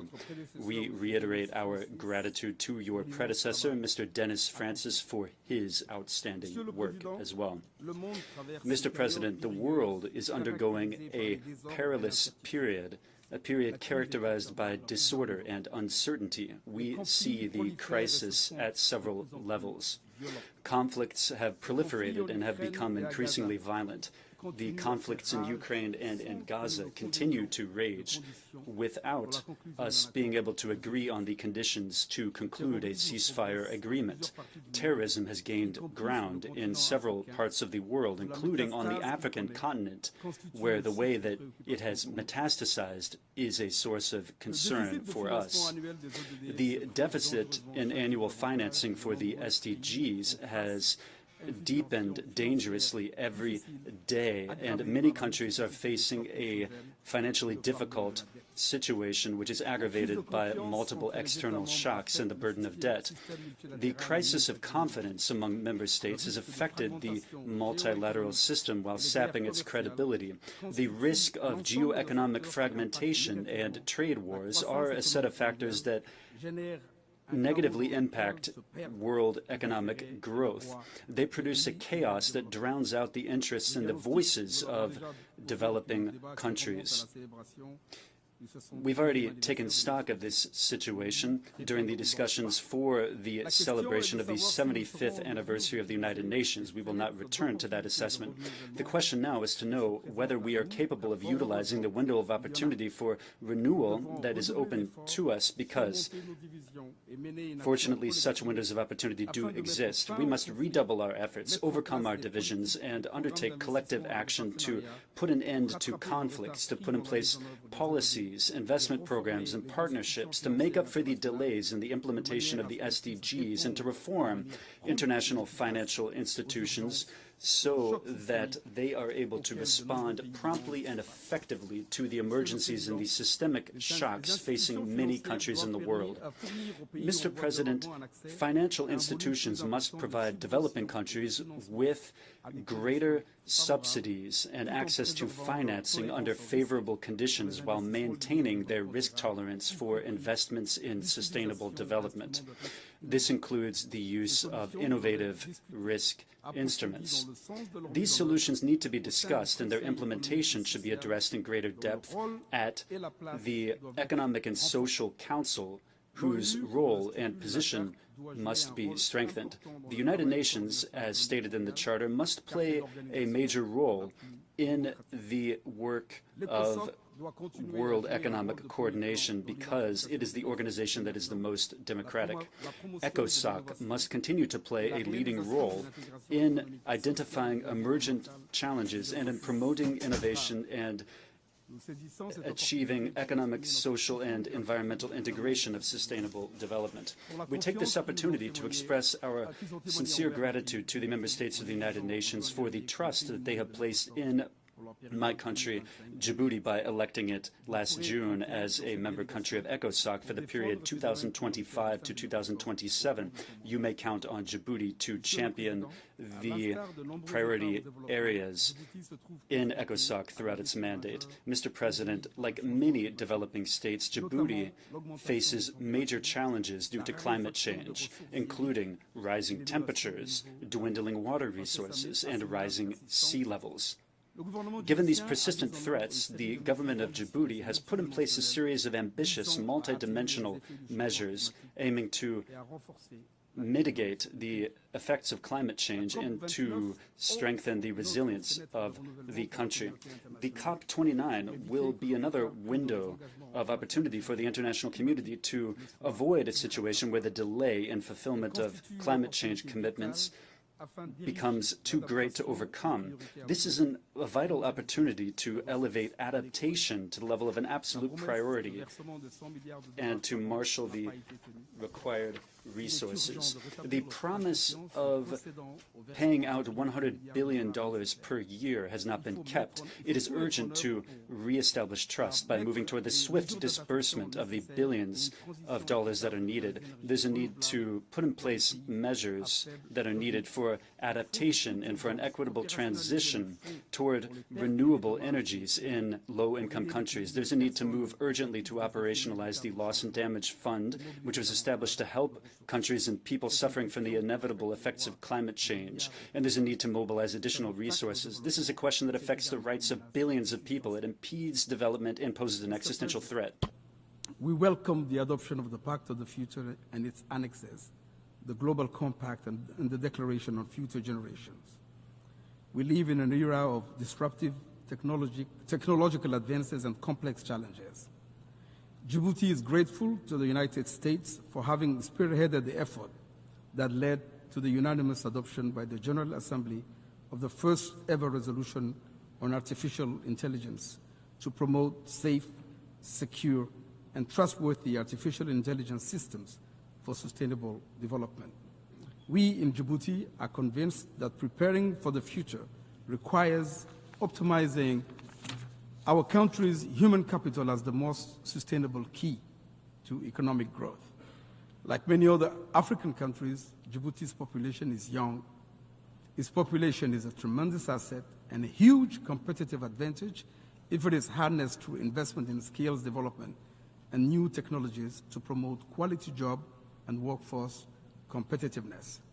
We have the ambition to vigorously pursue education systems focused on accessing advanced technological skills. Mr. President, Djibouti welcomes the progress achieved by Somalia in its efforts to stabilize the country, as well as the holistic approach developed by the government of President Hassan Sheikh Mohammed to deepen peace. We welcome the efforts of the Peace and Security Council to produce a joint strategic evaluation of the situation in Somalia and to produce the draft of a general concept of operations.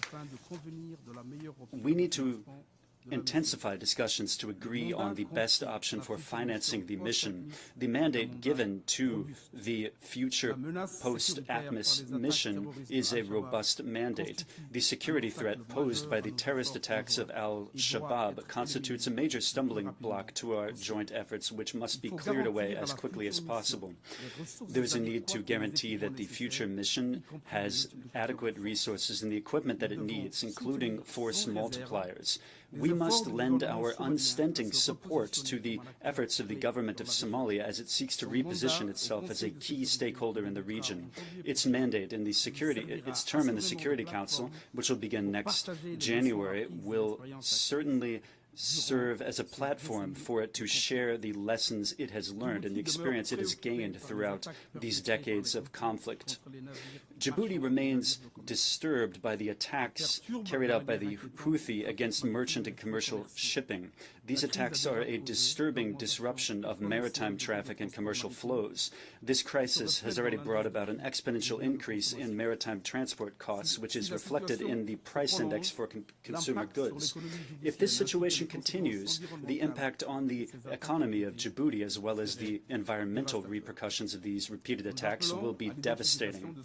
We call for solutions to be found to ease the regional tensions, which are causing the deterioration of the situation in the Red Sea. And we want to see diplomatic efforts stepped up to reach a favorable outcome to the peace process in Yemen under UN auspices. We are profoundly alarmed by the continued deterioration of the situation in the Middle East and Gaza and the West Bank in particular.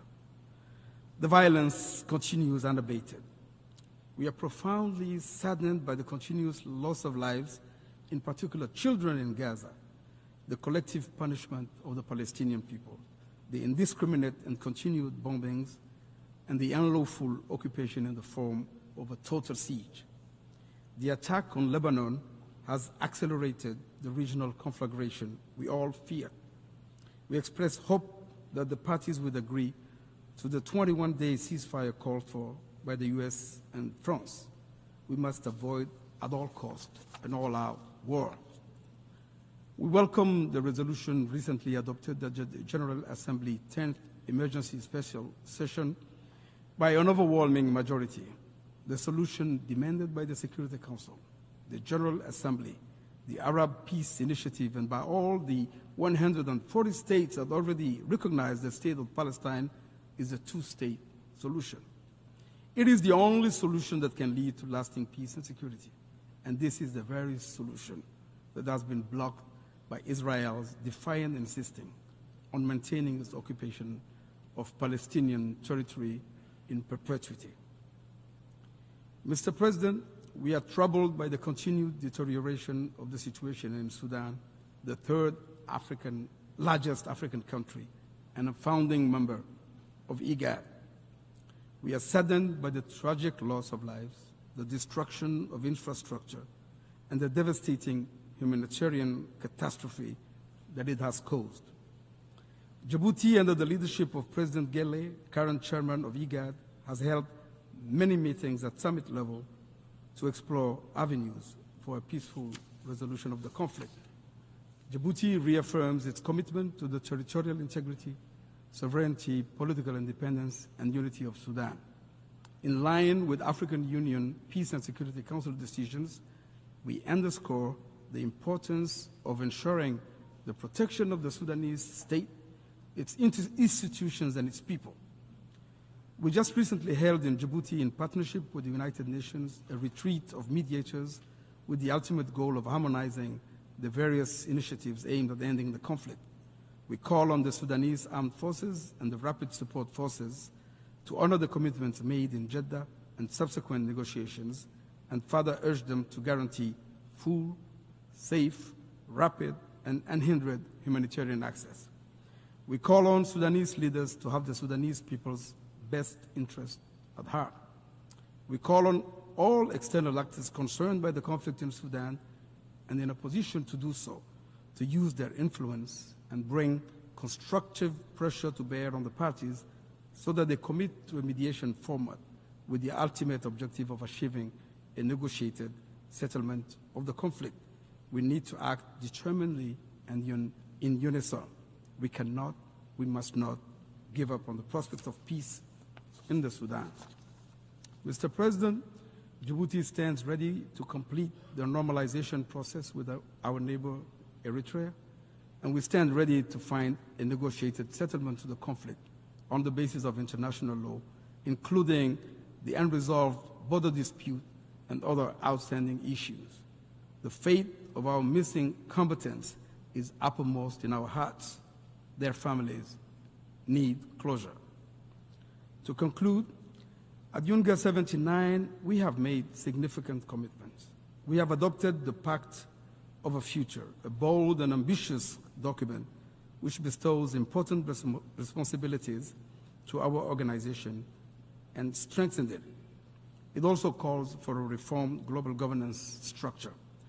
We did it to reject the return to an order devoid of justice, where the strong do what they can and the weak suffer what they must, where there is no rule of law and might triumphs over right. We did it for our own sake and for the sake of our posterity, because we have no choice but to stand up and stand together to prevent a descent into the morass. We now have to honor the commitments made. The stakes are high, because if you don't, the United Nations will continue to be reduced to a symbolic space where non-binding commitments are made but never implemented. Thank you for your attention.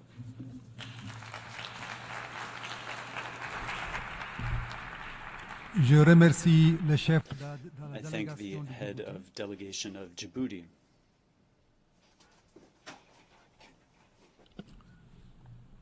And I'll give the floor to His Excellency, Mr. Ernest Roy Musio, head of the delegation of Rwanda.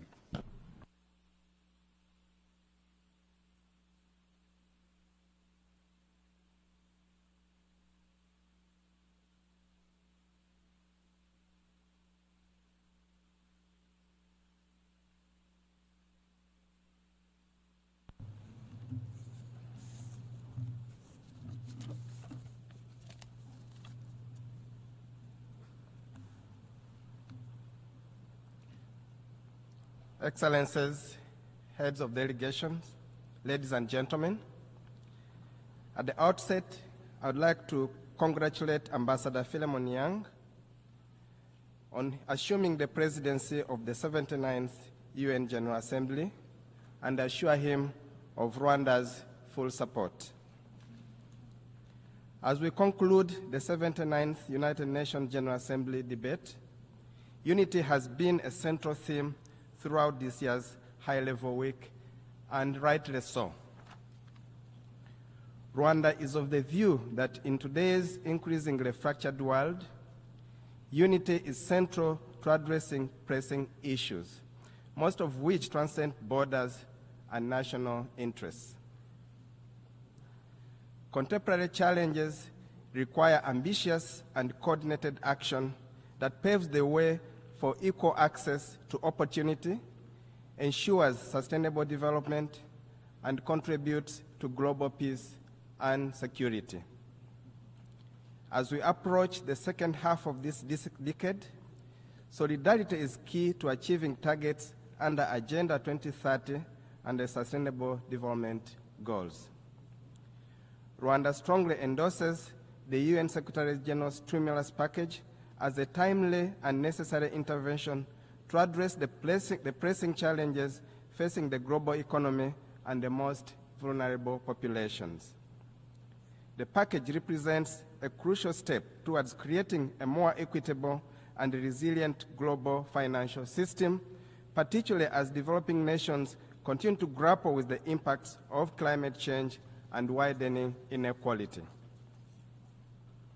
For too long, African countries and other marginalized regions have borne the brunt of global economic shocks without sufficient support from the international community.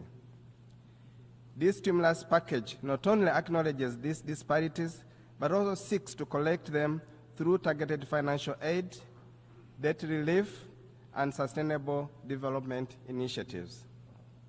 By addressing structural inequalities and ensuring that resources reach those who need them most, the Secretary General's proposal is a call to action for global solidarity. It will empower nations to rebuild more sustainably with renewed focus on green energy, digital transformation, and poverty eradication. Rwanda believes that now is the time for bold multilateral action, and this package is an essential step towards securing a more just, inclusive, and sustainable future for all. Mr. President, Rwanda commends the efforts by the Secretary General and Member States for convening the Summit of the Future. This summit and the adoption of the Pact of the Future are crucial steps in boosting action to protect the interests of present and future generations. Rwanda knows firsthand what division and fracture can do to a society, let alone a community of nations. In the aftermath of the genocide against the Tutsi in 1994, we Rwandans found ourselves at a crossroads where we chose unity over division for our own survival. This choice was not an easy one, but it was the right one and has defined Rwanda's post-genocide nation building ever since. The world now stands at a similar crossroads with a choice to make, to choose unity for the collective good. This is what the Kwibuka Frame of Hope monument in memory of the 1994 genocide against the Tutsi, recently built in the gardens of this United Nations building, stands to remind the world. Excellencies, ladies and gentlemen, reports show that Africa is set to be the engine of future global growth in the decades to come. With the world's fastest growing middle class, estimated to encompass 1.1 billion people by 2060, Africa will take the center stage of global affairs. However, this feat cannot be achieved without the adequate tools to both finance the decarbonization of our economies and mitigate the effects of climate change. Building resilient economies in the global south is an urgent priority, which goes hand in hand with increased solidarity from those who are most responsible for carbon pollution. The pay-to-pollute model is not a viable option. Solidarity and investment are. Consequently, advanced economies should reduce their emissions faster and invest more in African autonomous transition. In a few weeks, the world will gather in Baku, Azerbaijan, for COP29. The international community should seize this opportunity to pledge more green investments in Africa. Additionally, Rwanda encourages nations to join hands and conclude an ambitious global plastics treaty based on a comprehensive approach that addresses the full life cycle of plastics at the upcoming INSC5 in Busan. We have a historic opportunity to demonstrate our collective resolve to end plastic pollution for the benefit of current and future generations. Rwanda stands ready to play a positive role in that direction. Excellencies, esteemed delegates, the year 2024 marks 2 decades since Rwanda's first deployment of troops under the United Nations peacekeeping banner. Today, Rwanda is among the top contributors with deployment in missions across Africa. And yet, insecurity in our region has reached unprecedented levels. This is evidenced by the rising threat of radicalized insurgency in the southern part of the continent, terrorism in the Sahel, or the presence of state-sponsored genocide militias right by our border. Mr. President, no more than ever, cosmetic fixes must be avoided in favor of long-term solutions addressing the root cause of these conflicts. Security is not only achieved by silencing the guns.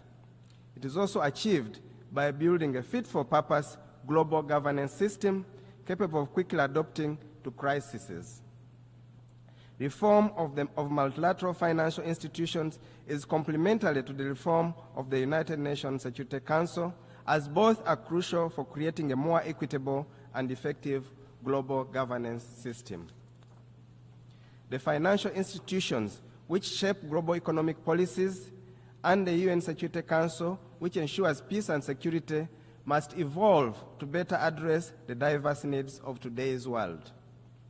Without reform, these bodies risk perpetuating inequalities, particularly for Africa, which has historically been underrepresented in decision-making processes. Reforming both the financial institutions and the UN Security Council is vital to ensure fair representation, foster trust among nations, and effectively respond to the pressing challenges of the modern era, such as economic instability, climate change, and conflict. In this regard, Rwanda fully supports the reform of the UN Security Council to enhance its effectiveness and efficiency. Such reforms are necessary to address long-standing injustices faced by Africa, ensuring that the Council becomes more responsive to contemporary global challenges and dynamics. Only through these changes can we build a system grounded in equitable rules, unity, and solidarity. As we conclude this General Assembly, let us remember that history will judge us not by the challenges we face, but how we respond to them. The reforms we seek are not just necessary, but inevitable to ensure a future grounded in justice, equity, and solidarity.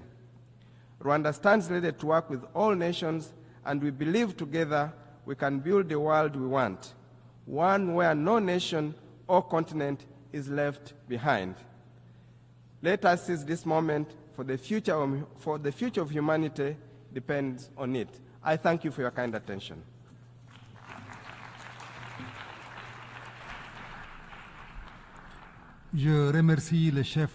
I thank the head of delegation of Rwanda.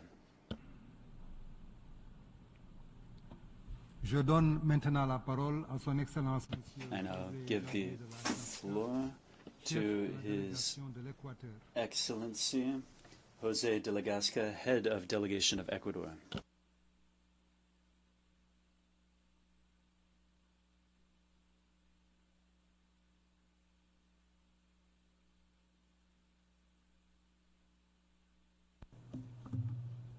Señor Presidente de la Asamblea General, President of the General Assembly, distinguished representatives, I begin by bringing you the regards of the President of the Republic of Ecuador, Daniel Noboa Sin, who is the leader of a young government and is a young leader who has sought to break the patterns that prevented us from delivering the change that his generation was calling for and that my country is calling for.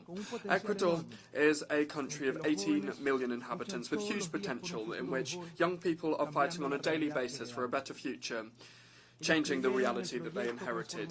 They believed in the transformational project that President Noboa put forward, and now they see a country of opportunities and progress, based on the respect for human rights, in which there is a firm commitment to root out corruption and impunity. Mr. President, ladies and gentlemen, despite the fact that it might look like the global and multidimensional crises are overwhelming us, international law and the principles and aspirations of the United Nations Charter must remain our guiding light. Therefore, I reiterate Ecuador's commitment to multilateralism, peace and sustainable development, the peaceful resolution of disputes and respect of individual freedoms and human rights. I reaffirm the unshakable commitment and respect of Ecuador to the ideals and principles that gave life to nations. We must implement the Pact for the Future, the Global Digital Compact, and the Declaration on Future Generations that were adopted last week. This will help the UN from moving on, from no longer being a photograph taken 79 years ago, and rather for it to better reflect the contemporary world. Ecuador welcomes any initiative that encourages inclusive prosperity and democracy, because we know that its sustainability is closely linked to the peace of a nation, because there's an inextricable link between peace and development, and between development and peace. Therefore, Ecuador is working to achieve the Sustainable Development Goals, and we have shown that the so aspired to Objective 16, which is peace, justice and strong institutions, is being met with synergy and is interlinked with 125 of the 169 goals of the 2030 Agenda. We must understand it. When we strengthen democracy and institutionality, we fight violence in all of its manifestations. Tackling corruption, we achieve better justice and peace for our citizens. We bring about an impact on the reactivation of the economy and providing decent jobs, reduction of poverty, hunger and malnutrition. Mr. President, building a future of better prosperity and peace requires combating organised crime, transnational organised crime and drug trafficking that undermine institutionality and erode the social fabric of our democracies. In December 2023, President Noboa, in the framework of the Ecuadorian presidency of the Security Council, warned members about a wave of transnational and narco-terrorist organised crime threatening the rule of law, state control and border security.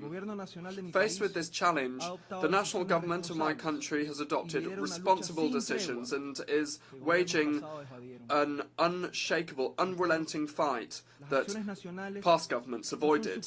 However, national actions are not enough when it comes to the threat of transnational organised crime that has resources that significantly go above the ones that are used to fight it.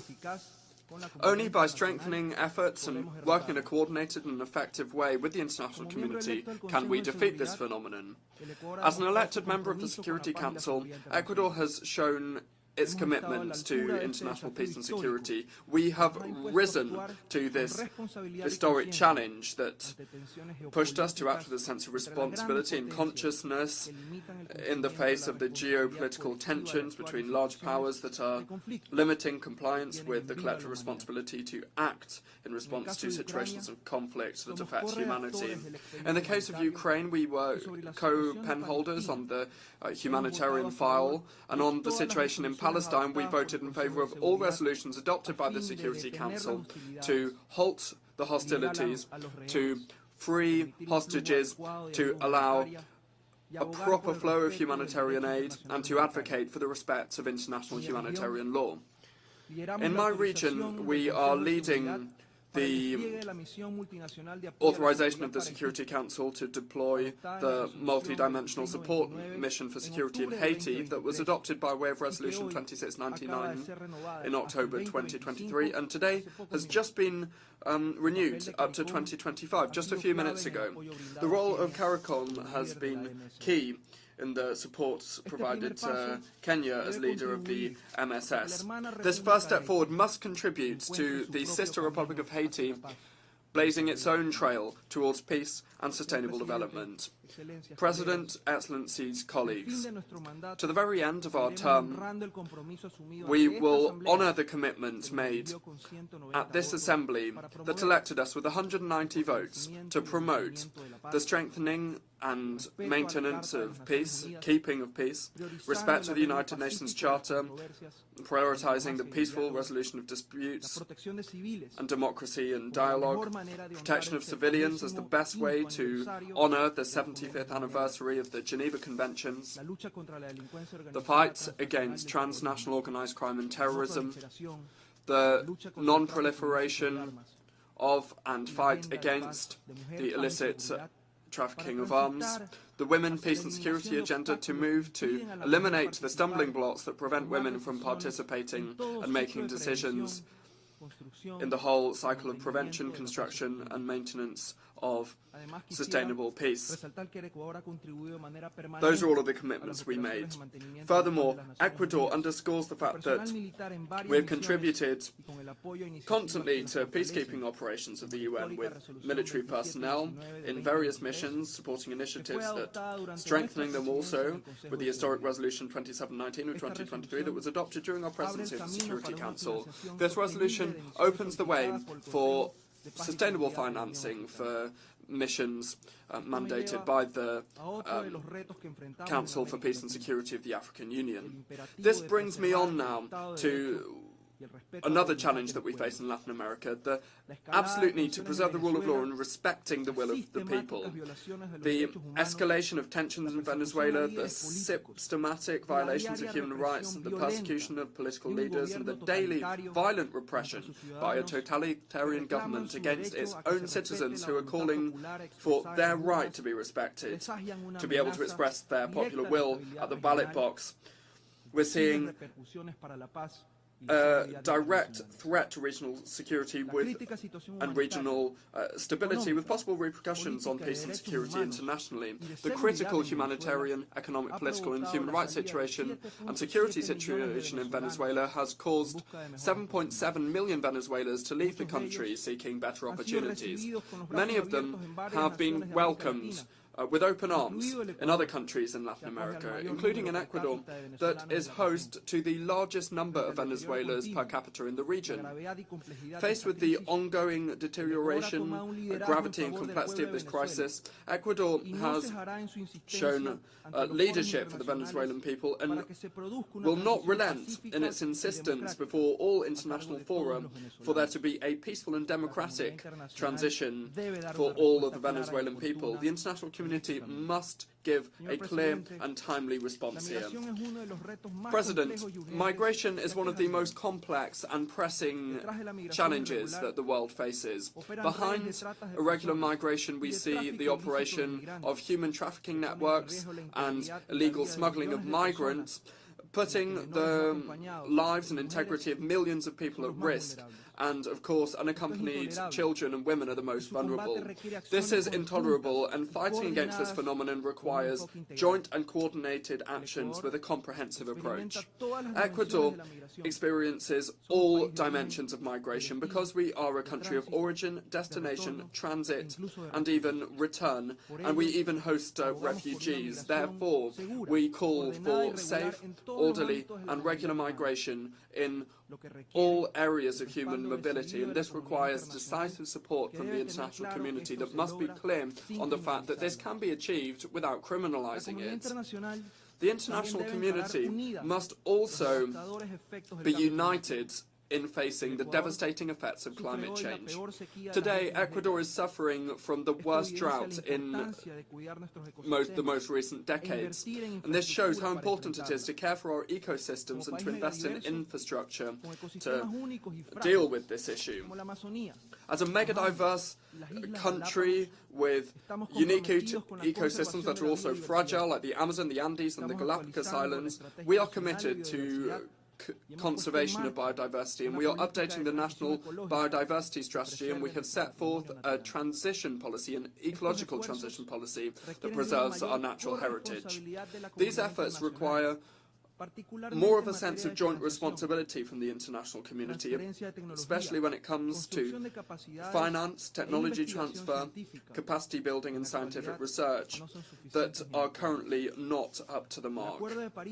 The Paris Agreement and the principle of shared but differentiated responsibilities must not be undermined. In fact, they must be strengthened.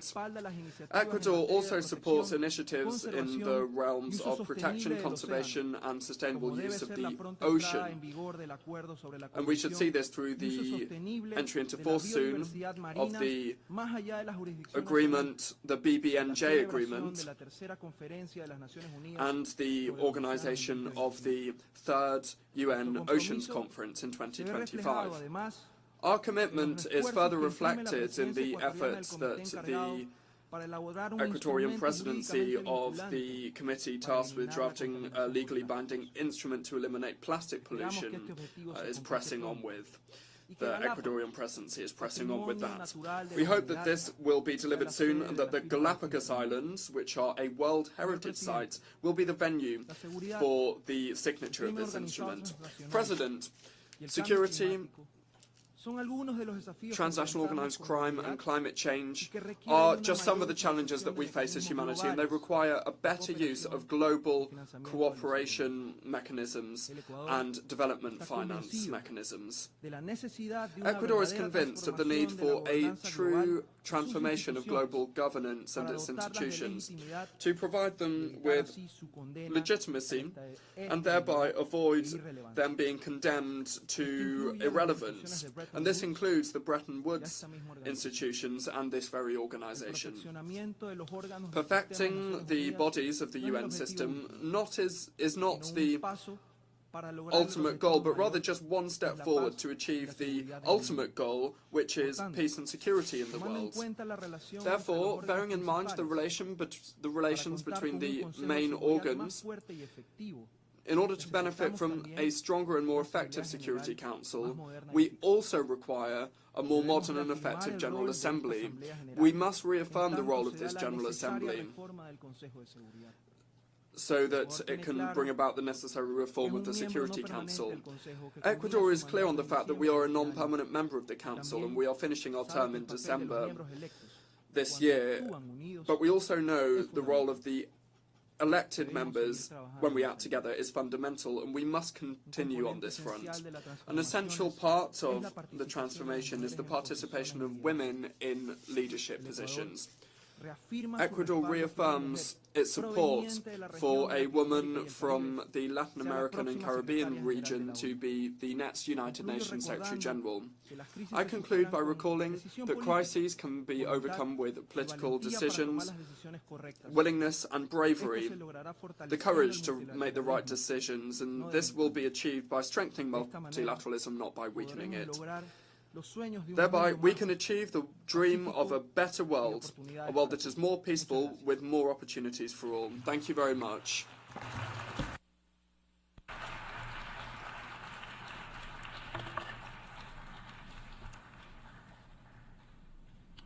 I thank the Chair of the Delegation of Ecuador.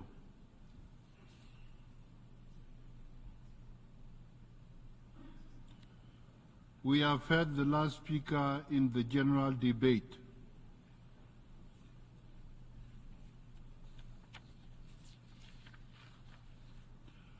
Excellences, Mesdames et Messieurs. Excellencies, ladies and gentlemen, as we conclude the general debate, I extend my sincere gratitude to all of the member states for their active participation in the debate. The discussions that we had this week show the importance of multilateral cooperation, which we need to overcome the challenges our world faces. In this month of September, we came together for the general debate in a period that was particularly tumultuous. Delegations addressed the pressing challenges that face us, the the climate crisis of climate change, the Sustainable Development Goals, abject poverty, and a global international financial architecture that is ineffective, persistent gender inequality, and the adverse impacts of digital technology.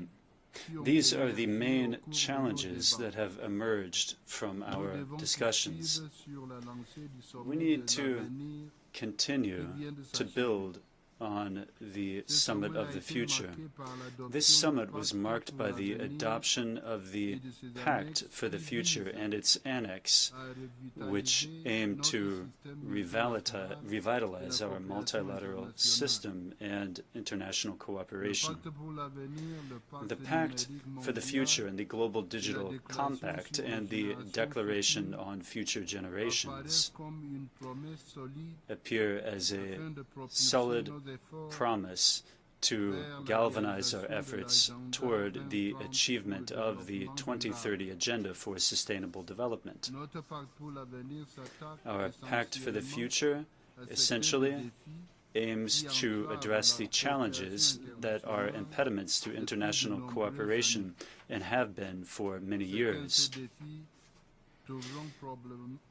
These challenges are what make it problematic to achieve solutions, which can be achieved through this agreement and its annex. I call upon all states and stakeholders to work toward effective implementation of the Pact for the Future and of its annex. My office has also instituted an awareness-raising program in this regard to be applied throughout the 79th session of the United Nations General Assembly.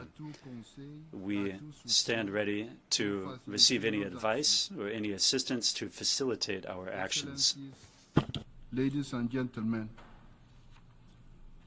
while we are meeting in New York, violent conflicts are raging in Gaza, Lebanon, Sudan, and Ukraine. This is unfortunately not an exhaustive list of the conflicts and crises affecting member states of the United Nations. In the last few days, the world has seen an extremely dramatic escalation of violence between Israel and Hezbollah in Lebanon. That escalation risks causing war in the entire Middle East region. As we speak, peace in the Middle East is hanging delicately on a shoestring. There is pervasive tension and uncertainty in the region. Thousands of people have lost their lives. Many others have been displaced. Infrastructure has been destroyed. This must stop, and it must stop now. The world must not allow an all-out war to happen in this volatile region. We call on all parties, Israel, Hamas, and Hezbollah, to urgently conclude a ceasefire and for all remaining hostages to be freed immediately and unharmed. I also call on all those with influence on the parties to demand an immediate ceasefire and dialogue.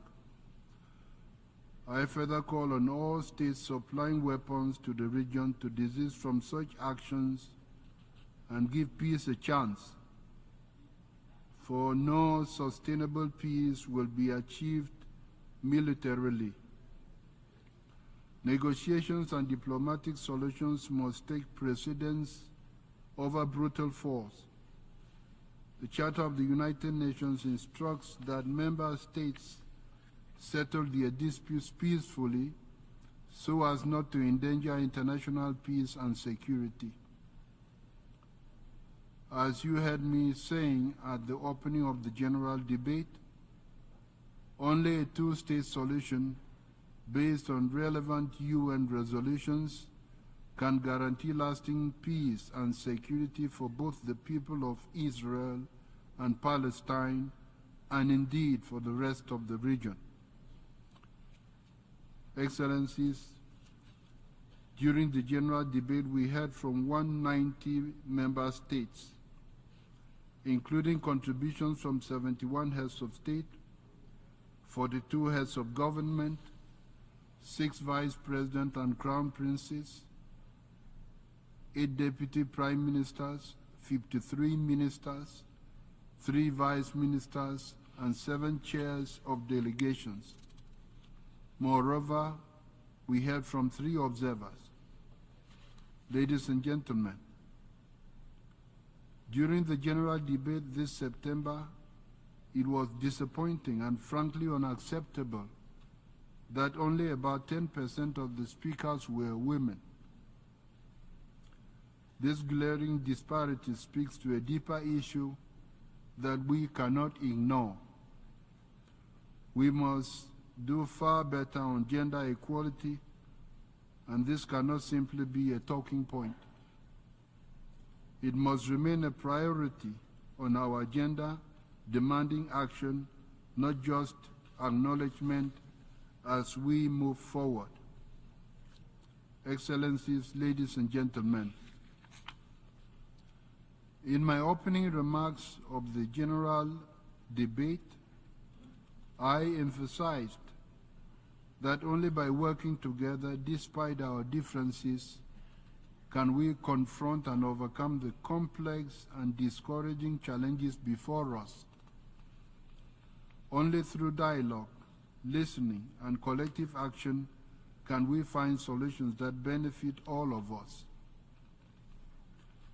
The theme I chose for the 79th session, Unity in Diversity, for the advancement of peace, sustainable development, and human dignity for everyone everywhere, is not just a guiding principle, it is a call to action. The theme reminds us that our strength lies in our diversity and our ability to unite stakeholders around our common goals. Let us all move forward together with this spirit of unity and shared responsibility. Let us continue our work with the clear aim of building a peaceful, just, and dignified future for all. Thank you.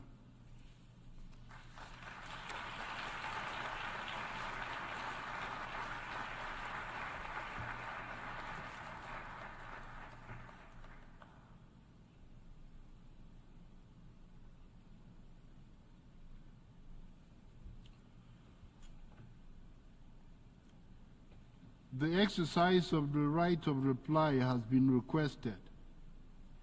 May I remind members that statements in the exercise of the right of reply are limited to 10 minutes for the first intervention and to 5 minutes for the second intervention, and should be made by delegations from their seats.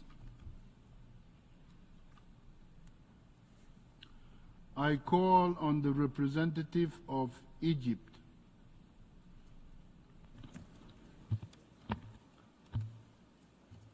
Mr. President, Egypt categorically rejects the reply delivered by Ethiopia representative to Egypt's statement during the general debate. If Ethiopia were to reflect on its own conduct and behavior in the region, Ethiopia would recognize that it's the party that is the principal source of threats to peace, security, and stability in the region. It was Ethiopia that concluded a memorandum of understanding that infringed on the sovereignty and territorial integrity of a sisterly neighboring African state, Somalia. It's Ethiopia that has repeatedly violated cardinal rules of international law and undermines the principle of sanctity of international borders, which is established in African laws and practice. It's also Ethiopia that's under the illusion that it was established control over the Nile River, and it will deprive the 2 downstream riparian states, Egypt and Sudan, of their established historical rights to the Nile waters. Ethiopia ought to relinquish its aspiration of regional hegemony. Ethiopia also ought to realize that fabricating baseless allegations against other states and inventing fictional external enemies are nothing but futile attempts that are meant for internal consumption to distract attention from Ethiopia's many domestic challenges that are of its own making. Egypt, which is an ancient civilization, a responsible state in Africa, and a voice of peace and prosperity globally, does not engage in deplorable conduct of this nature. We call upon Ethiopia to exercise responsibility and to desist from threatening its neighbors and from engaging in conduct that undermines stability in Africa. We also invite Ethiopia to return to the African family as a contributor to peace and stability in the region, and not as an agent of insecurity and destabilization. Thank you, Mr. President.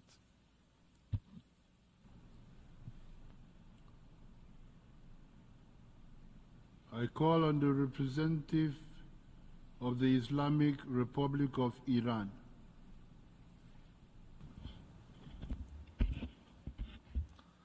Bismillah ar-Rahman ar-Rahim. Mr. President, I take the floor to exercise the right of reply of my delegation in response to the disinformation and baseless statement delivered by the Prime Minister of the Republic of Albania during the general debate in this hall. The alleged refugees who have been sheltered by the Republic of Albania belong to the terrorist People's Mujahideen organization, also known as MKO, of which violence and terror form an integral element of their eclectic ideology. They never dismissed the ideology of violence and recourse to arms. Rather, they have always been looking to revert to their hate-mongering nature and do commit violent acts of terrorism. The Islamic Republic of Iran rejects the disinformation delivered by the representative of the Republic of Albania. In the meanwhile, it is the obligation of Albania to bring to justice or extradite members of this cult for their role in organizing, supporting, and perpetrating terrorist attacks in Iran.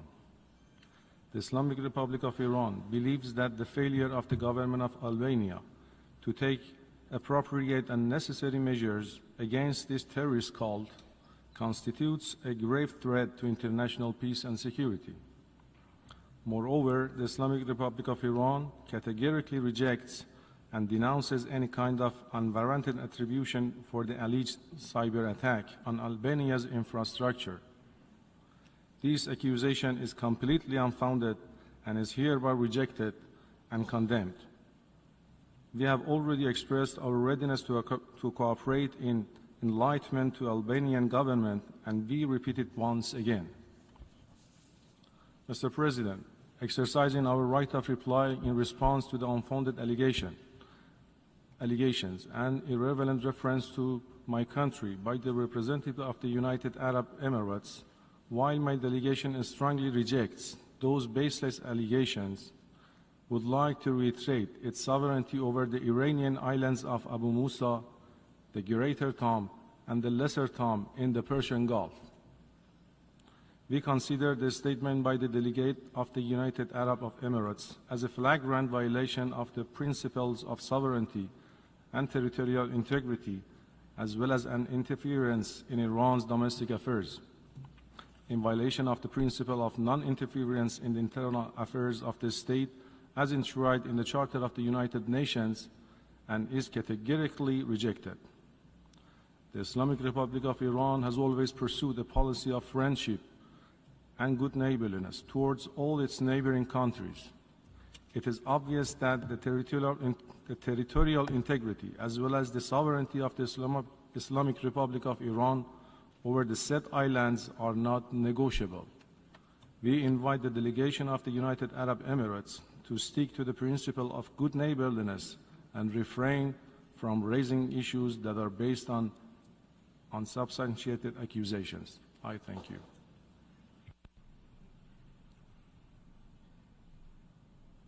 I call on the representative of the Republic of Korea. Thank you, Mr. President. My delegation takes the floor to exercise its right of reply in response to the statement by the DPRK. I vividly remember a year ago here in this hall that I did point out how preposterous and absurd the allegation the DPRK made in her statement, particularly on the situation in and around the Korean Peninsula.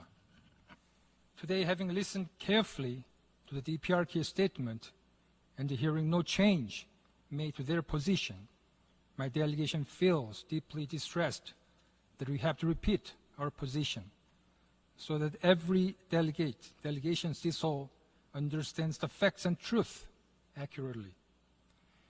The DPRK in her statement demonized the US and its allies to justify their pursuit of nuclear weapons. To be short, it is totally groundless claim. The root cause of the problem is the DPRK's continued advancement of its unlawful nuclear and ballistic missiles in direct violation of relevant UN Security Council resolutions, threatening to undertake a preemptive nuclear attack, thus heightening tensions throughout the Korean Peninsula and in the region. You should not confuse the cause and effect or put the carts before the horses. As a responsible government, it is our duty, like any member state, to protect the lives and safety of our people from the DPRK's military threats by maintaining a robust Republic of Korea-US combined defense and deterrence posture. Again, contrary to the DPRK's claim, the Republic of Korea U.S. defense and deterrence posture is in response to the DPRK's military threat. In the same context, on the recent Republic of Korea-U.S. extended deterrence cooperation, the DPRK's ever-growing unlawful nuclear and missile threats are the very reason why we are strengthening extended cooperation with the United States, not the other way around. Let us make one thing clear. The DPRK's illegal nuclear weapons program is by no means maintaining the regional balance of power as they claim today. In fact, it is the very reason for the regional security turbulence. Lastly, my delegation would like to remind that it is the UN Security Council resolutions, all of which were unanimously adopted, that prohibit the DPRK's nuclear and ballistic missile program. The DPRK should respect and abide by the Security Council resolution as stated in the Charter if it genuinely wishes to be a responsible member of the United Nations. I thank you, Mr. President.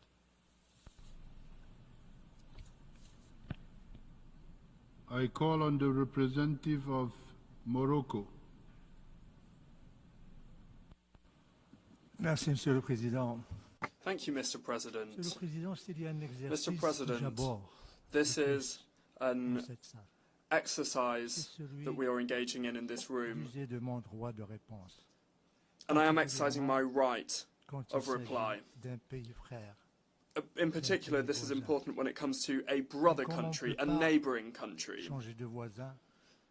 You can't change your neighbours. However, at the same time, you cannot remain silent when you are accused of things that are not true. That's why I requested this right of reply to set the record straight on 3 mistruths and to make a comment. His Excellency, the Minister of Foreign Affairs of Algeria, stated this morning that the Sahara needed to be decolonized. I must say that Algeria needs to wake up from its sleep. They're still stuck in the Cold War. And they need to wake up to realize that Moroccan Sahara is independent in terms of its integration in the motherland, the Kingdom of Moroccan. And that has been the case for 50 years.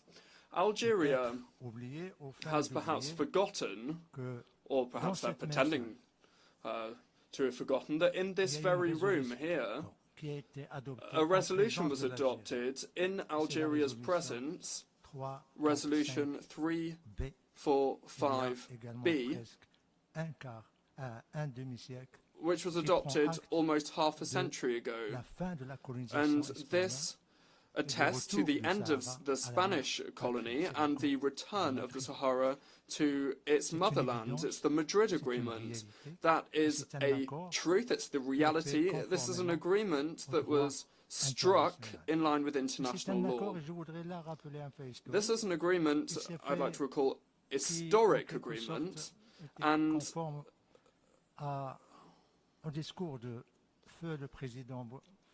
the late President Boumediene, during the Arab League summit in Rabat, talking to his brother princes and heads of state, stated that he would support any formula that would allow the Sahara to be decolonized. Well, 1 year later, 1 year after that, Moroccan Sahara was indeed decolonized.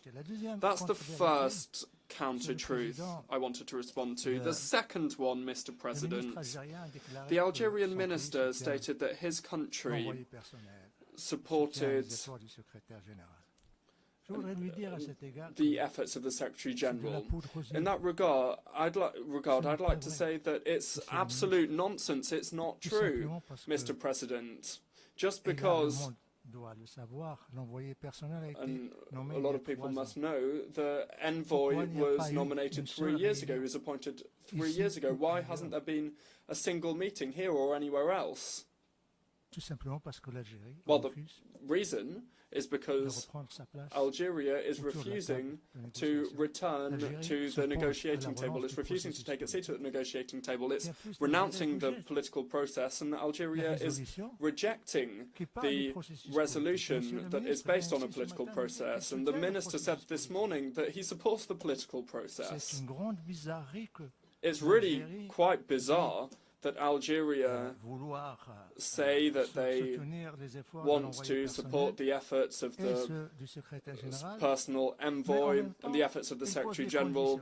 However, they are imposing the conditions, who can come, who's allowed to participate, who's not. And it's quite strange that Algeria, who claims to support the political process, are opposed to their name being cited in rejecting the resolution, even though they are cited in all the Security Council resolutions as a main stakeholder in this regional dispute, and that they must return to their seats at the negotiating table. We hope that when the Minister of Foreign Affairs of Algeria will meet the personal envoy this afternoon, he'll be able to tell him finally that Algeria is returning to the negotiating table, that they'll be able to give him that good news, that they'll be doing that in line with the Security Council resolution and in line with the statement made by that very minister this morning from that rostrum up there. The third mistruth, Mr. President, the minister accused Morocco of falsifying an immutable reality. We sometimes say that there's nothing worse than a blind man that doesn't want to see. What is Morocco trying to change or falsify? Well, nothing, actually. We're doing everything in broad daylight in the eyes of the international community. And we're doing it here in this very room. We're doing it with friendly countries. And I'd just like to tell the Algerian delegation and His Excellency, the Minister of Foreign Affairs, that there is no truth that Algeria, well, the truth that Algeria refuses to see is that over 100 members of the international community support the Moroccan Autonomy Initiative. And many of them are members of the European Union. France, Spain, Germany, Denmark, Slovenia, Finland, just to cite a few that have recognised this over the last few months.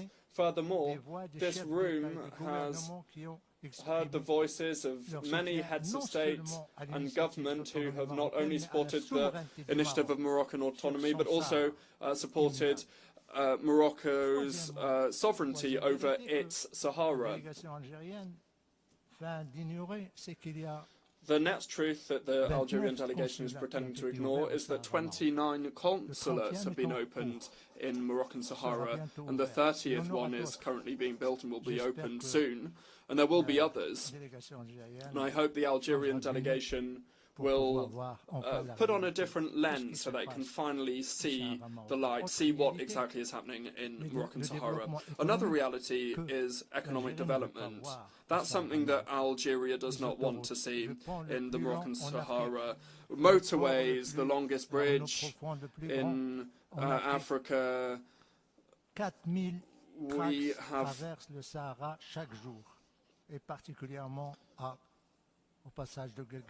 4,000 trucks crossing at the Gilgalet passage. We have hospitals, universities, excellent schools. We have foreign investment, solar energy. That is the reality that Algeria does not want to see. And we hope that soon they will realise the truth. They will see the light, that we're not trying to hide what's happening in Moroccan Sahara. The last thing I wanted to say, Mr. President, is more of a comment. It's more of a remark. The Minister of Foreign Affairs of Algeria talked about the threats that weigh on the Sahel-Sahara region. Terrorist threats, separatist threats, lack of development. For once, I agree with him. I agree with his prognosis. However, His Excellency the Minister forgot to mention the remedy and also the causes. Because what is the cause of this? Well, it's Algeria. Algeria is responsible for all of the problems that the Sahel and the Sahara face. Because where do the terrorists and extremists hide?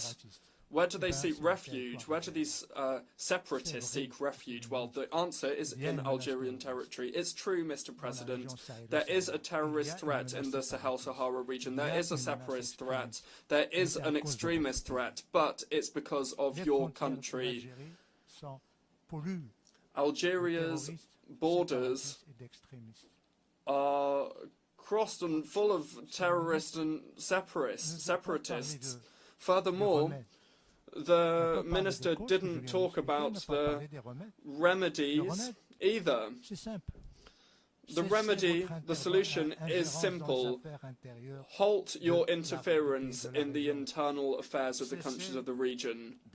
Put an end to your efforts to not respect the will of your neighbours, and also stop interfering in the politics of these countries. And my last observation, we listen to the speech of the eminent minister made on Saturday from this rostrum here at the General Assembly. The minister that taught about this situation, that exposed the relationship. I'll stop there, Mr. President. Thank you.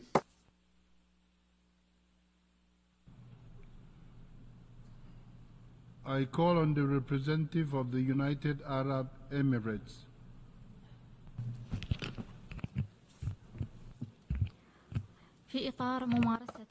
As we practice our right of reply, on the right of reply by the Islamic Republic of Iran, I would like to note the following. The UAE believes that the three islands, Greater Toom, Lesser Toom, and Abu Musa, are in the Arabian Gulf. They are part and parcel of the UAE. They are occupied by the Iran. For this reason, Iran is an occupation force in this field. Any Iranian claims will not change this reality. It is unacceptable for Iran to claim that this is an internal affairs issue, and the UAE stresses firmly that these three islands are part and parcel of the UAE. They are an integral part of the UAE. We strongly reject the continued Iranian occupation of these three UAE islands. We have constantly called upon the UAE to resort to the United Nations Charter and international law to resolve this issue through bilateral negotiations or by resorting to the ICJ. And I would like to stress that the UAE has great relationships and has good relationships and close cooperation with Iran. We would like to promote this cooperation and our bilateral cooperation. However, this issue, the three UAE islands, will remain a contentious issue until a good, peaceful solution is reached in line with international law and good neighborliness. Thank you, Mr. President. I call on the representative of the Democratic People's Republic of Korea. Thank you, Mr. President, for giving me the floor. My delegation is taking the floor to exercise the right of reply in response to the provocative statement leveled against my country during the general debate and the right of reply. Some days ago, the ROK foreign minister abused this August UN platform to commit a grave political provocation against the DPRK, a dignified UN member state. We categorically condemn and reject his reckless statement as a blatant affront to the sovereignty of the DPRK and wanton interference in its internal affairs. ROK foreign minister shall pay a high price for his despicable attempt tarnish the dignity and prestige of the DPRK.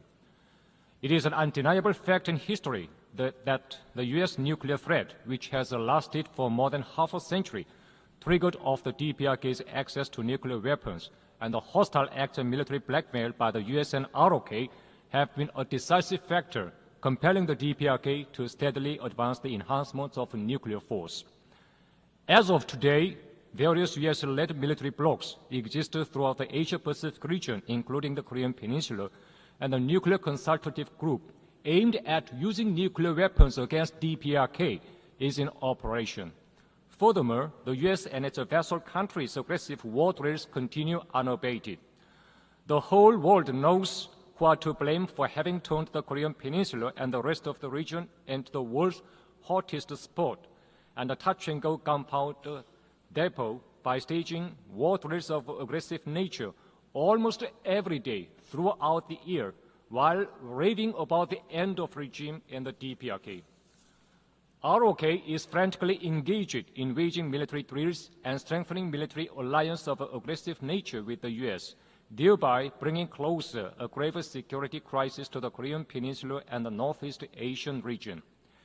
Given the above fact, it is a mockery and trickery on regional countries and the rest of the international community that ROK is clamoring for the alleged threat as well as peace and stability. The ROK foreign minister's outburst clearly shows that it is impossible to exist or live together in the least with the forces distraught with the inveterate hostility and repugnance towards the DPRK, and that the regional situation can never restore stability as long as there exists the U.S., the evil source and root cause of instability of the Korean Peninsula, and the ROK conniving to it. On the other hand, recently the U.S. and its followers are often holding confabs on the alleged human rights issues at the UN arena. Such performance is prompted by their sinister intention to tarnish the image of the DPRK at any cost by resorting to the despicable smear campaign, since they could not subdue the DPRK by military force. Moreover, ROK has no elementary qualification to talk about a human rights issue, and it is a cesspool of human rights abuses caused by its pro-US sycophancy, fascist dictatorship, and anti-people misgovernment. It is pressing for the ROK to clean its human rights garbage at home. ROK is seriously mocking and insulting our people by scattering political agitation rubbish of leaflets, defaming our ideology and system due to our people, and dirty notes and stuff. ROK scums, deserve a counter-reaction accordingly. No matter how desperately the ROK may try to disguise itself as a victim by racking its brain and playing on words to turn black into white, no one will be fooled into believing it anymore. ROK, obsessed with the inveterate hostility towards the DPRK, is strongly urged to read carefully the UN Charter. Article 24 of the UN Charter stipulates that the Security Council shall act in accordance with the purposes and principles of the United Nations, namely principles of sovereign equality, self-determination, and refraining in the international relations from the threat or use of force against the territorial integrity. Accordingly, we have never acknowledged and will never do so the alleged Security Council resolutions which deny our rights, existence, and development and flagrant contravention of the UN Charter itself. Under the prevailing circumstances, it is a priority for the DPRK to preserve its right to security in terms of safeguarding and exercising its sovereignty. The DPRK will never connive at military hostile acts and strengthening of military blocs detrimental to the security environment of the Korean Peninsula and world and peace and stability. We remain firmly committed to fully safeguarding the sovereignty and security interests of the state and the regional peace through offensive and overwhelming counteractions. I thank you, Mr. President. I call on the representative of Algeria to take. Merci, Monsieur le Président. Thank you, Mr. President.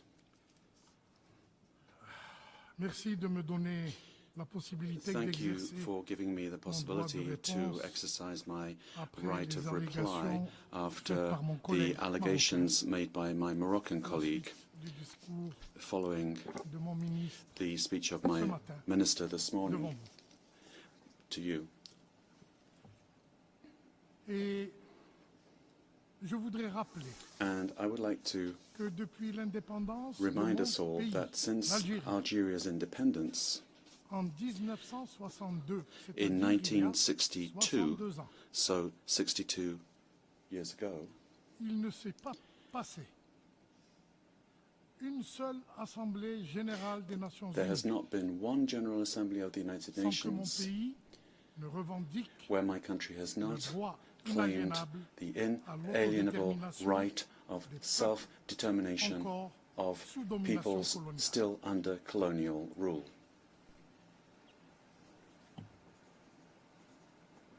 Et je me pose la question. And I ask myself the question, D'États ou de délégations a lot of states or ont delegations évoqué la question du Sahara occidental have du referred haut de cette to the issue of the Western Sahara from this very forum. Why? Le distingué délégué du Maroc The distinguished delegate of Morocco, singulariser does he want la to déclaration de mon ministre single out the declaration of my minister from this souhaite-t-il rostrum? Why would he want to do this? évoquer le nom de l'Algérie Why plus d'une vingtaine de fois would he mention the name of Algeria more than 20 times in 10 minutes? Je me pose la question. Cette I wonder, tentative de bilatéraliser une question inscrite this à attempt l'ordre du jour de notre to Assemblée take a subject on the agenda of this General Assembly and act as if it's just the concern of two countries will not work. faire ressortir And I'd like to stress here 3 points. d'abord relire Firstly, la déclaration de mon ministre we should reread my minister's statement la question du Sahara occidental. on the issue of the Western Sahara. L'édification de We l'Assemblée might, générale, the General Assembly might learn something, l'édification particulière and I think de mon collègue marocain. my Moroccan colleague might learn something in so doing. Je cite, And mon I pays quote, aspire my country à mettre fin à la aspires to put an colonisation end de to manière the définitive, colonization once and en for all tournant la dernière page by de turning ce chapitre, the final tel page of qu'illustré this malheureusement chapter au Sahara occidental. as we unfortunately see in the Western Sahara.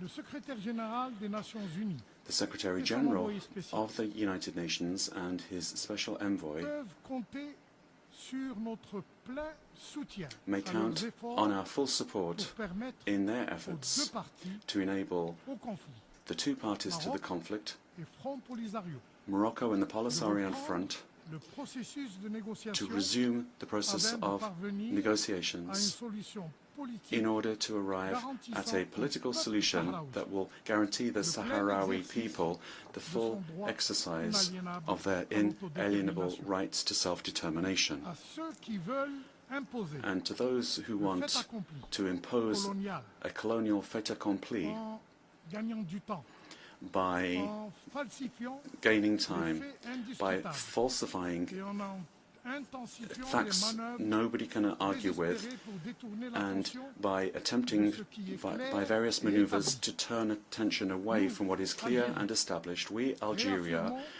reaffirm that finira colonization tard par disparaître. sooner or later will end up disappearing, and the legitimate rights of the Sahrawi people Indéniablement will paraître undeniably be Ceci recognized. est le premier point. That's the first point. Le deuxième point, The Monsieur le second Président, point, Mr. President, c'est que les Nations Unies, à travers is that l'Assemblée the générale, United Nations, à travers le through Conseil the de General sécurité, Assembly, through the Security ont Council, entamé cet ouvrage have de indeed décolonisation. begun this process of decolonization by creating La MINURSO, mission des Nations Unies the United pour le Nations référendum au mission Sahara for occidental. the referendum in Western Sahara. Cette œuvre But est that actuellement bloquée work is currently par la puissance being occupante, blocked by the qui est le occupying Maroc, power, which is qui Morocco, utilise toutes sortes de and manœuvres which uses all kinds of maneuvering to cette consultation, postpone y compris this referendum, par le projet fumeux including with the d'autonomie proposée. rather shady project of supposed autonomy. And if that project was really such a hot deal, Pourquoi ne le propose-t-on pas à la why consultation not des Sahraouis? put that forward for a referendum with the Avez-vous Sahrawis? peur Are you afraid de l'effet de l'appel de la liberté? of the call for freedom of the Sahrawi L'Algérie, people? pour sa part, Algeria, et tous ceux for qui its part, soutiennent le droit and à all those that l'autodétermination support the right du to peuple du Sahara self-determination of the people of appellent Western à la Sahara, consultation du peuple call for a consultation, a referendum of the Sahrawi people. Thirdly, le processus politique. the political Processus politique. process. Dans le cadre d'une Yes, négociation, a political process as part of negotiations les représentants légitimes du between peuple sahraoui the legitimate representatives of the Sahrawi people and the occupying power, Morocco. et s'ils arrivent à un accord politique And if they reach a dans le political cadre du droit agreement inaliénable à l'autodétermination, under the inalienable right of self-determination, Algeria would be very happy about that. Monsieur le Président, Mr. President, je ne voudrais pas prolonger cette session. I don't want to prolong Mais this je voudrais session, rappeler but I would like to recall que le droit du peuple du Sahara occidental that the right of the people of Western Sahara to self-determination ancré dans le is droit international. solidly anchored in international law and resolutions of the General Assembly and the Security Council.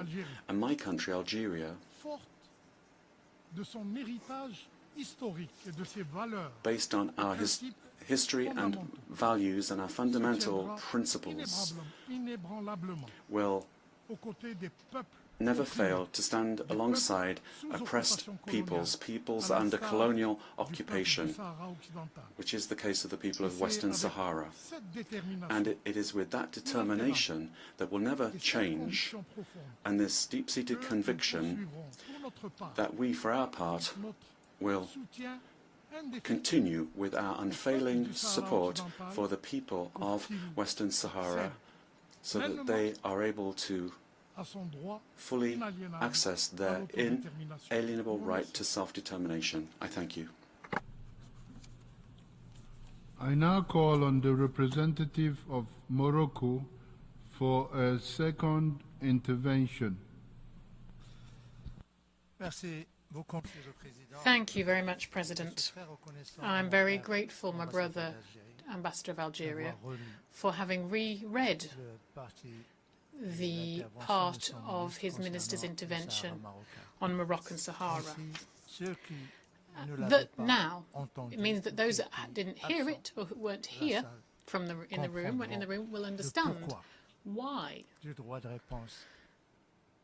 my country wished to exercise its right of reply. Because the Algerian ambassador, what did he do? Well, all he did was confirm with more aggression and with more virulence and more details what was said. And more the better, really, because now the international community can understand why Morocco referred to Algeria 20 times. Why 20 times? Well, quite simply because every day that passes, you drag in the separatarists, you train the separatarists of the Polisario Front. Every God-given day for half a century, you've been hosting terrorists, militia. Every day, every God-given day for half a century, you are letting them cross borders to come and attack us. Thousands of Moroccans have died because of you, Ambassador, because of your country. Suffering has been inflicted. And there are even foreign citizens who've been killed too.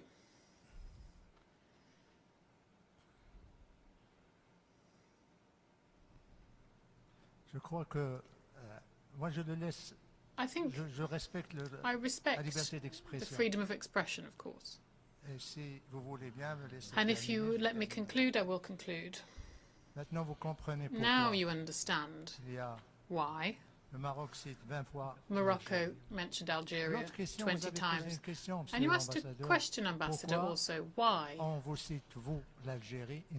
we mentioning the name Algeria and not other countries? Well, the other countries, no other countries, because we're in a building here where there is law in place, where each country is free to express themselves, to say what they want to say, all, of course, respecting the others. The realities that I referred to should be no injury to you. Algeria. Point of order.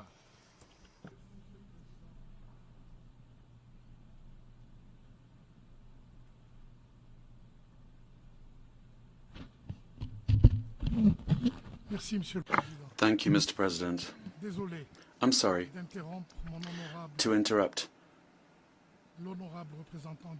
the distinguished representative of Morocco, but as President, could you please ask him to address himself to you as President of this meeting and not to me? Thank you.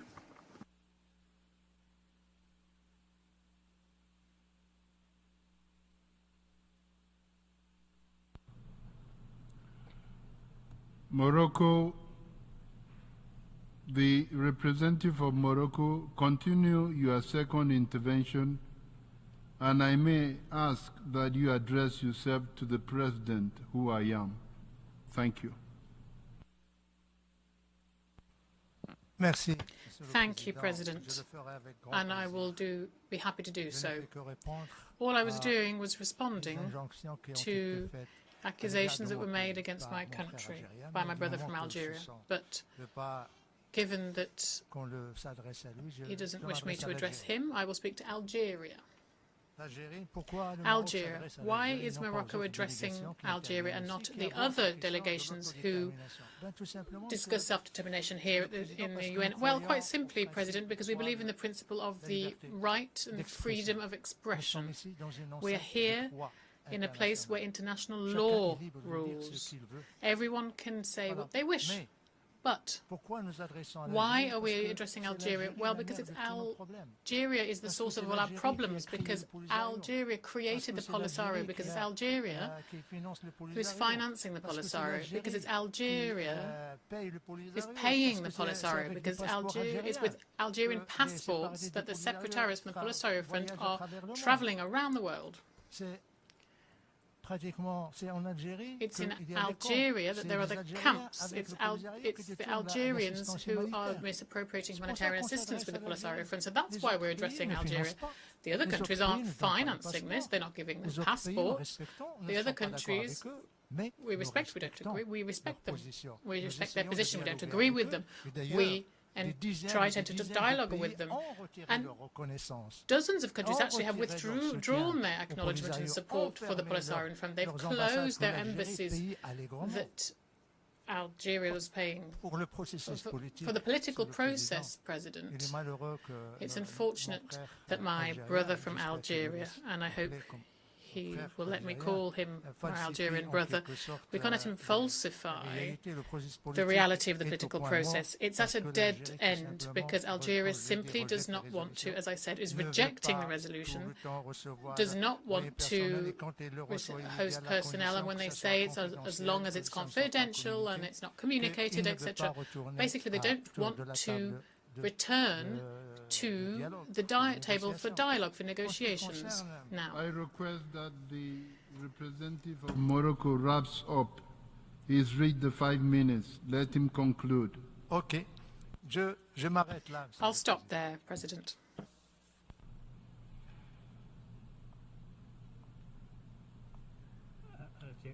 Algeria second intervention.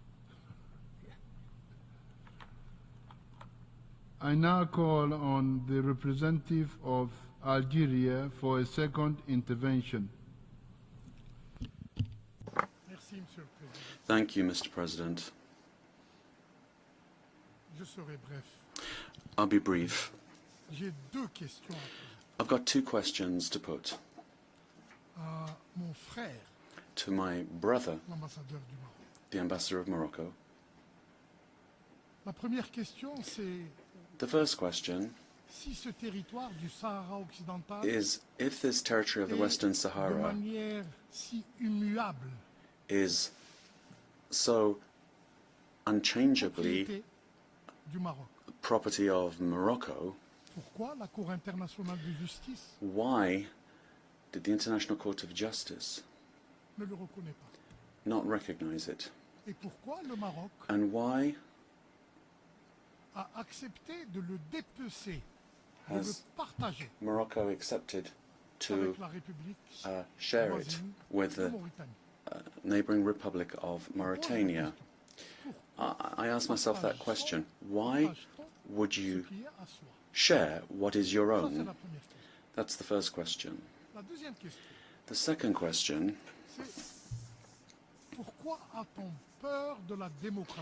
is why be afraid of democracy? Why are you afraid of the referendum? Why are you afraid of freely and frankly asking the population of Western Sahara what they feel? MINURSO is in Western Sahara and it's waiting for authorization to organize this referendum for the good of the entire region. Thank you.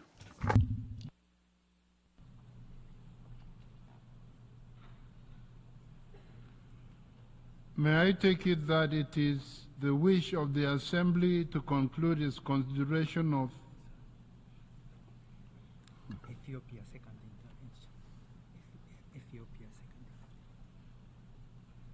I now call on the representative of Ethiopia for a second intervention. I thank the President. Mr. President, I am exercising the right of reply on what the representative of Egypt has said just before. Egypt is dumping arms in the region, in the Horn of Africa, that could potentially fall in the hands of the terrorist groups, Al-Shabaab. Still, Egypt is trying to stick to colonial policy of monopolizing the waters of the Nile River. Ethiopia is known for respecting international principles particularly equitable and reasonable use of its own natural resource. I thank you, Mr. President. I now call on the representative of Ethiopia for a second intervention. I'm sorry, of Egypt. I now call on the representative of Egypt for a second intervention. I'm sorry. سيادة الرئيس.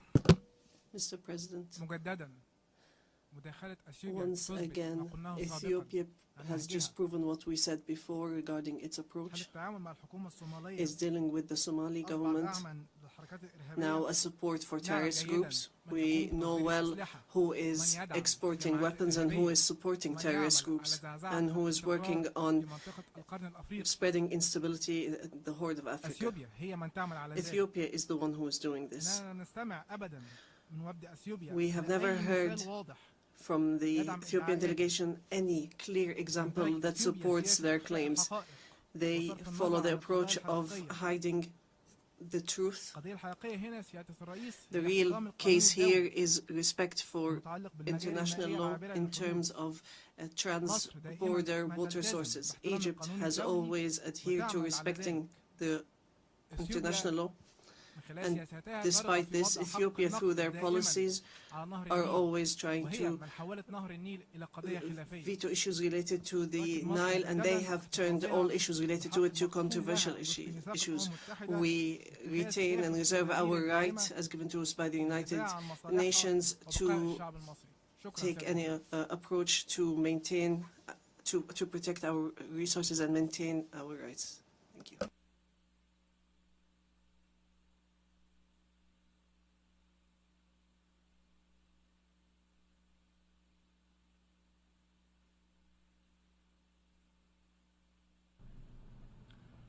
I call on the representative of Iraq.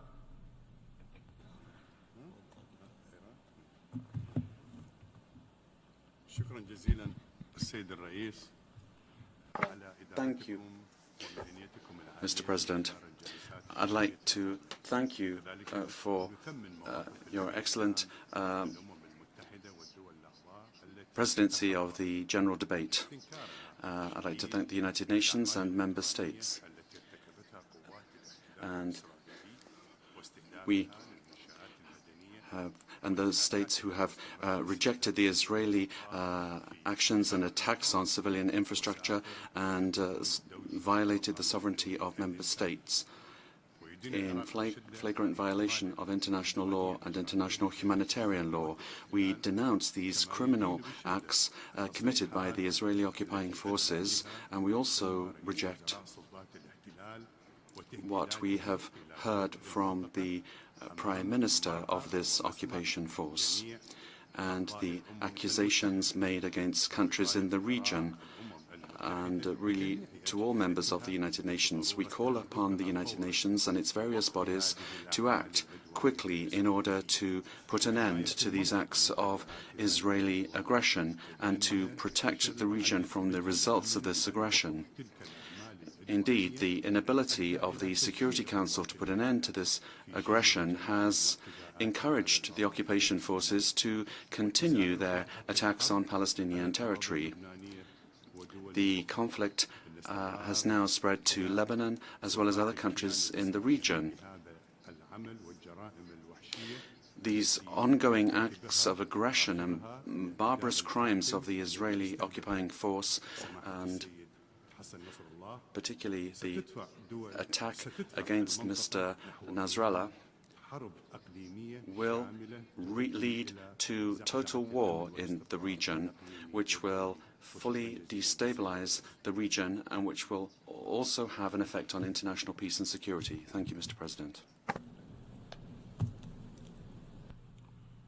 May I take it that it is the wish of the Assembly to conclude its consideration of Agenda Item 8? It is so decided. This meeting is adjourned.